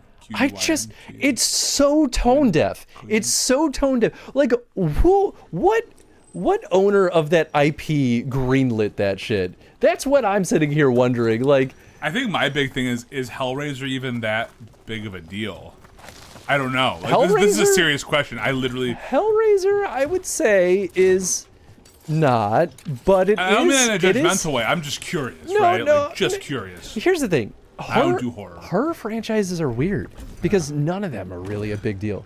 Most horror franchises are like 2 to 3 hit wonders and then they disappear from the face of the planet. Like, for the most part, they're kind of forgotten about. And Hellraiser was big enough to have like an iconic monster that people kind of kept in the zeitgeist. But like, honestly, Hellraiser 1 and 2 is kind of all you need, and then the franchise kind of disappeared a little bit after that. I mean, that's really similar. Like, if you look at Alien 1 and 2 are considered like, the prime, right? And then 3 was like, you don't gotta do it. And then they came back, and even the prequels had their problems and stuff, but it was getting better. And then obviously this most recent one that Fede did was solid, I would at least say, though, that I think Alien is more prolific in the grand scheme. Well, yes. I mean, it's Alien. It's fucking Alien. But you're right, though, that it really was the first two that kind of like... Yeah, but that's so common. Like, you're not incorrect in saying... I mean, they'll keep making them, though, because it's just, like, it's easy, right? You can just keep making them, and people will come and see them. Yeah, Romulus, I really liked... I liked a lot of the roots because it felt like they were going back to a bit of the OG Alien roots, which were nice. I do think there were some design choices later in the movie that I thought were kind of silly. I know they were paying homage to Prometheus through it, but it was still weird. But I will say, there's that one scene where they had to be really quiet. And it was an incredible scene. Like, those actors, holy shit. They did some cool-ass shit with it. Is it as good as Alien? No. Is it as good as Aliens? No. But I think it's a hell of a lot better than what's come between those. Sure. I can dig that. And your favorite was Alien 4. Yeah, I don't know if I've heard a lot of good about Alien 4. Was that Requiem? Is that even the right name? I don't know. I've only ever watched Aliens 1 and 2. Which one is the one with the weird alien? Well, that could be a number of them. Because even Romulus had an interesting alien near the... Well, between 3 and 4. Oh, I don't know. I've never seen 3 or 4. I have them. I've only seen 1, 2, and then I've seen Prometheus and, oh God, what was the one after Prometheus? I liked Prometheus. I understand, though, like, the issues with it. I liked it a lot, too. It was definitely more like lore than it was like, Yes. I think that's a very good way of putting it, actually. How do I not get shocked? This is a brutal fight, man. Do they have like a healing ability or no? Yes, they just have to recharge. Oh, it's on the recharge. problem. It's on the recharge. Yeah. Okay. Yeah. I guess maybe it doesn't. It's really hard to see the radius on that electric. Forehead Ron Perlman and Winona. Well, hey, you know. I don't know. At some point I'll probably watch 3 and 4. I just know that like a lot of people are like, you know, they're movies, and I think 4 was the one where they like insanely jumped the shark. Was that the one where like, and sorry, some spoilers I guess, like where they bring Ripley back? That's, yes, I think that's the one. I don't want to spoil anything. Oh, okay, yeah. Oh, yeah, Sean's just saying yes. Okay. Yeah. Then yes, 4 is the fucking weirdest alien movie that's ever been made. Oh, man. I didn't super love it, but like... Hey, but nothing wrong with it to do, you know? Props to you, everyone who does. Yeah, right? Oh, never mind. So I'm gonna have to leave it a little bit because Anna just messaged me. She had to run back to work for something, and then she's like, "I don't know if I'll pay for another Uber," and I'm like, "That's really fair." Damn, brutal. So I have to go in just a little bit, but I want to see if you can beat Q-Yin, the Spark Wielder. He is a Spark Wielder. Their name is not wrong. You know, that's the. They are wielding the sparks. Ow. Okay. All right. Okay. Ow. Please. Night, help. Rachel. Thanks for hanging. Night, Rachel.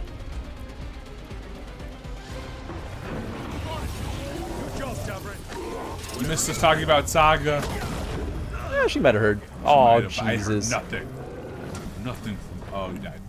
I sure did. I like all of them, but 3 is low on the list, as is Prometheus 2. I can't remember what Prometheus 2's I forgot there was a second Prometheus. Oh, no, well, I think it was called Alien, though. I think they went back to the Alien name. Well, yeah, because Revenant, Covenant.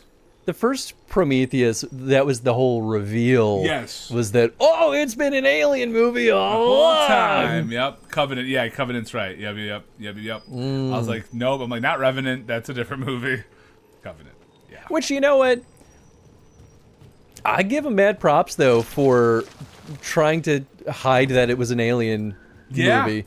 Well, I think it's kind of cool. Well, and they gave you some hints, like, as you got deeper in, when you saw, like, some of the things, like, wait, this kind of looks like the Cradle thing, and then you're like, wait a minute. Well, and I think they even allude to, like, Wayland Tech. Yes, Wayland Tech, and some of that stuff, too. And I've heard really good things about the most recent Predator, which has a lot of some combos of, like...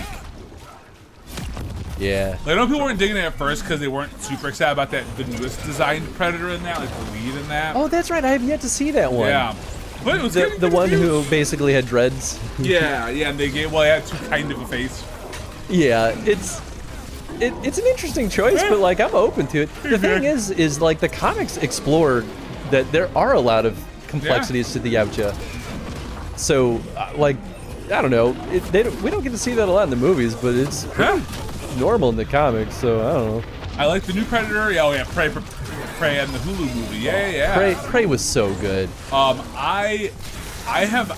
never watched OG Predator, so I really want to see that, and then I want to go and watch like Prey. And, I will watch OG Predator with you. It's one of those that I never saw because when I was a kid, I was scared of all those movies, which is why I never saw Alien. And now Alien, until like I don't know, 10, 15 years ago, and now Alien is like one of my top 5 movies of all time. I think Alien is a near perfect space horror. I think it does such a great job of building suspense.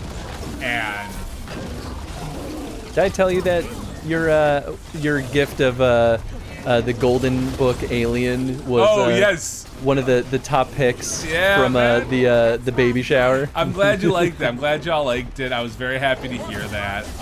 And was also very pumped to make that cute little alien, not the astronaut card. Yeah. Oh, I mean, I knew that was Ange's artwork the moment I saw it. Not mine.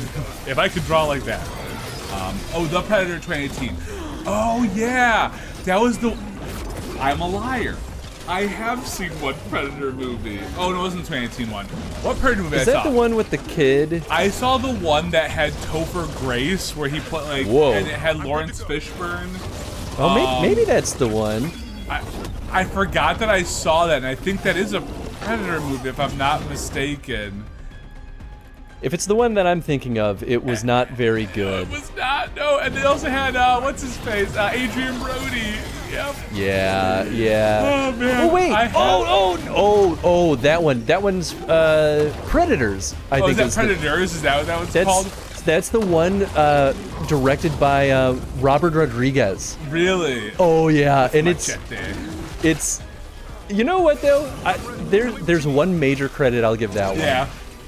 That one is the most Predator-like movie out of the mix for that time. Well, it was a return to form in a way that I thought was successful. It just wasn't a great movie. Yeah, if I'm not mistaken, I think that's one where Topher Grace turned out to be like a murderer or something. Like he was a well, that was the whole shtick, was that they were all violent bad people. Yes, that's right. They were all criminals in some regard, and they were like, well, why is this dude here?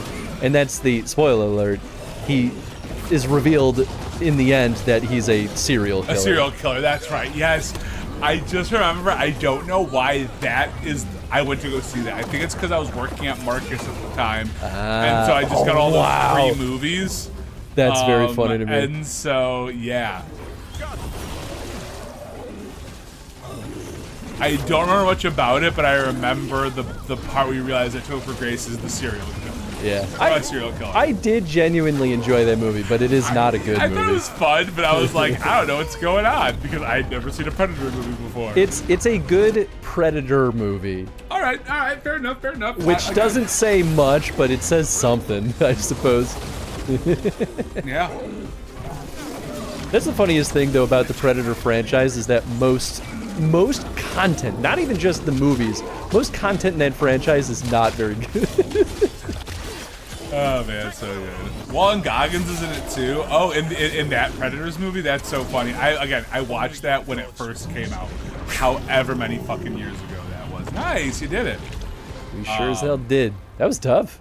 Mahanadol's Tears. Ooh.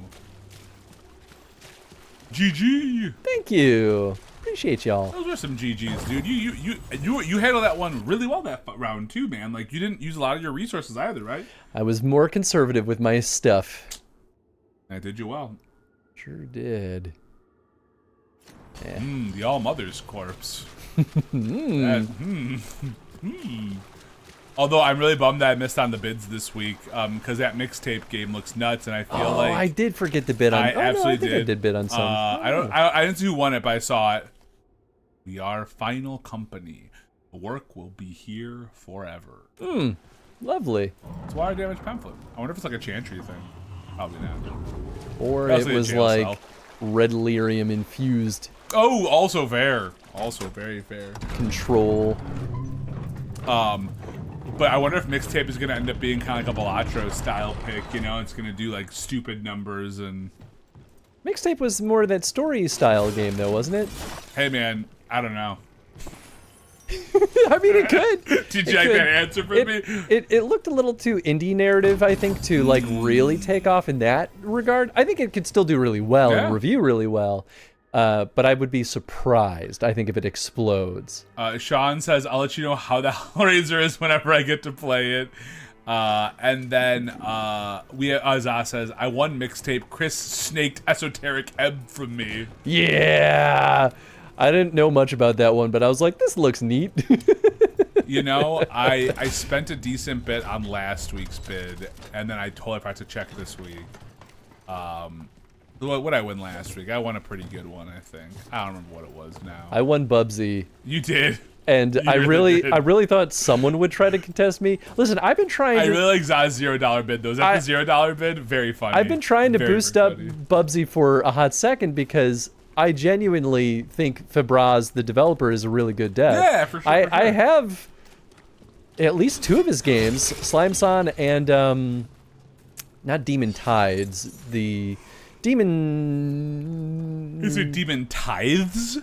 No. Either way, I think he makes really good 3D platformers. Like, he's been making them for a while now, and people are kind of putting Fabraz and our friend Chris Wade from Luckshot kind of side by side as like really good 3D indie platformer devs. And so I'm like, Demon Turf? Demon Turf, that's the one, Turf. Yes, and I haven't played Demon Turf, but you know, people seem to really like it. I think it looks gorgeous, and I have physical copy of it. I should just play it. So anyway, my point is, Bubsy 4, I think will be really good because it's in really good hands. Yeah. So I've been boosting it up, and I was like, surely I've dude. convinced someone that it's worth bidding on. Again, that $0 bid really tickled me. It was very funny. Really fucking tickled me.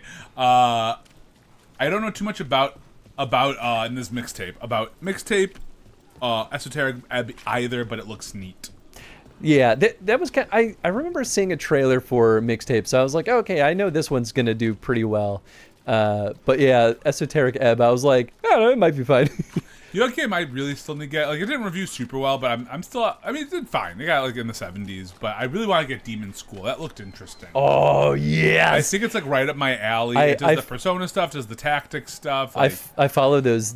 I've been following those devs, I think maybe since my Twitter days, and so.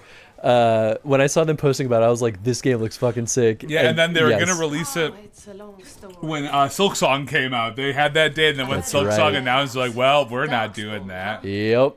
Damned Venatori. I kind of want to get a physical copy of Demon School because I was super excited about it. I don't know. I like that's what I'm saying. If they do one, 1,000% yes. I mean, I will join you on that. It could be one that Limited Run does.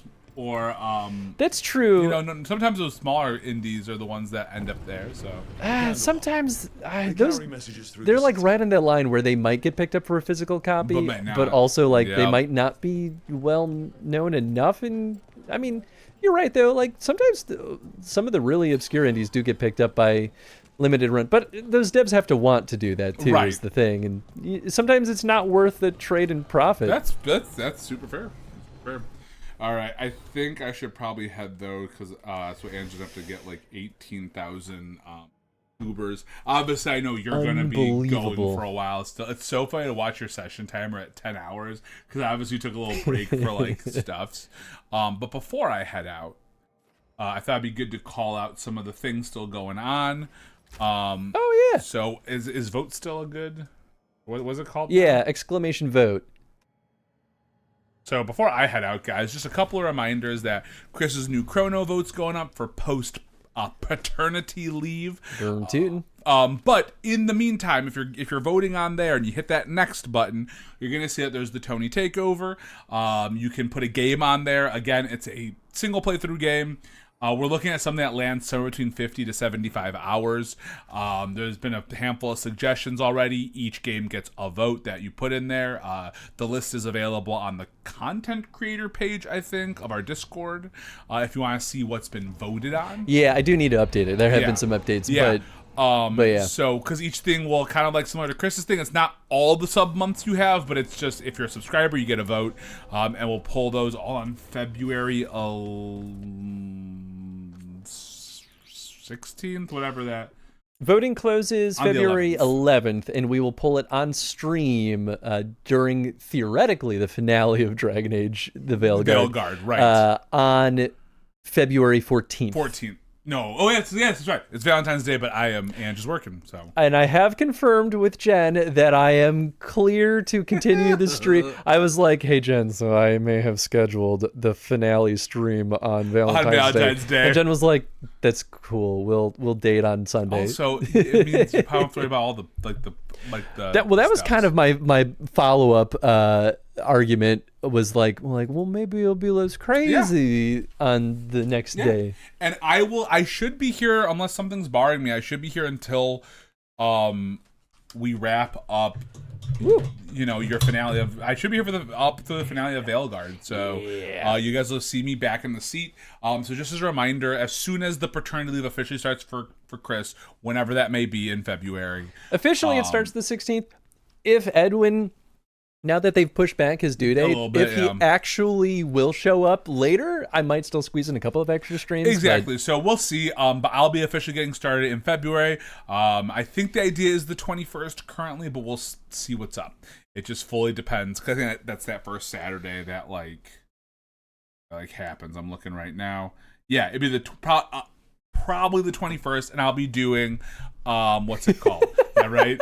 I'll be doing an afternoon stream. It will not be an evening stream just because afternoons just work a little better for me right now. Tony doesn't like hanging out with the normal crowd. He's trying to make new friends. Yeah, I'm trying to make new friends. That's it. You know. Knew it. You know, but yeah, so we'll still. So again, ACTV is not going to go away. I'll still be here. And I'm going to try to at least hang out during the streams. Like I may not be on voice chat or anything. Or maybe I will. It really depends. But I'll try to tune in and hang out with y'all too. So please do those votes, guys, because it's just something. Sean's, I'm newish, exactly, but you know, we keep getting more new fun people. You've been around for a little bit now, Sean. I feel like it's been a little bit because I know I've seen your name pop up over the last couple of years. I feel like, but maybe I'm crazy, maybe longer. So yeah, that's what's happening. I want to say it before I headed out for the evening because I know Chris has a lot of Veilguard to get through, and we gotta make that progress. You gotta make that progress, and I don't want to slow that down. So I'm super excited. I'm probably the newest person here, other than Tony. You got it, Zah. You're we a have brand. some. No. Who are you? What are you doing here? But yeah, no, there's a lot of cool things, and Chris has got a ton of chrono votes kind of coming up. There's a lot of good shit on that list too, which is very cool. So yeah, go ahead and toss a single player game my way, and you know, I'll go on the list and we'll pull all those votes on the 14th. So hell yeah, cool. I think that's all from me, Chris. Anything else you need me to say before I unceremoniously leave? No, but you can kiss me when we. Yeah, full tongue and everything. Yeah. Yeah, I use tongue every time, baby. Every time, even when it's like a kissing like a grandparent. Yeah, every time. Gross. All right, I need to leave. I think I have officially jumped the shark here. Overstayed his welcome. I have. So I'll let you get back to Chris in a moment here, and I'm gonna get out of here. So thank you guys, and I'll see y'all next week. BRB, hang tight, folks. I'm back. Guess we did kind of raise the camera a little bit. Is that what we did? Probably. Tony's a tall guy. Whew. Sorry it took a little bit. Tony got his butt out of here pretty quick. I had to take Tenzin potty real quick while I was up and about. So I did that. And Tenzin was good about it. He was pretty quick, actually. Go lay down, kiddo. You're just standing back there. Who let the Zah person in here? Honestly, it was definitely Tenzin. What's up, Goob?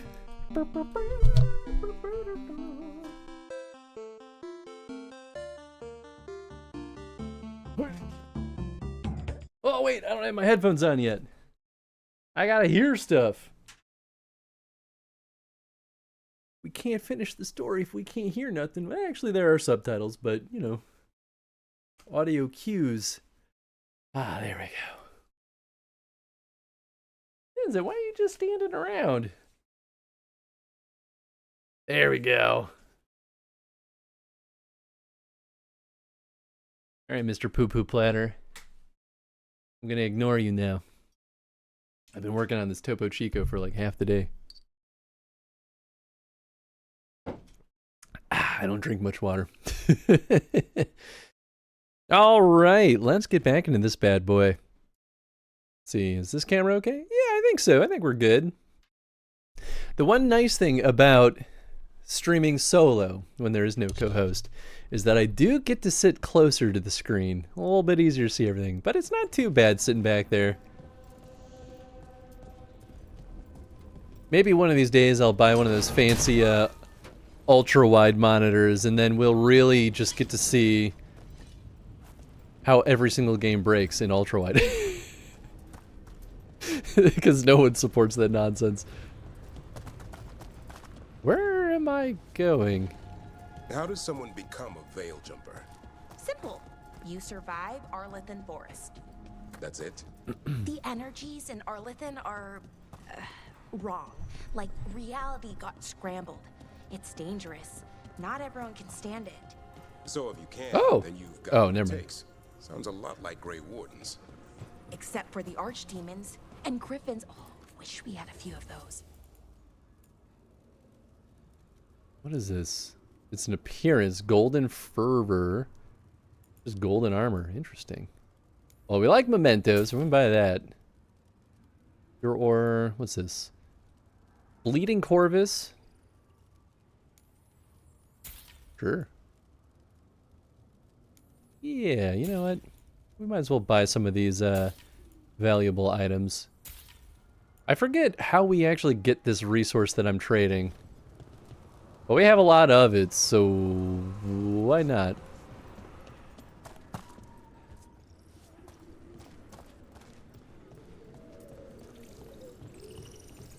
Oh, here we go. Okay, there are more.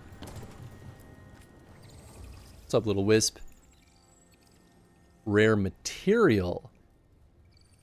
Benedal's Tears. Highly viscous substance that can be used to treat leather in a variety of weapons. Gross. Oh, I could just buy more. Oh. It's 5 a pop. You know, I mean, that's not bad. Alright, those are all appearance. Then I don't care anymore. Appearance is a waste of money. This is the one problem I have with, like, things that are like, you could spend your money on something useful, or you could spend your money on something that just looks cool. I'm like, why am I being punished for wanting to look cool? That's how you know it's like for like when you run out of other stuff to do. Champion's Brilliant Regalia. Holy shit, that defense is nuts. Ah, Goob! Whoa, what? Look at him go! Goob, thank you for those biddies. Appreciate you, bud.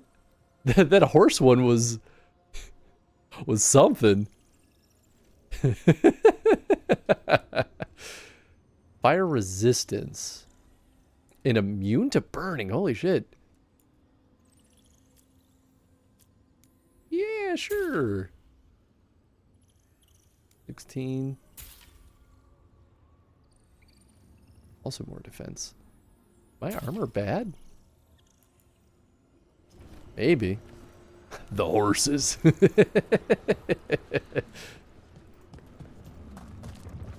Okay, that's for when we do...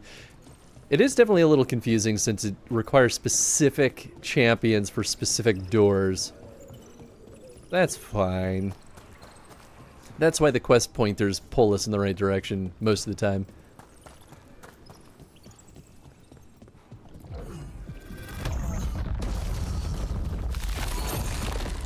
Yes.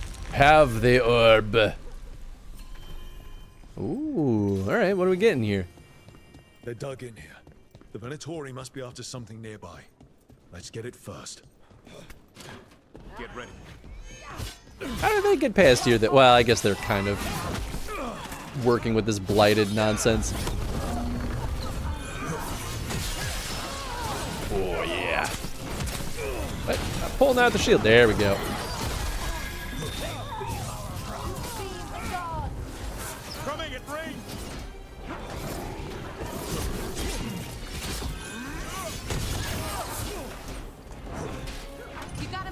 Whoop. Can do. Do the thing. I feel like my inputs are just not registering sometimes. Blah! Ow.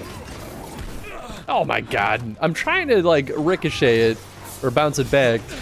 And it's not turning the indicator yellow, so I just keep going like hut, hut, hut, hut, hut.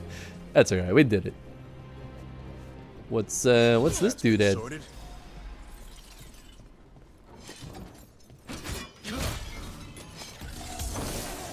Take out those crystals.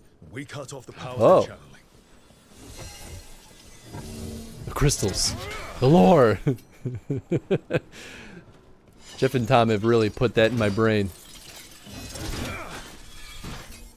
Okay. Well, that one's also shielded. The crystals, the lore. I can't get it out. Any opportunity, it now comes to mind. Oh, God. It's fine. Ah, damn it. I know how to play a video game. I played 1 or 2 in my day. Oh, that was full of blood. Well, that's mildly concerning. They're using it for blood magic. Unknown artifact. What are the crossroads doing? Yeah. The spirits of the crossroads do as they must, Felisan, as do we all. Thank you, Solus. That's incredibly useful. Really helps your old friend pull together a rebellion against the Evanuras, Felisan. I appreciate everyone else giving Solus sass, because he is an idiot.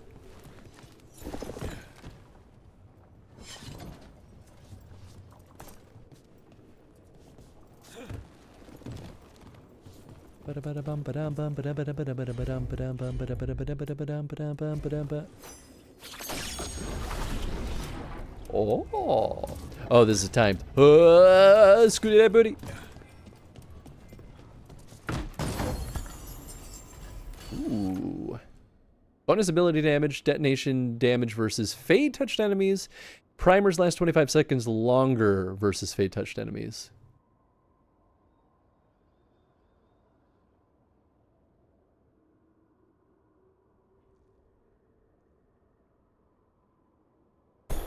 I just don't think we have anything that...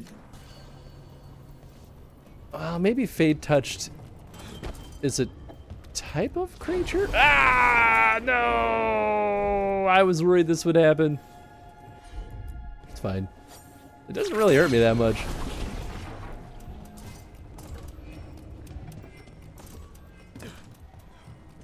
Up at him.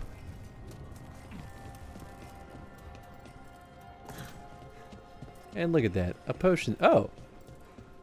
Okay, I guess I actually just took 0 damage from falling.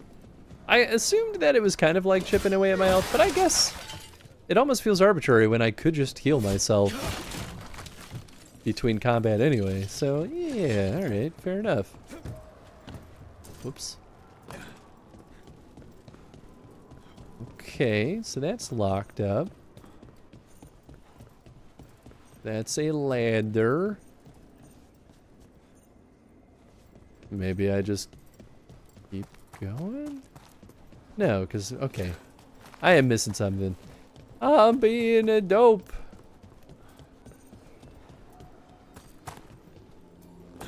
So which of these guys can I break? It's got to start with 1.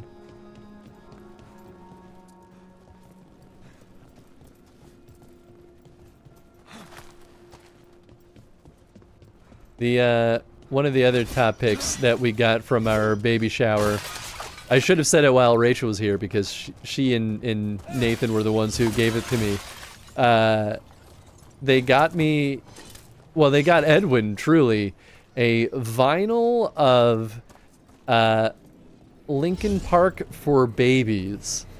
And it literally is like a little kid-friendly version of a bunch of popular Linkin Park songs, which is one of the funniest things in the world to me.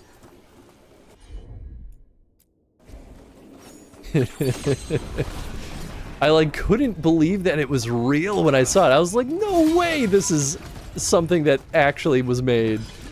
Sure enough. Trouble coming.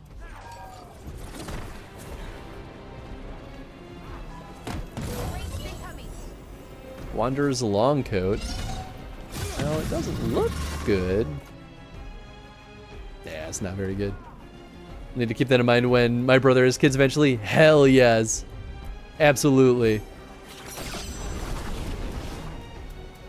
What's happening down here? This doesn't have a ladder to knock down. Oh, it has a crystal. And lore. Oh, it does have a ladder. I'm dingus. Activate.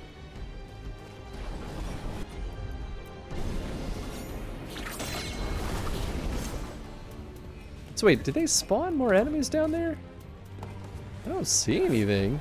They're making it sound so... Oh.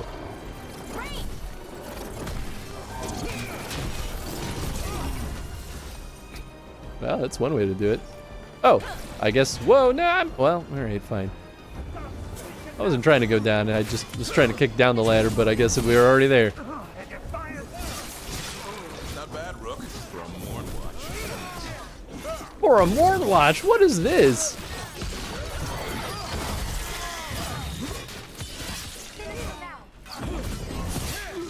Today you die. It's just 2 mages, huh?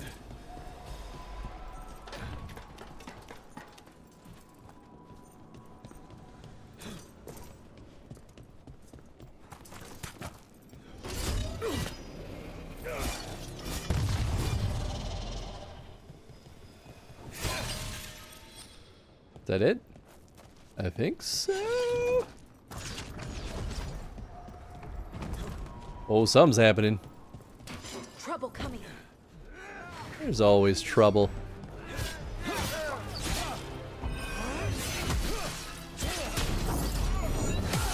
Bam! Get wrecked, nerds. Now you bleed.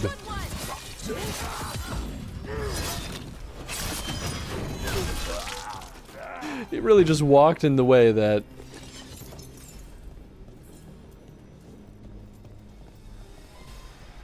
Okay, so now do I break these? Ah. So I do.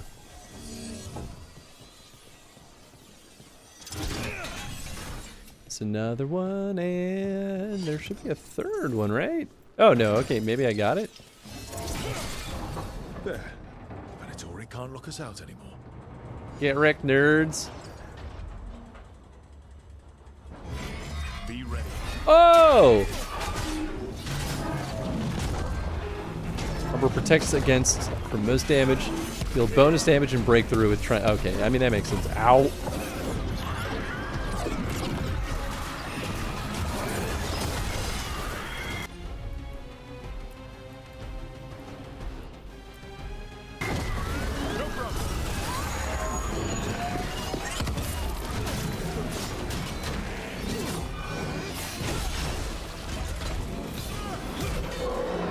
Got him. Maybe from components they found here so they could seal off the doors. Is this a little cave here before? I don't know. Ba-na-na-na. Alright, what is it? Oh, it's one of these stinking things. And now we gotta find all the doodads to break. Yep, there it is. What? They're really making me crawl around here again.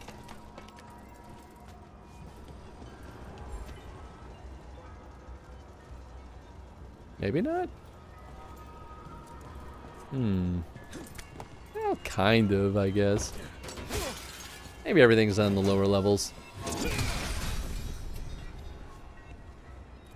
Would not be upset if that's true. Yeah, okay, I see another one.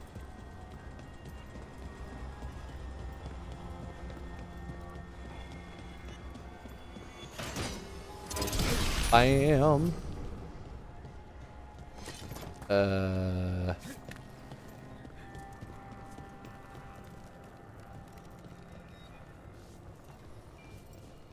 I hear another one, I think. Is it down here? Whoa! I wasn't sure I'd be able to grab that. I really was playing with fire there.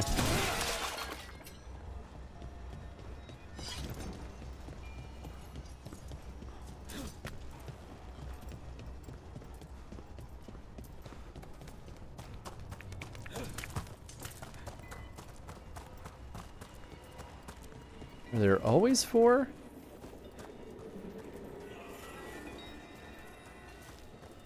I don't know.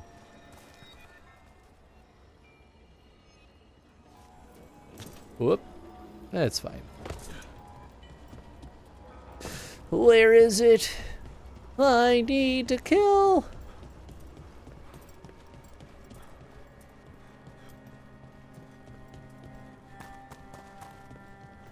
No, still not that way.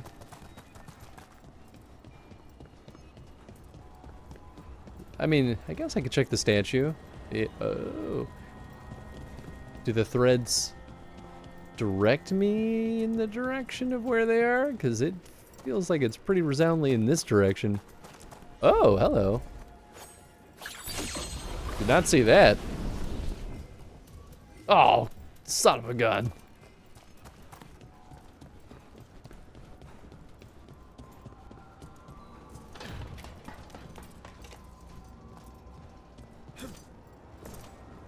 Well.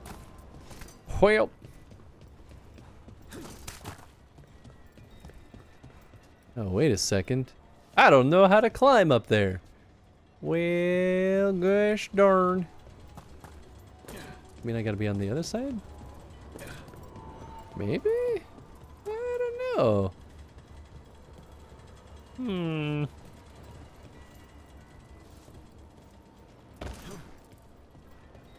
Maybe we have to finish doing this thing first then. I don't know. Well, how about back this way? Maybe it's sitting over here somewhere? Don't think it's gonna be this crazy far back, right? Yeah, because this is back in the main area. They wouldn't do that. That would make no sense.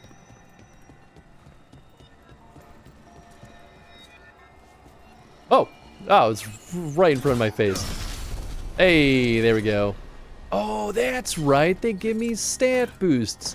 Ah, I really should have been trying to do those in the other spots. Whoops.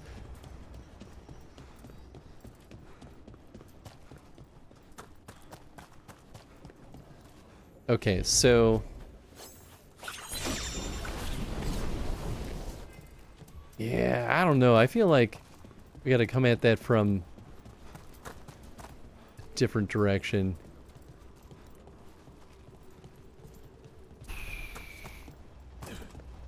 But what are our other options? I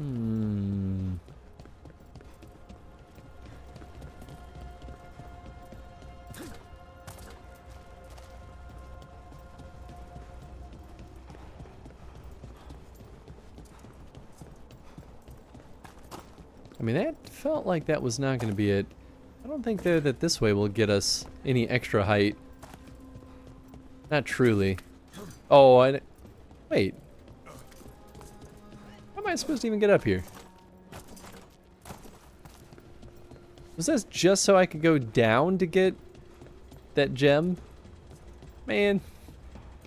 Man. It's fine. I'll do it. I need the money.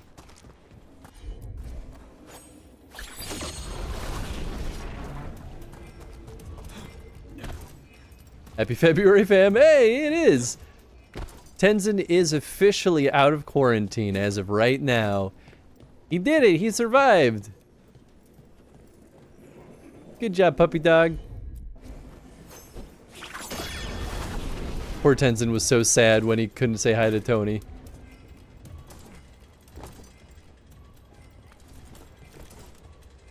Yeah.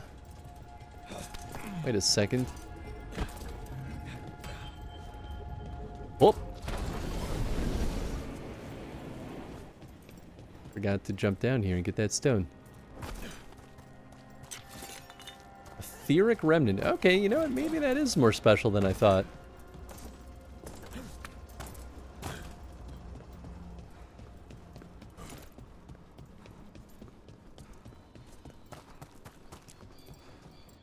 Let's take a look at the map. Am I being a dummy? Or is this just gated by another spot? Because I feel like in theory, this would also just loop around.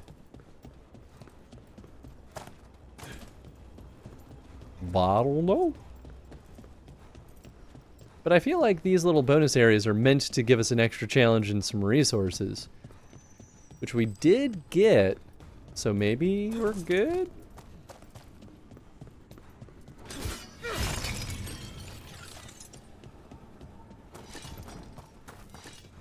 Oh, well, what about this?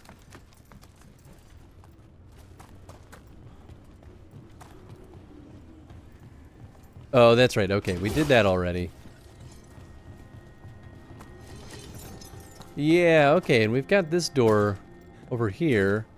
Whatever this is on about. Open from the other side. You... Well, that was what I was trying to figure out. Okay, so is there something more we could do? I guess the answer is there must be, right?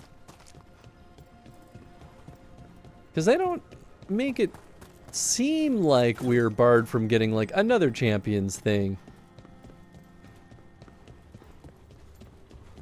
How would we go about getting up on that higher ledge?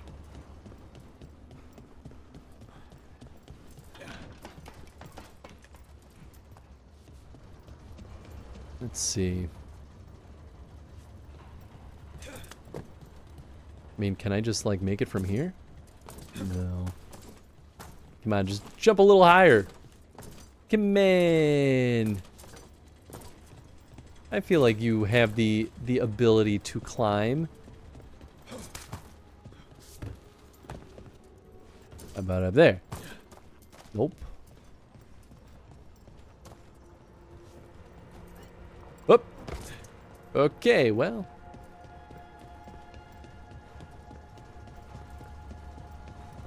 I don't know, man.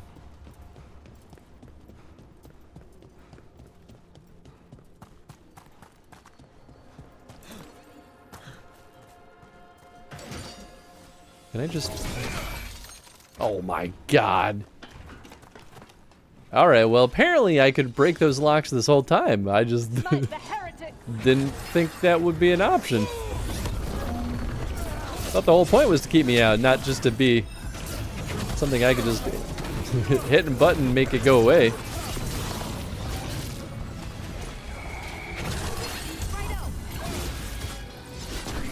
Ow. Oh, we gotta get rid of you. Ow.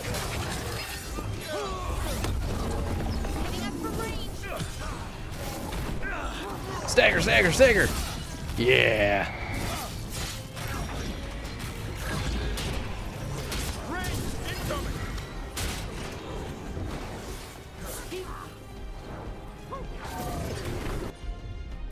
Alright, let's do, yeah, stagger and oh no. Applies weakened, so we want to... Wait. I thought they had a thing that pairs. Applies weakened. Oh, it detonates. Oh, okay, I'm just not reading. Classic.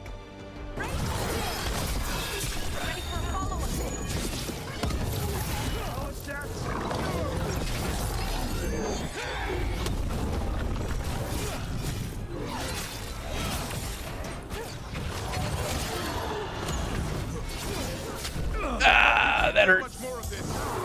Nah, we'll be fine. We'll be fine. Don't be a baby.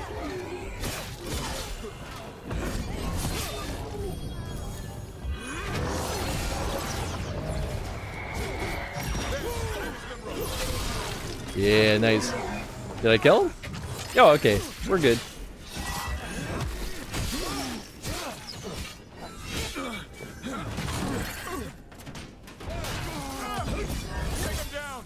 Take him down.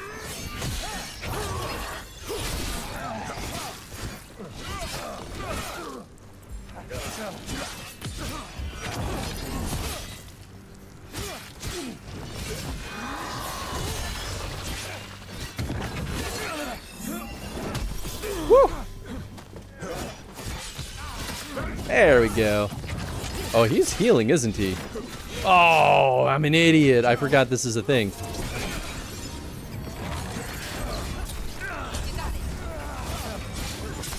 He is healing, because these things will heal him. What's that? The Way of Peace? Let's do a quick reading break. In narrative, she is the hearth you leave and return to, the comfort that bookends a journey where everything, especially self, has become unfamiliar.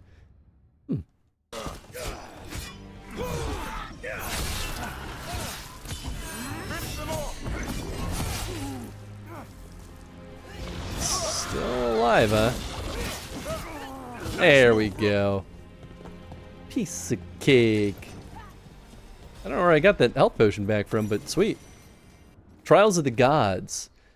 In memory of a sermon given on this spot still lingers. How does one serve a god? For the poor souls still enthralled to the Evinuris, that question has been answered for them. Service is no longer willingly given. It must be rested, and it must entertain. Mythal created her people together and offered this warning. Shall you kneel in terror, work mindlessly, parrot my virtues, and think it the greatest of compliments to me? Do not merely follow the wise, seek the wisdom they sought. How then does one serve a god who scorns both servility and unexamined divinity? The answer is in the trials they set for their chosen. We must embody their virtues and know their regrets. There's no greater offering than to understand. Interesting. Inventory sigil. Oh, got some Kunari decorations. Get that stinking thing out of here. Oh, hello, doggy. Oh. Ah, yes, very nice.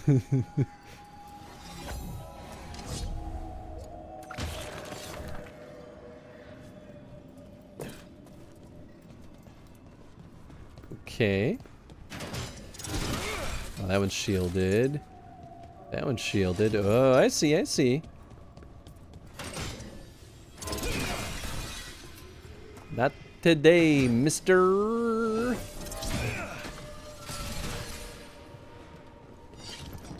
Dun dun dun dun dun dun dun dun dun. That's another barrier down. Sure is, ain't it?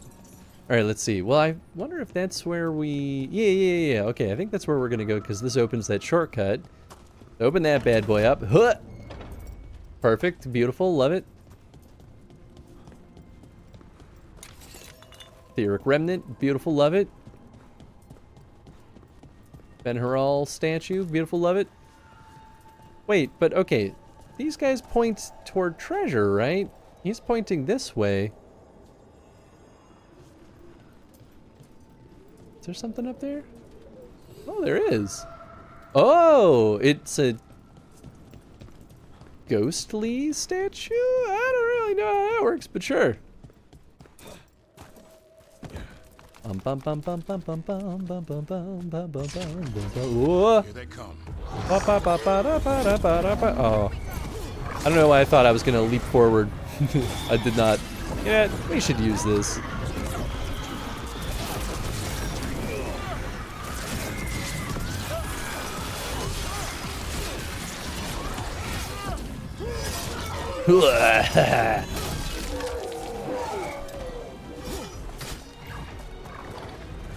Ranged incoming. Is it now? Think again. Think again, bub. Whoa, whoa, Red! Wowee, you were streaming for a long time. I was looking at your stream earlier when I was almost about to raid out like 5 hours ago. And then we just kept the train going. Red, how's it going? Welcome on in, everyone. I hope you all had an absolutely wonderful time with our dear sweet friend Redhead Orama. Please go through him a follow, though, if you've not been over there. Oh, yeah, the Blueprints journey continues.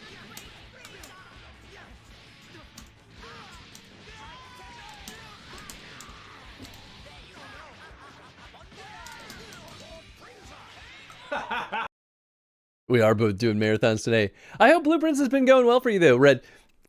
You're really making me want to boot up that game. I'm getting pulled in so many directions because we have friends playing Resident Evil. We've got you playing Blueprints. And then, of course, there's the backlog. I'm like, oh, man, what do I do next? I have the game that I've already started. Goodness. Stretch and I are so addicted to Blueprints, and we're spending every waking hour of our weekend streaming it. I love it. I'm happy that you're enjoying it so much. I have a physical copy of that game. Excuse me. I guess I don't need to wear this anymore. It's been 30 minutes. But between your stream and a little Let's Play I saw of it, I was like, this looks really good. I could see myself getting addicted to that one as well. But I hope you had a wonderful stream. Please go throw Redhead Orama a follow if you've not been over there. He and Sriracha put on such a fantastic show. I genuinely think you're missing out if you've not gotten your keister over to that little corner of Twitch. Speaking of which, we got to immediately run, go pick up our baby from Grandma's. Have a great stream, Chris. Thank you, Red. Appreciate you. Hope you, Sriracha, and the kiddo all have a wonderful rest of your evening. And welcome on in, folks. For anyone that's never been here before, we do chrono streams. We're playing through every single stinky old Dragon Age game in chronological order. Yeah, I guess I should lower the camera now that I'm not wearing the DK hat. Well, that's too much. Oh. Just right. We're on the finale game. Certainly not the finale stream, because we got a lot more game in this game. But Veilguard's treating us pretty well.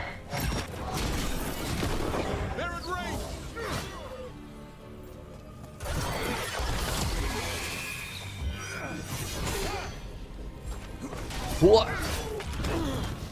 Alright, I'm getting tired of this guy.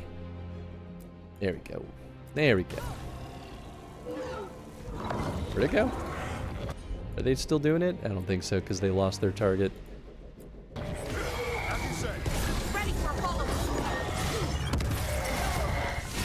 Incoming. Pop.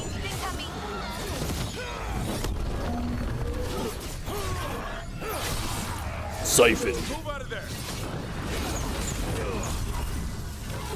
Yeah, I think I get health back when I siphon. I think that's how that whole thing works. Whoa. That's what the Venatori are after. Oh. Well. That wolf statuette. We've seen them before. Etheric Remnant. Bell Jumper Strength. Ah. And a level up, baby. Yeah, we might as well spend it right away. So we're kind of hitting a wall with our specialization. I don't know if the Reckless Shot's worth it. I'll be totally honest. It sounds nice in theory, but at the cost of health, I don't know. Using duration ability grants immovable. Interesting. Enemies knocked down when their armor breaks. Oh, that's pretty nice. Enhanced damage on crit hits. Upgrade smash abilities. Crit damage up. Duration abilities. Yeah, I think I like that one. That's pretty nice. Did our companions level up? Well, you have a new clothes. We don't really care. Yeah, you know what? I guess Fade Touched enemies are a specific type. Maybe I was misunderstanding that one. It's very slightly better, I suppose. That one's worse. I still wish they wouldn't, like, show me this little, like, oh, you've got a new item when we pull up the other prompt. That is a lot more defense. It's kind of tempting. Gives us resistance to fire, which would come in handy right now. Range attack damage, charged shield toss damage.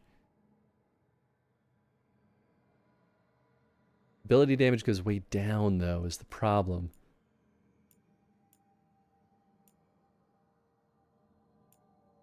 I like that ability damage. Yeah, I think I will just keep what I've got. Physical damage up? What do we have? Bleeding damage. Ooh, well, I do have attacks that cause bleeding. Yeah, okay. I think we're good.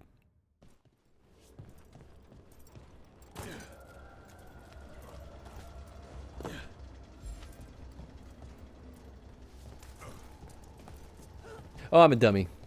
That's not where I wanted to go. Getting distracted over here.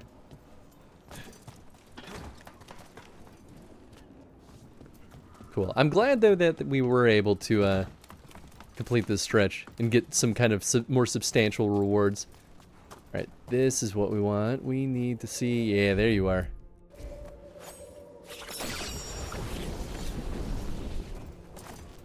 Whoa. Why'd you jump weird? Go, you dummy! Ah! Ah. Another skill point. Noise. That it, huh? Okay. They do give us a lot of free skill points in this. Alright, this one is... Heavy hitter. Heavy attack damage is plus 10%. Yeah. Yeah, please.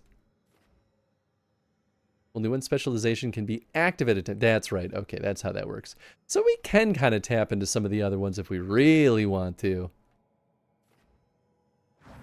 Okay. Yeah, we'll probably poke around a little bit at least.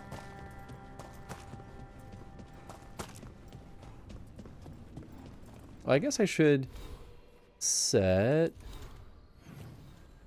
our next quest. So let's see, we're level what, 22? Return to the dock town via the crossroads or fast travel. Return to the dock town via, oh, okay, there's 2 that we go back.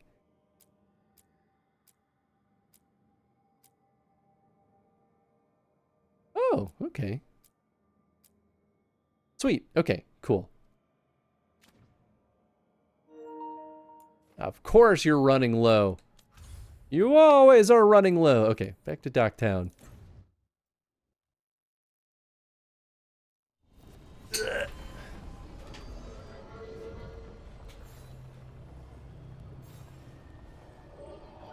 Cables are all tangled up.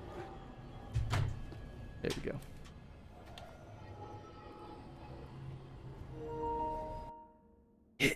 Yeah, it's not.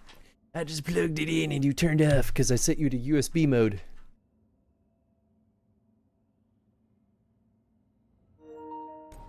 There we go.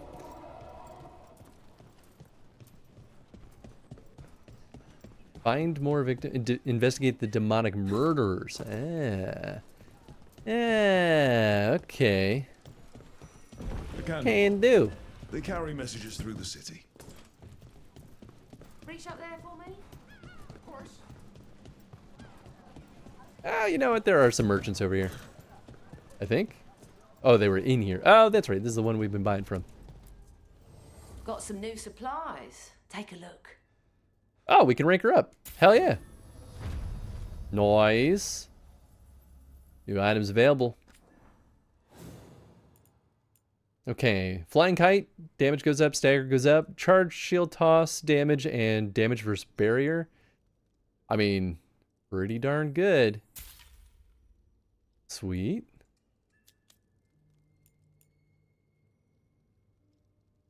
Yeah, I mean, none of this is like crazy expensive.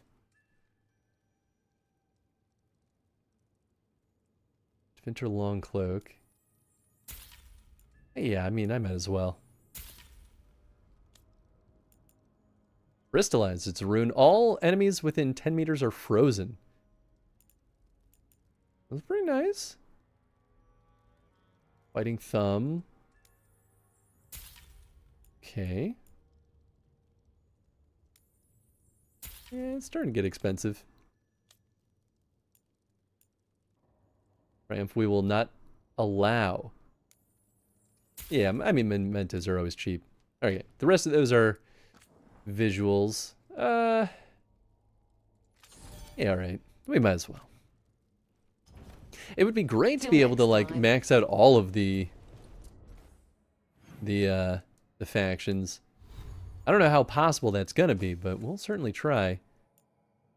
Yeah, okay, so this is officially better.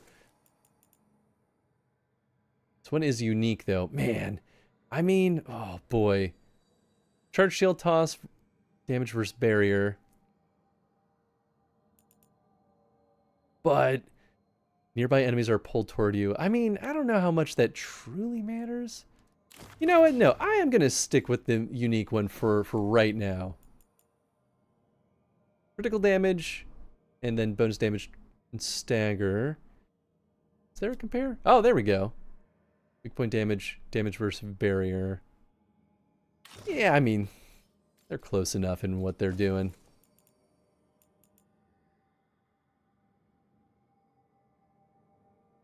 Yeah, still not worth it. Cold resist is kind of nice, though.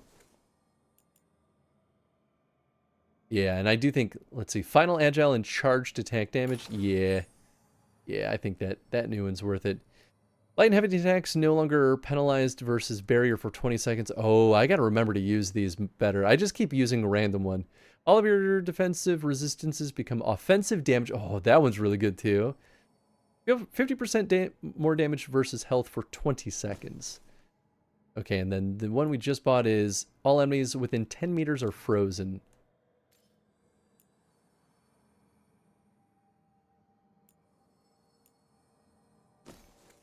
Let's do the freeze one here instead of the negating barrier damage.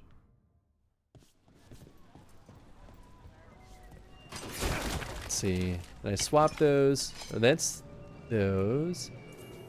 That's how we do it. Okay. Crystallize, upend, ravage. So I think we want crystallize. Okay, cool. How many veil jumpers are there? Hard to tell. It's a secret? Well, no. Maybe it should be. But it changes every day. Some get killed, some go missing, some just leave. Who joins up for those kinds of odds? Grey Wardens have better odds? Good point. Okay, well, it wants me to go this way. I guess we'll go this way first. Kind of a split focus thing happening, though.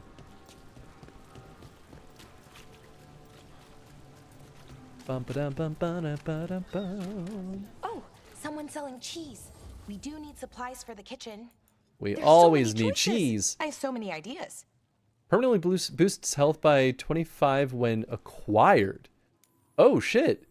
I might not have been reading some of those. I didn't realize that those would actually be really useful. Oh, damn, okay. One bite makes repeat customers. I heard Navgalis. Would you like to try a sample of the Navaran tomb cheese? It's much better than it sounds. Wow.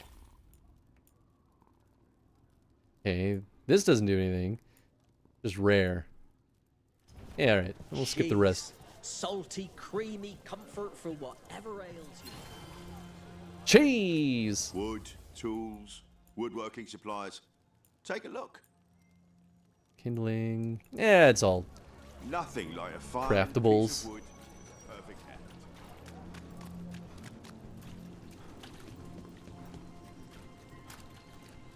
Another demon killing. Ah, lovely. Need to get them away.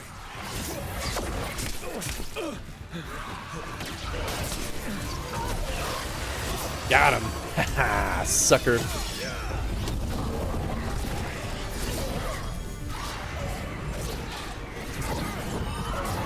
Woo-wee!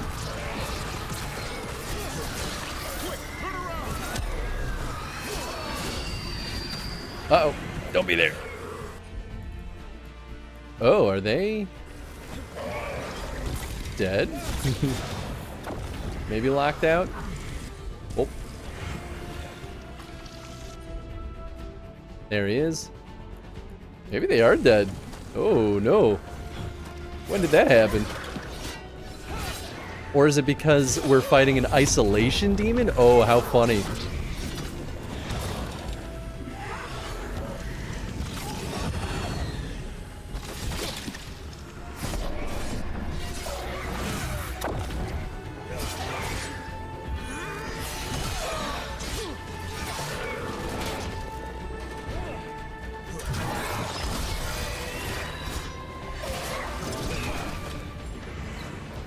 Imperial Weave.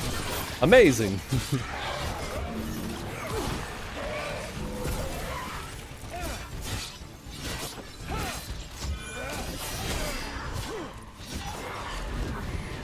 Ah, butts.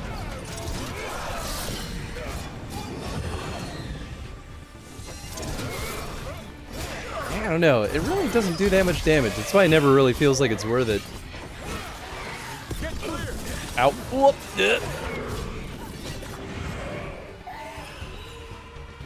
Where'd he go?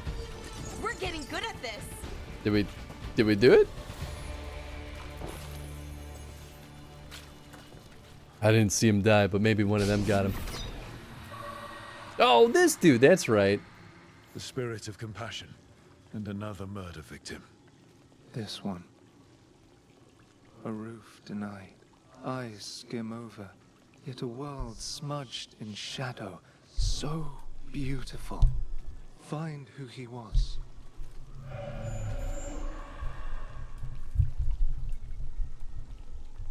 Find who he was. You betcha, bub. But first, I need to loot and scoot. There's a trail. We can follow it. It's just a kid sleeping on a stoop? We just took that kid's money. Still going darn tootin'. Charcoal drawing of the market. Detailed drawing of Drawing of one of Docktown's markets. There are more shadows than people in the crowd. A man weeps in the corner, but no one notices except the shadows. The drawing is unsigned.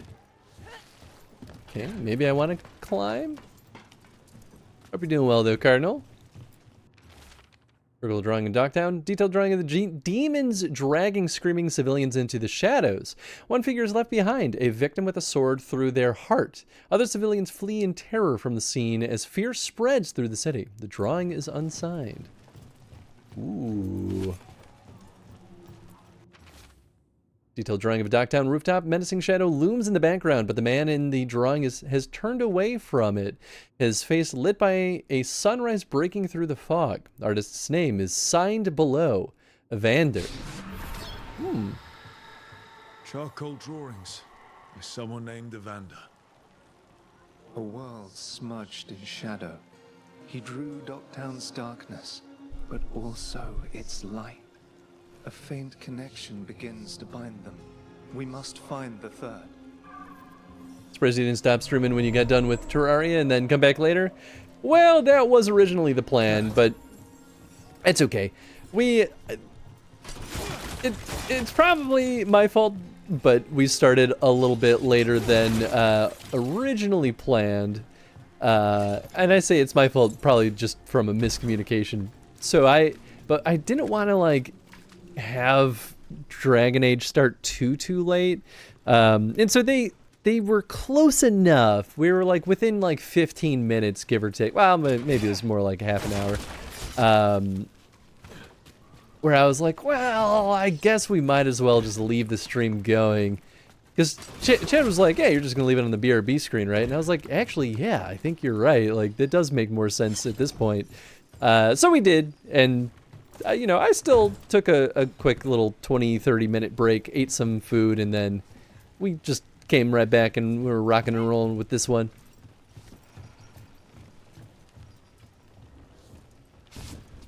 Which, you know, works out. I mean, I'm always into it. It happens. Yeah, exactly.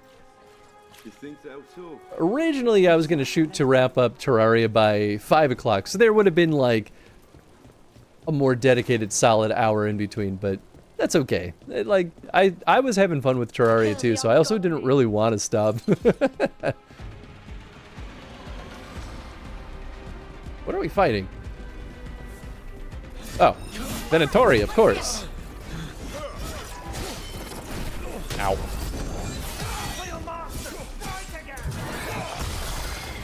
There we go, that's the good stuff. Oh, not enough rage.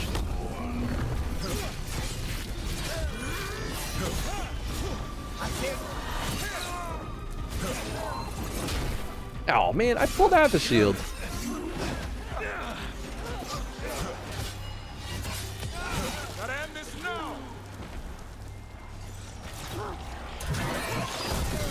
There we go, that's the good stuff. You're welcome to try, sucker. Whoop.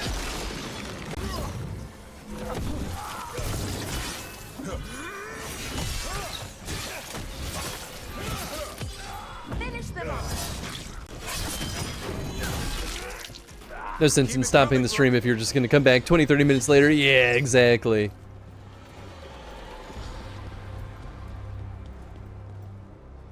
Okay, well, we've already been over there. Ooh, actually, I will get that potion, though. So why do you do it, Laura? Why be a veil jumper? Lots of reasons. Some personal, some not. But really, this is my home. It's in trouble. I can't just do nothing. Now I can relate. It's good to fight for a cause. And all the artifacts we find, the things they can do, it's incredible. They can change the world. Or destroy it. Well, I haven't slipped up. Not yet.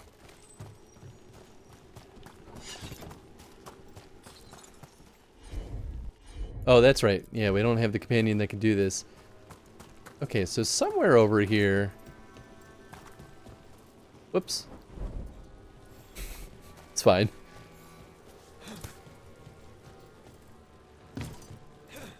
Oh. There's an elevator. Well, perhaps that's what smart people do. This is so funny, because this is where we fought that one champion. Turned out, our side quest was here all along.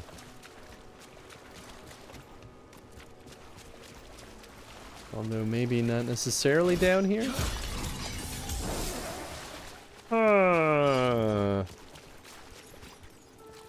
Woohoo! Dungeon time, yo baby!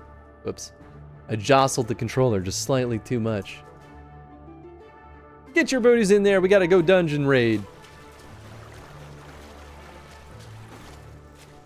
Oh, is this it? Oh no, okay, we read that. Yeah, maybe it is up. Okay, I didn't see anything. We ride. That's right. Well, it might just be you and me, Spanker, but that's okay.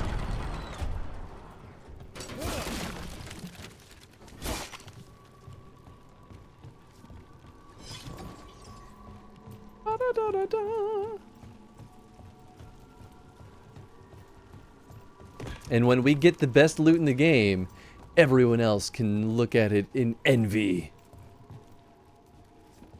What's this do? Huh?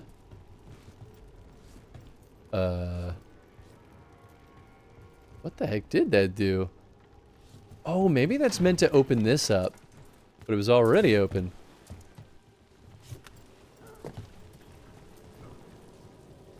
I mean, maybe we have to blow open the wall? Or I just have to use my eyeballs. Nope, okay, that's just pure ore. I guess it is kind of a wide range. Maybe it is just somewhere else. Oh, hey, there he is. It looks like another victim. Coming in range.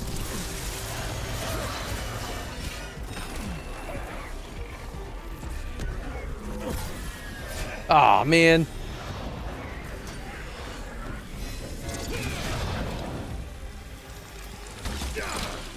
Ouch! Woo-wee! Remorse. Nice. Oh, man. Well, it kind of worked.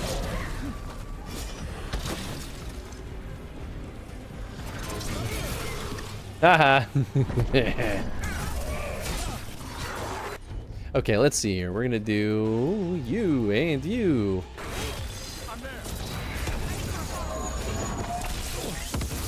Ow. Oh, we're doing fine. Whoop. Well, he fell. I'm pretty sure that won't kill him, though.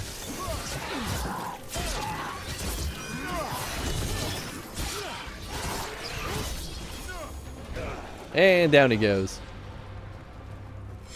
Oh, it worked. Wow. That's so silly. Compassion. This one. Curiosity undimmed. Just one more answer. Truth and story beneath the ruins. Find who he was. I will find you then. Okay. Beneath the ruins? Am I going back down again? Son of a gun. Up and down, up and down. Oh, you're a little late at the draw there, Cardinal. Unmarked journal. I tried to do the work in the day, but it's hard to focus. Hard to not think about it. At night, there's a whisper. The speaker wouldn't step from the mist, but I could smell his breath, like burnt cinnamon. He said he could help with the research in Sybil. I don't know if I can do this alone. I don't want our dream to die. What would you do?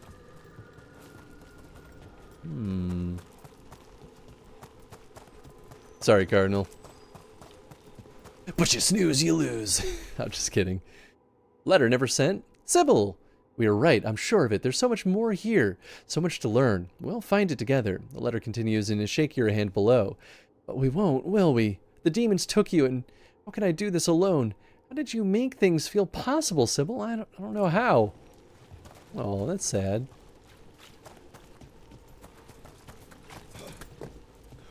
Oh, here we go. Property of Marcus, Scholar. The wolf statue has experienced a shift in the surrounding magical energies. I'm certain of it, and I'm certain it means something. There's more to all this than we have recorded. Truths we don't see. It's just as Sybil said. Stories buried in ruins. I won't let our work be corrupted. I continue this work for her. Nice. Property of Marcus, scholar. Story beneath the ruins. Fear for the future, and yet he continued. For himself and for her. All those I found, I held a hand as the light left. Do you know something about the murder victims? What connected them? Each was desperate. Each heard a whisper that tempted them, and each turned away. They defied the one who called them. The demons we saw were merely minions. Too late for these. But now I can watch and protect others. Something larger stirs, calling the desperate. I cannot see what. No, the hope you bring Dogtown thwarts it, and may you continue. Why? Bond has increased with the both of our boys. Cool. Well, that was that quest. I think that means now we're, who needs things? Nev? Oh, we got a new outfit for her. Well, that's worse. Detonations apply frozen. No, I like what she's got right now. Yeah, I wonder if we're back to main story stuff then. Oh, no, okay, I forgot about this one. Fighting Darkspawn in the catacombs. There? Oh, okay, undiscovered. We can go here. Sweet. Rock and roll. Let's go beat up some Darkspawn. Never short on nightlife, is it? In my favorite cereal, there's a showdown in a secret market that only opens every third full moon. What moon is it now? Is it real? Can we go there? Ooh, these are good. Except for that one. An epic valuable item. I guess it's not that expensive. Alright, fine, I'll buy it. Rose Bandolier. Well, we're officially hitting the point where everything's too expensive. Oh, this one boosts necrotic damage. Alright, I'll buy this one. Hell yeah. We like that. I hope you're pleased with this. What is this? Oh yeah. Here you go, bub. Buying your lunch on me. Did you see what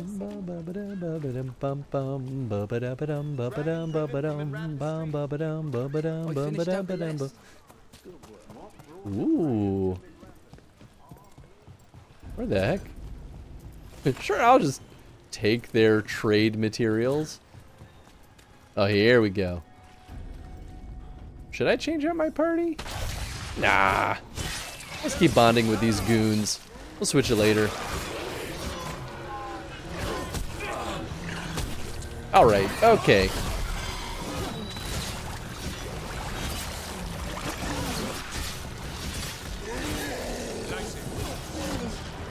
Oh!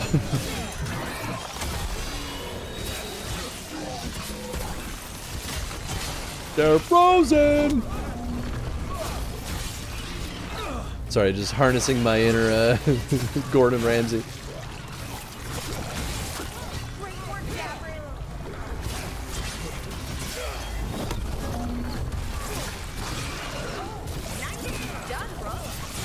Thank you, thank you. Well, I'm just doing my done just over here. Got him. No, you keep that up. Nice.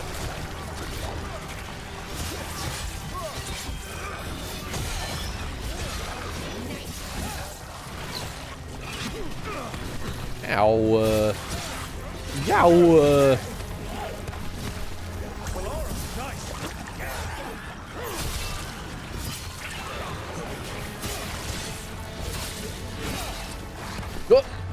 Okay, we good. Are they just infinite? Do I need to break something over here? I don't see anything. On your right. Oh, maybe I do.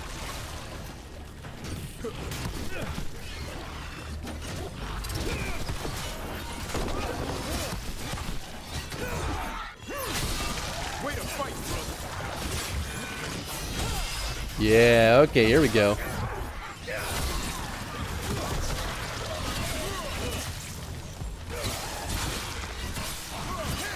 What is this?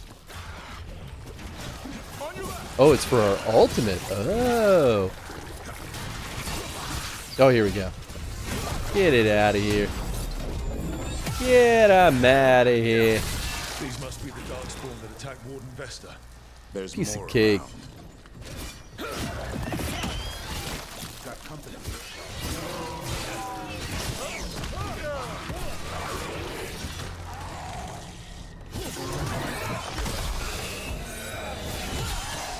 Nice, nice. Got him.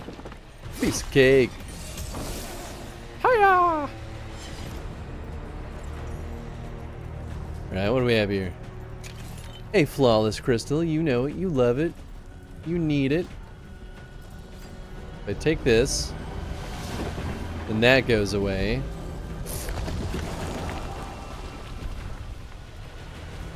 Here, you know what? I think I will turn down game audio a little bit more. It keeps being louder than I expected to on the meter. It doesn't sound like crazy loud to me, but I know we're already like the majority of the way through the stream at this point, so maybe maybe it's too late for the change, but I don't know.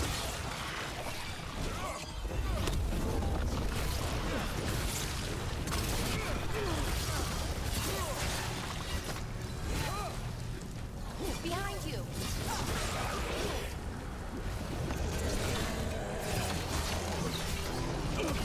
Ow.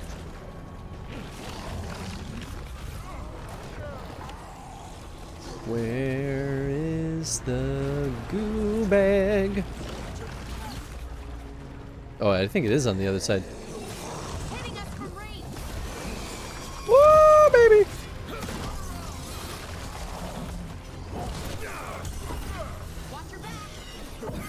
Yeah, alright. Alright. There's so many ultimate drops happening anyway.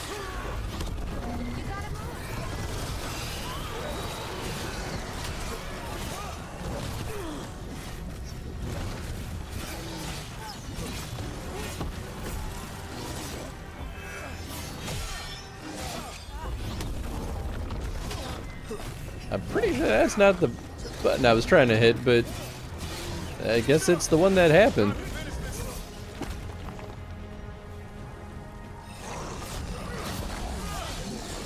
Ow!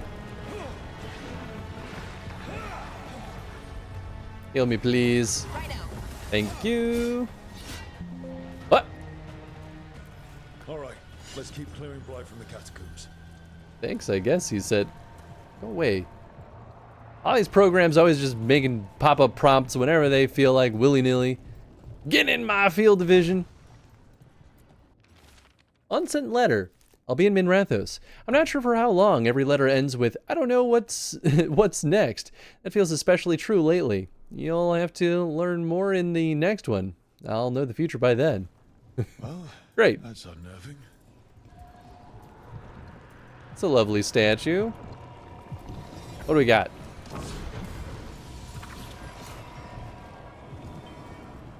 Oh, okay, it's the break the little doodles. A legendary rune, fortify. Oh, don't mind if I do. Oh, I see. There's a big boy. Okay, oh, okay, here we go. So that's one.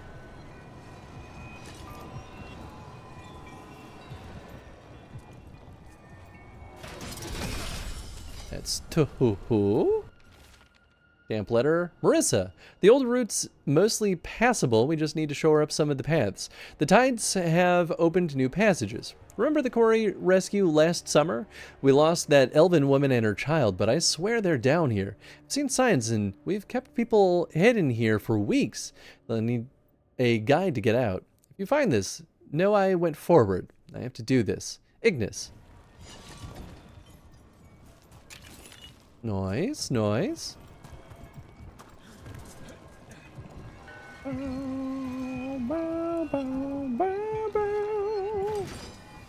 Oh, what the hell?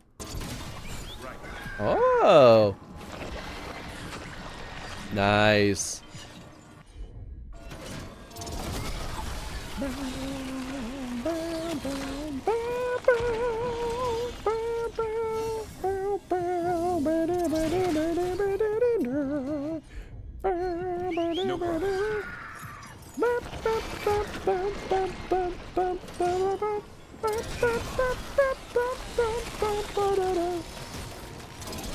I don't know how I got that Shovel Knight music stuck in my own head, but here we are. Shovel Knight OST slaps.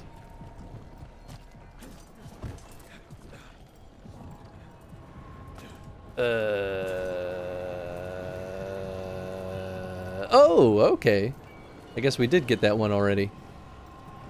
I guess maybe in the process of destroying all the others, the blight goobies. Oh, how do I open that? Is it making like a locked door sound? Oh, don't tell me you're gonna do some trickery like be like, oh, the door unlocks when there's no bridge.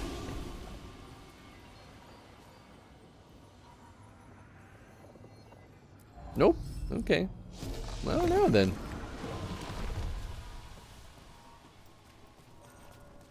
Maybe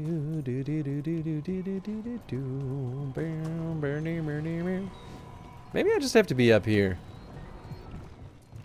It would be reasonable, right? Ah, yeah, okay, there we go. Pow! There it is, yeah, baby. Now I say open up. Oh, we're not done. Now I say... Oh, I see. You got it.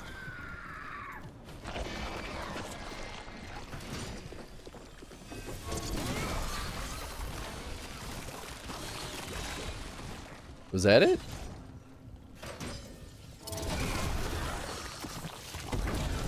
Hey, there it is. Nice.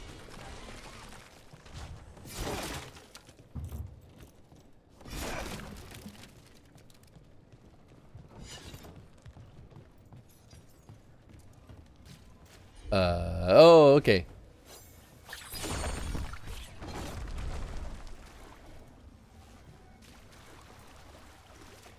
Why is it so dark? Can I make it a wee bit brighter? Brightness? Try that, I guess. Is that better? Yeah, actually, a little bit. What? Oh, goodness. I don't know. I didn't know that was the end of that line.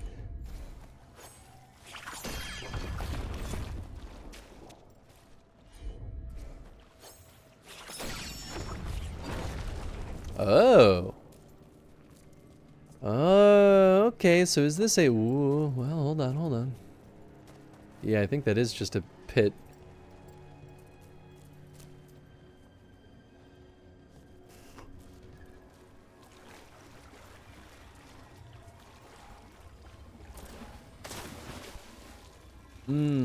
Okay, so I think I can't get over there.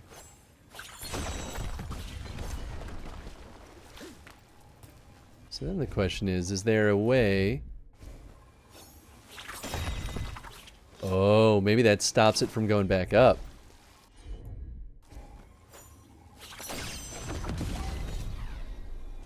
Hey, nice. All right, cool.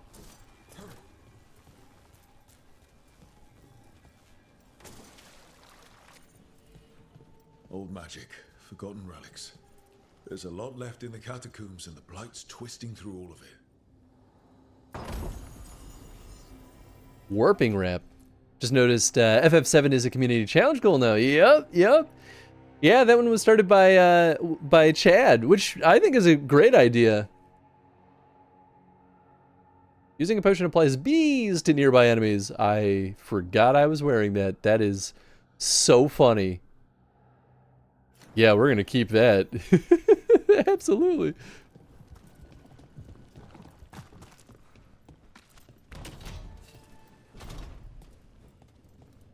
Oh, okay. That's the whole shebang then, huh? Wait a second, we're not done though. Destroy the blight. What are we missing?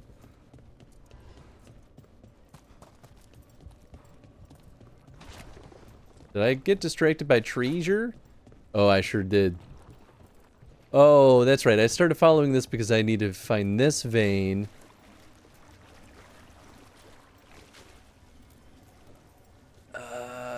It's so hard to see.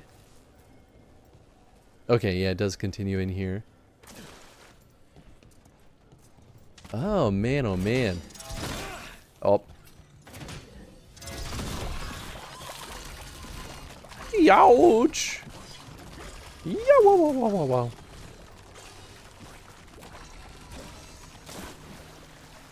There we go. Piece of cake.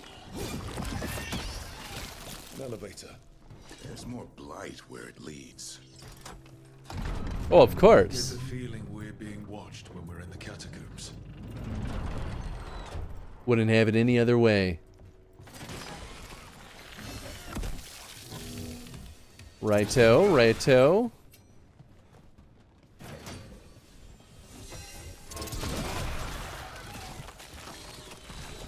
Yeah, I bet you didn't like that.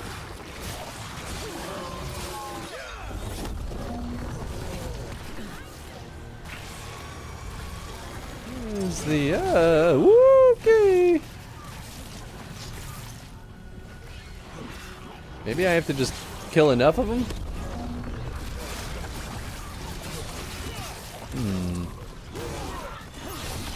Yeah, maybe. Oh, I didn't get this man. Ow. Try it again. There we go. We like it when they bleed.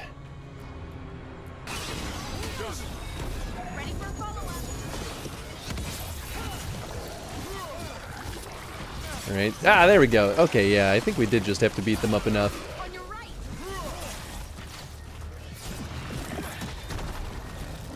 There goes another one. That's the last of them. We should tell Warden Vesta. Nice! Nice one! Winged locust. Oh, shit. Okay, yeah. Versus barrier damage. Attack my target makes targets vulnerable to cold damage. I mean, and then it also does cold damage, so it kind of feels like a double whammy, right?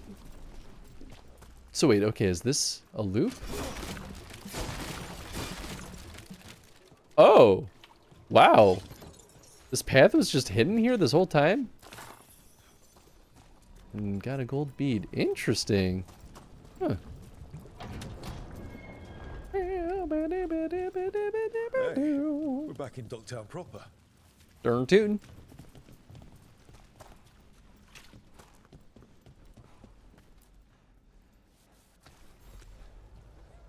Vesta, we got the darkspawn that attacked you. They won't get into the city. Thank you. The Wardens will be glad to hear it. As will the Shadow Dragons. Quillen, by the way. I'll ensure Vesta gets the healing she needs. Good. What the hell are you quilling?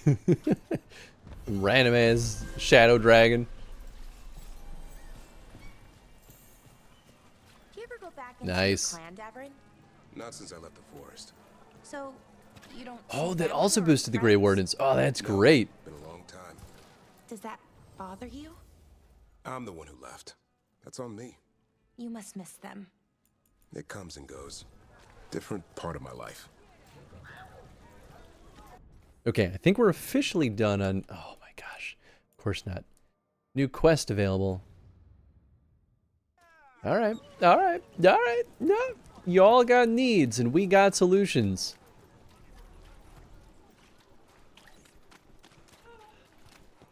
That woman. What's happened? What's going on? My husband, Atticus, he was going to the snake nest, said he needed to help a friend, and he never came home. Well, he's But dead when as I hell. ask inside, they say he never arrived. They're lying. I know it, but What's your name? Sabina.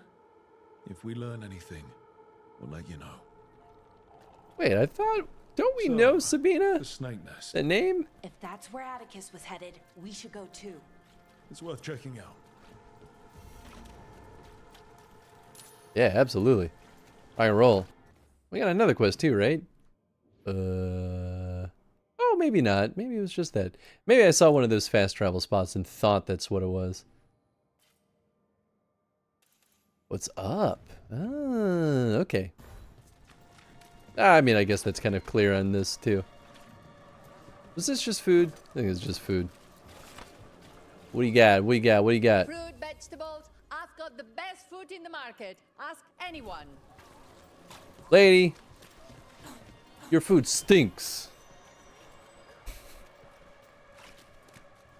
Got him. Can we see our bond with our friends? They're like a trackable stat here. Or is that just this? Relationship. There it is. Okay. I don't know what the max is going to be. Okay, so we're 4 with you. 4, 4, 4, 5 with Nev. Holy cow. Okay, never mind. I guess there's no harm in keeping these two with us.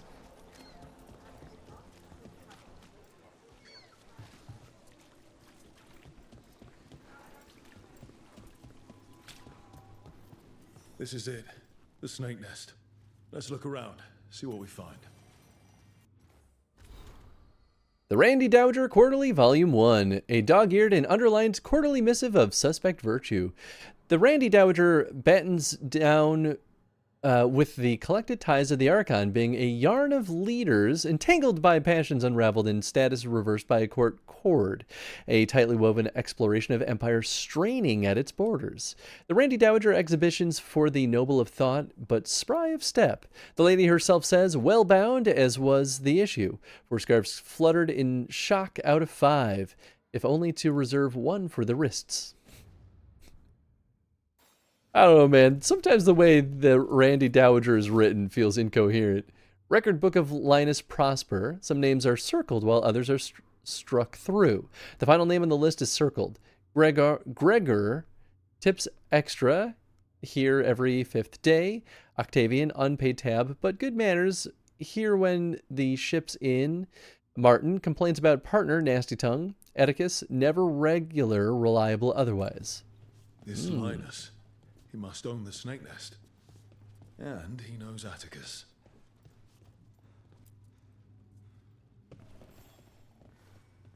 We're looking for someone named Atticus. Haven't seen anyone. He was meeting someone here. He disappeared. Yeah? People do that all over. Well, I'm still looking into it. Wasting your time's your business.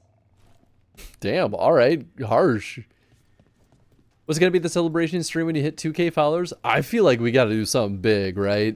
Maybe we'll do a big 24-hour stream. 24 hours of the crystals and the lore. Nothing we can read.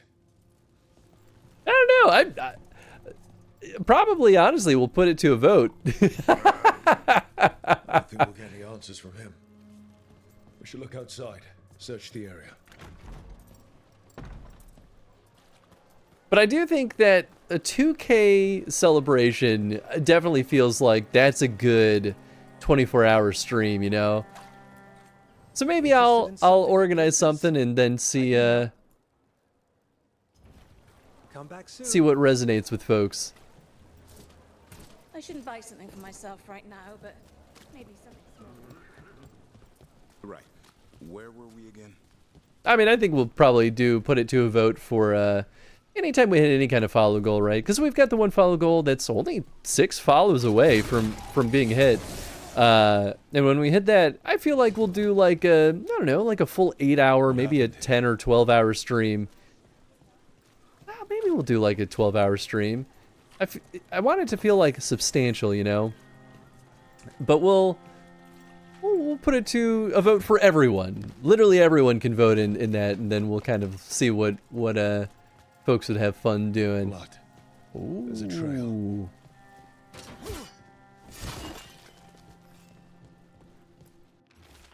Faded Child's drawing. Scribbly drawing of a man, a boy, and a rabbit outside a building that looks like a snake nest bar. Rainbows overhead. Interesting. I guess we could also do like a hodgepodge too. A bloodstained shirt. I know folks enjoy Jackbox because that's an easy one for a pile of folks to kind of hop in on.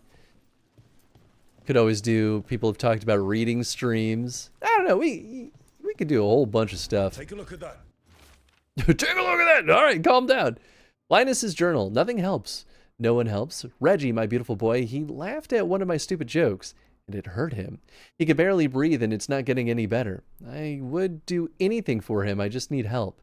I'll do anything. I said I'd do anything, but I'm running out. Atticus was by last week. If he knew I needed help, he would show up, but I can't ask that of him. I can't, but Reggie, I asked for all of this. A sick kid. His father thought Atticus could help, but something feels off. Task list. Write up a new healer request. Get prominent spot in the board in the central market. Payment to Krill. Inform staff of time away. Fix cloth rabbit for Reggie. All right. That snake nest bartender must know something. We need to talk to her. Again. That dirty asshole. I'm gonna wipe her off of the face of this planet. How dare she withhold information from us? I'll kill you. Talk, lady. A man named Atticus came to the snake nest. We know he was headed here, that your boss Linus knows him. We've been to Linus's home.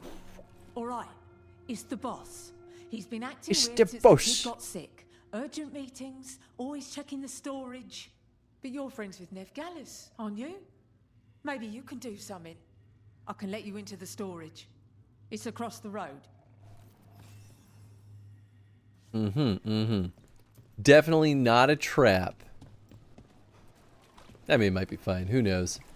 Oh, this one. What do we got here? What kind of bad guys we got beat up? There has to be more here. Of course there's more. There's things to break everywhere. Get me in there.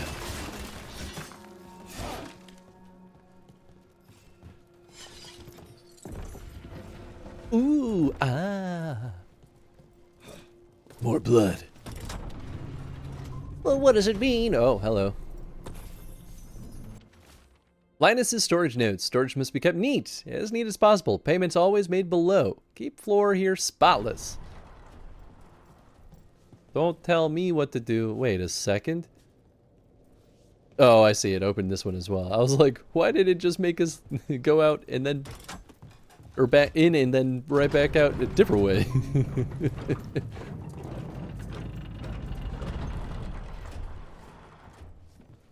All this under the bar storage. If that's where the quarry is, then in we go. Crumple task list. Send letters. Send Reggie to L for night. Seal way afterwards. Take other exit to leave. Curious starting to follow. Fix cloth rabbit for Reggie. What the? Okay. All right. No, I'm following. I'm following.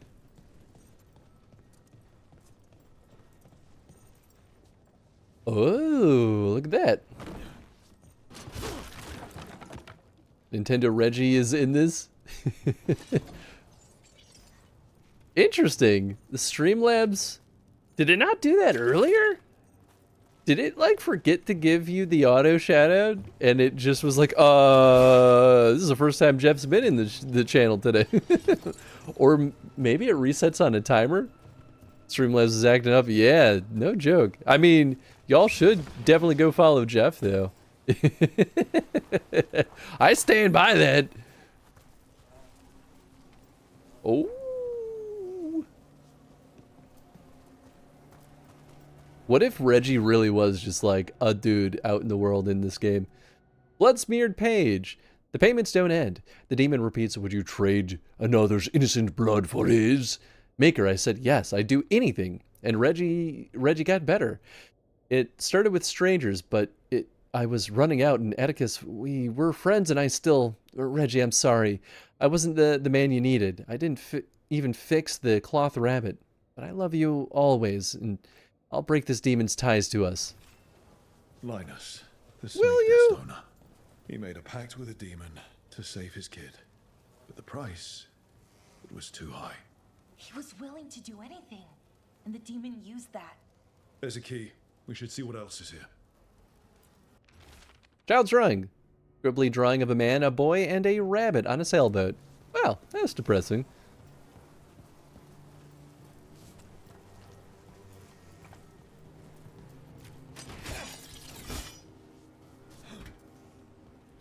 What? What? What? Why is there just deep water on the other side of it? Can I? Oh, I can climb without going all the way over. Oh, okay. Well. Wait, but what? Why is it so deep? I don't understand. Oh, I can't chop you down? Well, buddy, I tried to put you to rest, but... Oh. Where does that guy need to go? Oh, wait, is this where I came from? Am I losing my mind? Oh, this is not where I came from. Alright, if there's any demons behind here, you better put your pants on. Oh, just a dead guy. Well, close enough. Stash of victims' belongings. An engraved locket found with various discarded trinkets. Atticus and Sabina. How many did he kill? Ooh, detonations are 50%. Oh, I'm already equipped. Nev's next ability deals 15% damage per enemy hit by a detonation. Oh, that means I gotta get Nev back in here. Oh, wait. That's for Nev. Just kidding. His locket. We can return it to Sabina. Bash.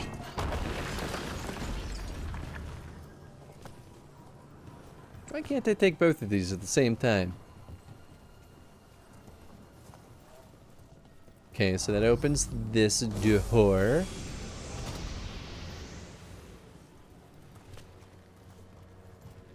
It's fine. Oh, that's right. We had to climb over. Okay, so that's why we have the little walking beam. I don't know if this little doodad's gonna come with me. Through that door. Or through the portal, I mean. Oh, maybe it has to, because I can't climb back up anyway. Alright, well, rock and roll. Let's see what happens. Up. Oh, it did. Ah, sweet.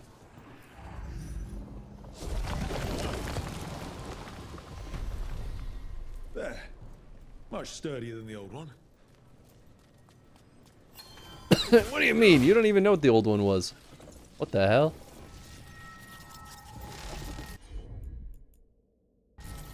Yeah, do something with this.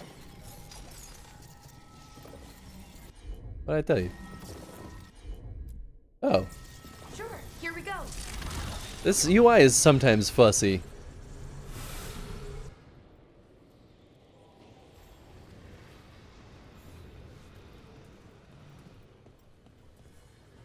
Oh, we're back here. So is this just for fun? Ah, yes, I do want to go back into the depressing catacombs. Okay, then... You're a warden now, but you're also Dalish, right? Or at least you were. I'll always be Dalish. That'll never change. Hello, kitty cat. The sight of an Aravel still brings back memories. Good ones? So, racing them through the forest is fast. Something sealed, boss. Mandatory note. Zara released it back here. Leave it be. Let Dogtown know true desperation. Without mages in true control, that's all our city will ever know. I will save us from this soon enough. Elia? Strange about this magic.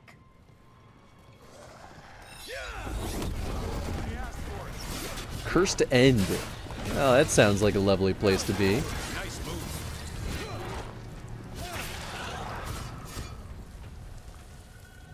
that it? Nope. Hi-ya! Thanks. Well, I'm doing my best. So, racing them through the forest as fast as the wind would take us. Is that an explosive? Yep. Fine. It's fine. We're good. No pain, no gain, baby.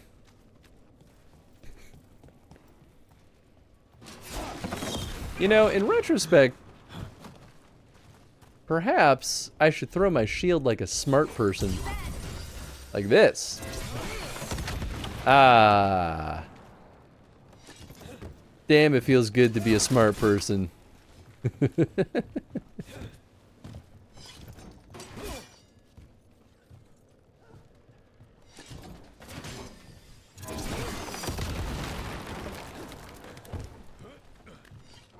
Ooh, hello. Damp letter. Marissa. Holes dug in the sides of the cavern. Footprints. A doll made of rags. Bones gnawed on. Campfire smoke. Burning cinnamon. Their calls are so close now. They're right behind the walls. Last letter. Out of writing material. But I'll be back soon. They really love their fragmented notes in this. Oh, it's held up by a lock. Okay. Remember, locks mean nothing, apparently. We can always just break lock. Oh, I guess I could have blown that up, but yeah, you know what? I'm fine with how the cookie crumbles. Oh man, I gotta go around again. Oh, or this is what I needed to do. Yeah, baby. I'm sure nothing bad will happen. Yes! Brawlers, decorated leathers, hell yeah. Crumbling note. If death is the only path before me, let my blood seal the path to those who follow. I leave one final curse for the spies on my heels. The spirits will claim the dead, and none will claim what lies with me. Cool story, bro.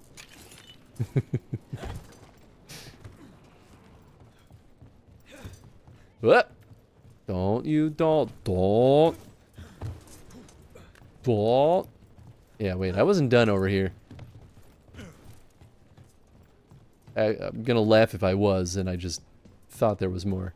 Yeah, because we didn't go out here. Ah, yeah. Catacombs just keep going. Helm of Light and Shadow. Statue? I mean, that's just a great name. Detonation damage is up. Well, maybe when we upgrade that one more time. Monsters. Dangerous beasts warped by magic. Maybe even created by it. I'm guessing the Magisterium won't admit that. Something big could hide down here and never be found. Okay, well this was a total tangent. This is not where they wanted me to go. Oh, hello. Wait, can I blow up that wall? Get out of the way! Yeah! Yeah!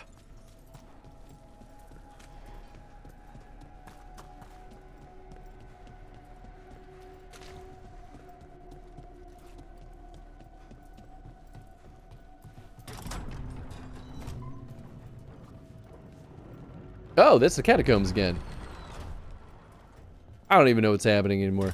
I guess I could fast travel. We're just trying to go back to the bar. To the bar. Gotta get our malart. Hit the bar.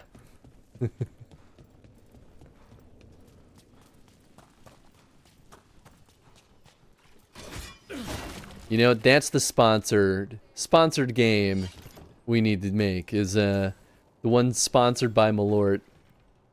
Sabina, You're back. But Atticus. the man who took Atticus's life. He thought it would save his child. But it wasn't right. Atticus. If there's anything you need, I have friends here in Minrathous who can help. I don't know. I need time and to put his name on the wall of light. Thank you. At least for letting me know. You betcha. Dogtown's desperate at being targeted, then falling victim to demons. The Snake Nest owner, the people Compassion found. What if it's all the work of the same demon? If we keep up the work in Dogtown, maybe we'll find more. Back to what we were saying. Oh, we did it. So, racing them through the forest as fast as the wind would take us. I love Ooh. Bleeding duration increase. Yes. doing that. Then breaking my arm when our Arabelle sailed off a ridge. Ooh, Bolaro leveled up. Nice.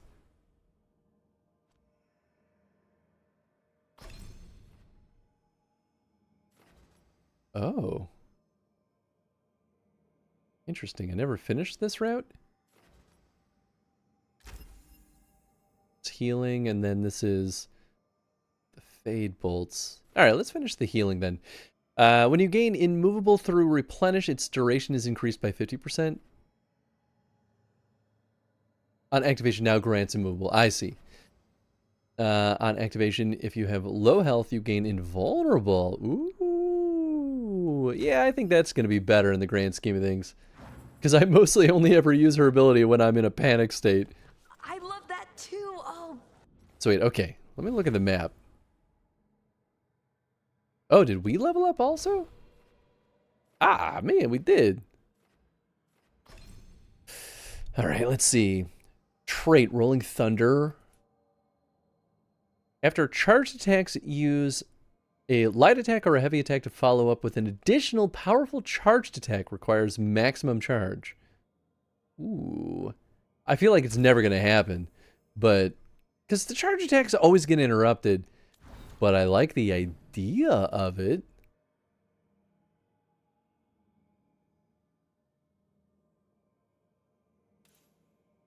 Okay, I think that's everything for now. So let's go make some story progress. Back to the lighthouse. Gotta talk to our friends. They've been sitting here waiting for us for a long time. Got distracted by Davrin stuff so immediately. What is this? Missives. Oh, shit. An update on Gus. Dear Rook, thank you again for figuring out what happened to Tainor and Oros. Gus is adjusting to life without them, I think. Eating well, and me and the other Veil Jumpers play with him when we can. He still screams if I try to remove Oros' old backpack from his hutch. You ever heard a Nug scream? It's bone-chilling. Things have been terrible lately, but having Gus around helps me get through it. It really does put a smile on everyone's face. Thank you again for bringing him home. Regards, Sloan. That's really sweet. Those damned relics. Rook. The Vault Overseer makes sure someone always has an eye on the relic you helped us bring back. He gives me a dirty look whenever I try to get close. Even hissed at me one time. I suppose we can't take the risk. Someone definitely did something to make them even more dangerous. We're not sure who they are or why they did it. An enemy of the Veil Jumpers? Someone dedicated to chaos? Either way, a lot more of us would be dead if you hadn't come along when you did, so thank you. Yours, Elio. Follow up on the Snake Nest, Rook. You remember Linus Prosper, the Snake Nest owner? Everything he did for that demonic deal.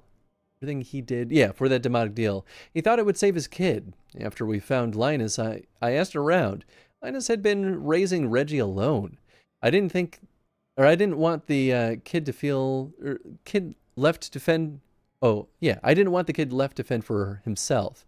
Before the end, Linus sent Reggie to stay with a friend. The friend wasn't expecting the arrangement to be long-term, but they were willing to give the kid a home.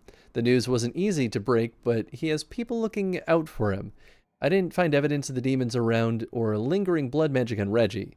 The demon's interest in this family appears broken for now, but the Shadow Dragons will keep an eye out just in case. Nev. Stand together. Rook. I must thank you again for helping me. Quillen, the Shadow Dragon healer, says I'm well mended. We've worked together to map routes through blighted parts of the catacombs. A few more wardens have arrived as well. Between the Grey Wardens and the Shadow Dragons, we'll clear these tunnels of Darkspawn. We're in this together, all over Thedas. Wherever the fight takes you next, I believe you and your friends will find a way through. This blights will be stopped. Warden Vesta. Nice. All right, we're getting some actual support. We love to see it. All right, big boys. What do you got to talk about today?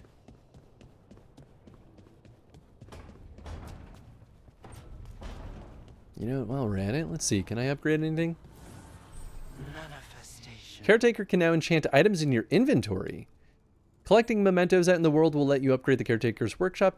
Upgrading it will increase the number of enchantments on offer and increase the power level of all weapons you can find or purchase while adventuring. Hell yes. All right, let's upgrade first.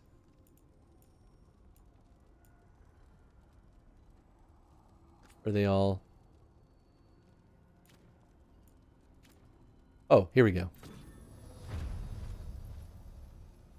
I was like, I'm pretty sure. Yeah, there we go. Hell yeah, baby.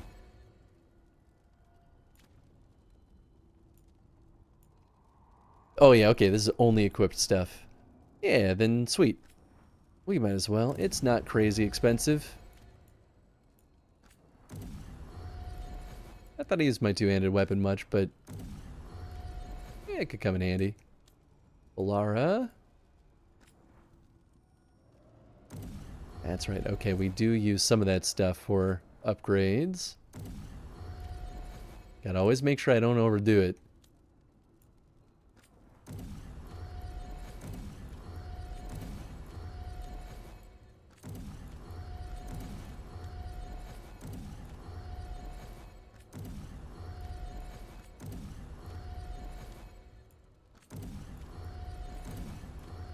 Bingo bango. Alright, let's see. What can we do with enchantments? Start with my stuff, I think. Ooh, baby. Okay. What do you mean unlocks at rank 6? Oh, I see. These ones do. Ooh, oh my god. Okay, let's see. Weapon damage, stagger, barrier damage. I mean, probably just weapon damage. Nice. Armor damage is kind of tempting, though. We'll do weapon damage. Wait, does it cost anything? I don't think so. Whoa. This seems very powerful. We'll do, I don't know. It doesn't really matter. I'll do fire resistance. Why not? Rage generation. Apply shocked on ability critical. Let's do rage generation. So there's kind of no reason to not enchant everything, huh? Enchantment is currently being applied to an... Oh! So I can only ever do one of each enchantment. Oh! Okay, so that's the limitation. Interesting. Okay, then yeah, shield gets more stagger. Crit damage, armor damage, barrier damage, ultimate damage. Ooh. Detonation damage. Yeah, I feel like that's the better one. Yeah, you know what? Armor damage for the two-handed weapon seems smart.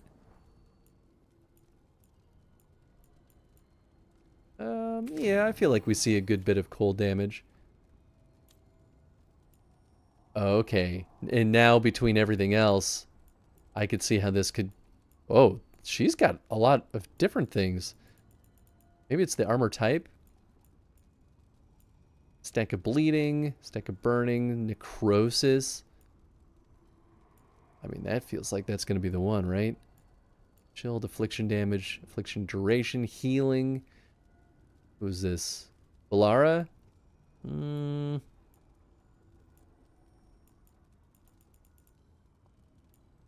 Give her stack of necrosis. No, you know what? Maybe I should give that to... I guess I could give her healing. Yeah, I'll give her healing because she is my best healer.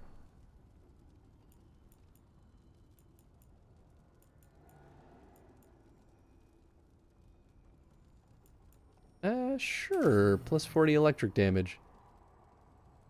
Her thing already does some of that. This is interesting. Alright, this is Davrin. His does... Alright, then fire damage you get. Beautiful. Stack of burning. Sweet. Love it. Harding. Hers just does normal damage, so I guess we're gonna give her that.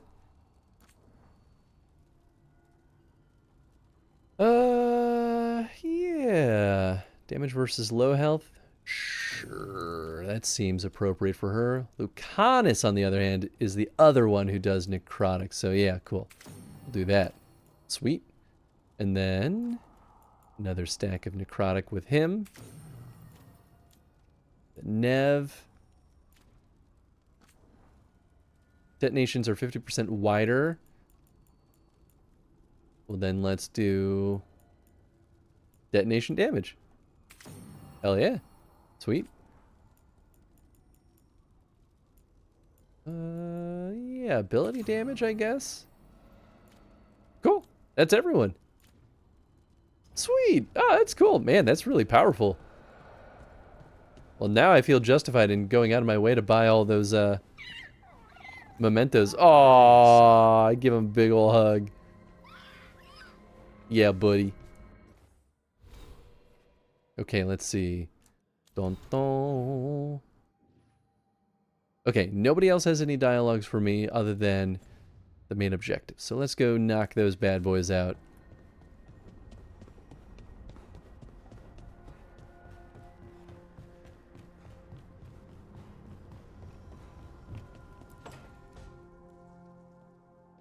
So I put the word out for dragon hunters, and I've heard back about someone who might work. It's a woman named Tosh from a group of Ravani treasure hunters called the Lords of Fortune. Sounds promising. An agent for the Lords said that Tosh is working on a mission for them along the Ravane coast. If we help her, she'll be free to join us and fight any blighted dragons the gods throw our way. Maybe there's 2 more companions then. What's happening in Ravane? What do you know about what's going on in Ravane right now? Not much more than you do. Varric and I never went there while hunting Solus. The Kunari were on pretty good terms with Ravane, but that was before the Antam military broke away from the rest of the Qun.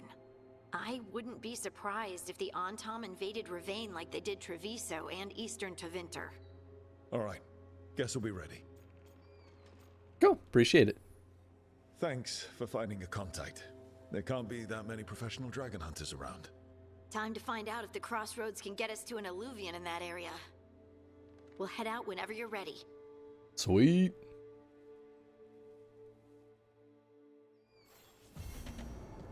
Dragon Slayer? Yeah, I might as well track it. Well, let's talk to our other friends also. Because I think we're going to end up doing both of these. So I think this will be recruiting our last 2 party companions, is how it sounds, at least. Okay, Balara, what's your lead on getting us a Fade expert for the team? Good evening. Who the hell are you people? Oh, God. Veilguard, what's more of the Mournwatch doing here? I've been writing to a senior Fade expert. Turns out he's a watcher like you, but I needed help tracking him down. Thus we came. You've done well since we last met at the Necropolis, Rook. Back straight. You wouldn't believe what I've seen since I left the Watchers. No one truly leaves the Watchers. As a Mournwatcher, you've been reunited with Myrna and Vorgoth, fellow guardians of the Necropolis. Nice. I haven't really, yeah. A home in life, a birth in death. A house of many mansions. So Balara's been in touch with one of our own necromancers? Yes. Do you know Professor Emmerich Volkarin? I've heard of him around the necropolis. Never met. The professor specializes in the Fade and spirits, a truly powerful psychagogue. He's currently investigating a disturbance in the Shrouded Halls. Seek him there. Appreciate the information. Thank you for the lead. You're most welcome. Rook, prepare well. Agreed. The Shrouded Halls have lately been restless. Cool.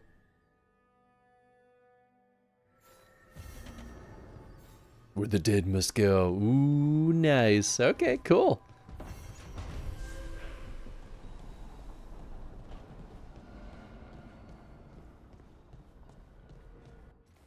All right, let's save this bad boy. And I think we're going to call this bad boy here. It is 1:40. It's getting pretty late. I should probably not overdo it. So I think we're gonna wrap this bad boy up here. I gotta make sure we get our good old save action in there. Oh, cool. Good camera angle. How about, yeah. It's good environment art at least. Well, thank you folks for hanging out tonight. I hope y'all had fun as always. And especially thank you folks for stuck around between the two streams from Terraria to Dragon Age of the Veilguard. It was fun doing a huge big day stream. So coming up on the stream schedule, we're back tomorrow toward the later part of the day, continuing the FF14 journey. Monday we're back with more Fallout Shelter and Fallout 4. Wednesday is the next session of our God of War Ragnarok playthrough. And then Saturday next week, so obviously we're not going back to Terraria, but let me make sure that is correct on my calendar. But we're doing another big boy stream. So we're going to be doing, scheduled at noon to 5, although maybe we'll do like 11 to 4 just to give a little bit more wiggle room.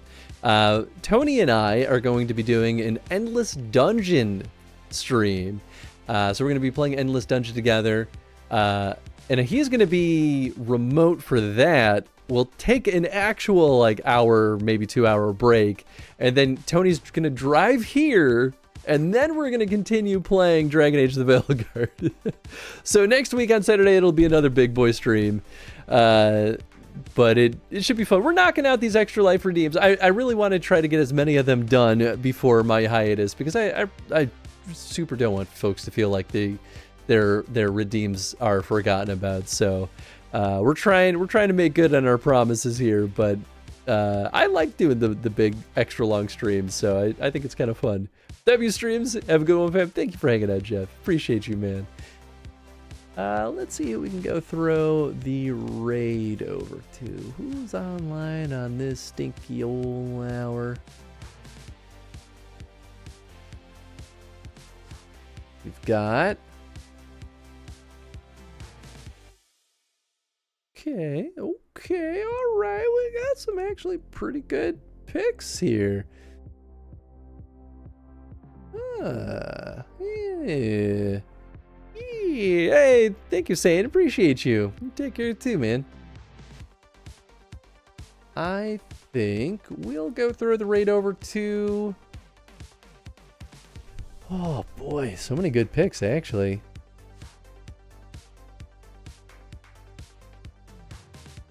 I'll make a decision. All right, we're gonna go throw you all over to our friend Abacus. Abacus Apothecary. He's been playing through Paper Mario: Thousand Year Door, which is the big beefy good one that everyone loves. I have yet to play Thousand Year Door, but I know that one is hell yeah. Abacus is playing Paper Mario. Hell yeah. Abacus is a ton of fun. I think he's a fantastic streamer. Plays all sorts of good narrative focused games. Well, actually, he plays a pretty good mix of everything, honestly. But either way, he's a ton of fun. So hope you all have fun with Abacus. And yeah,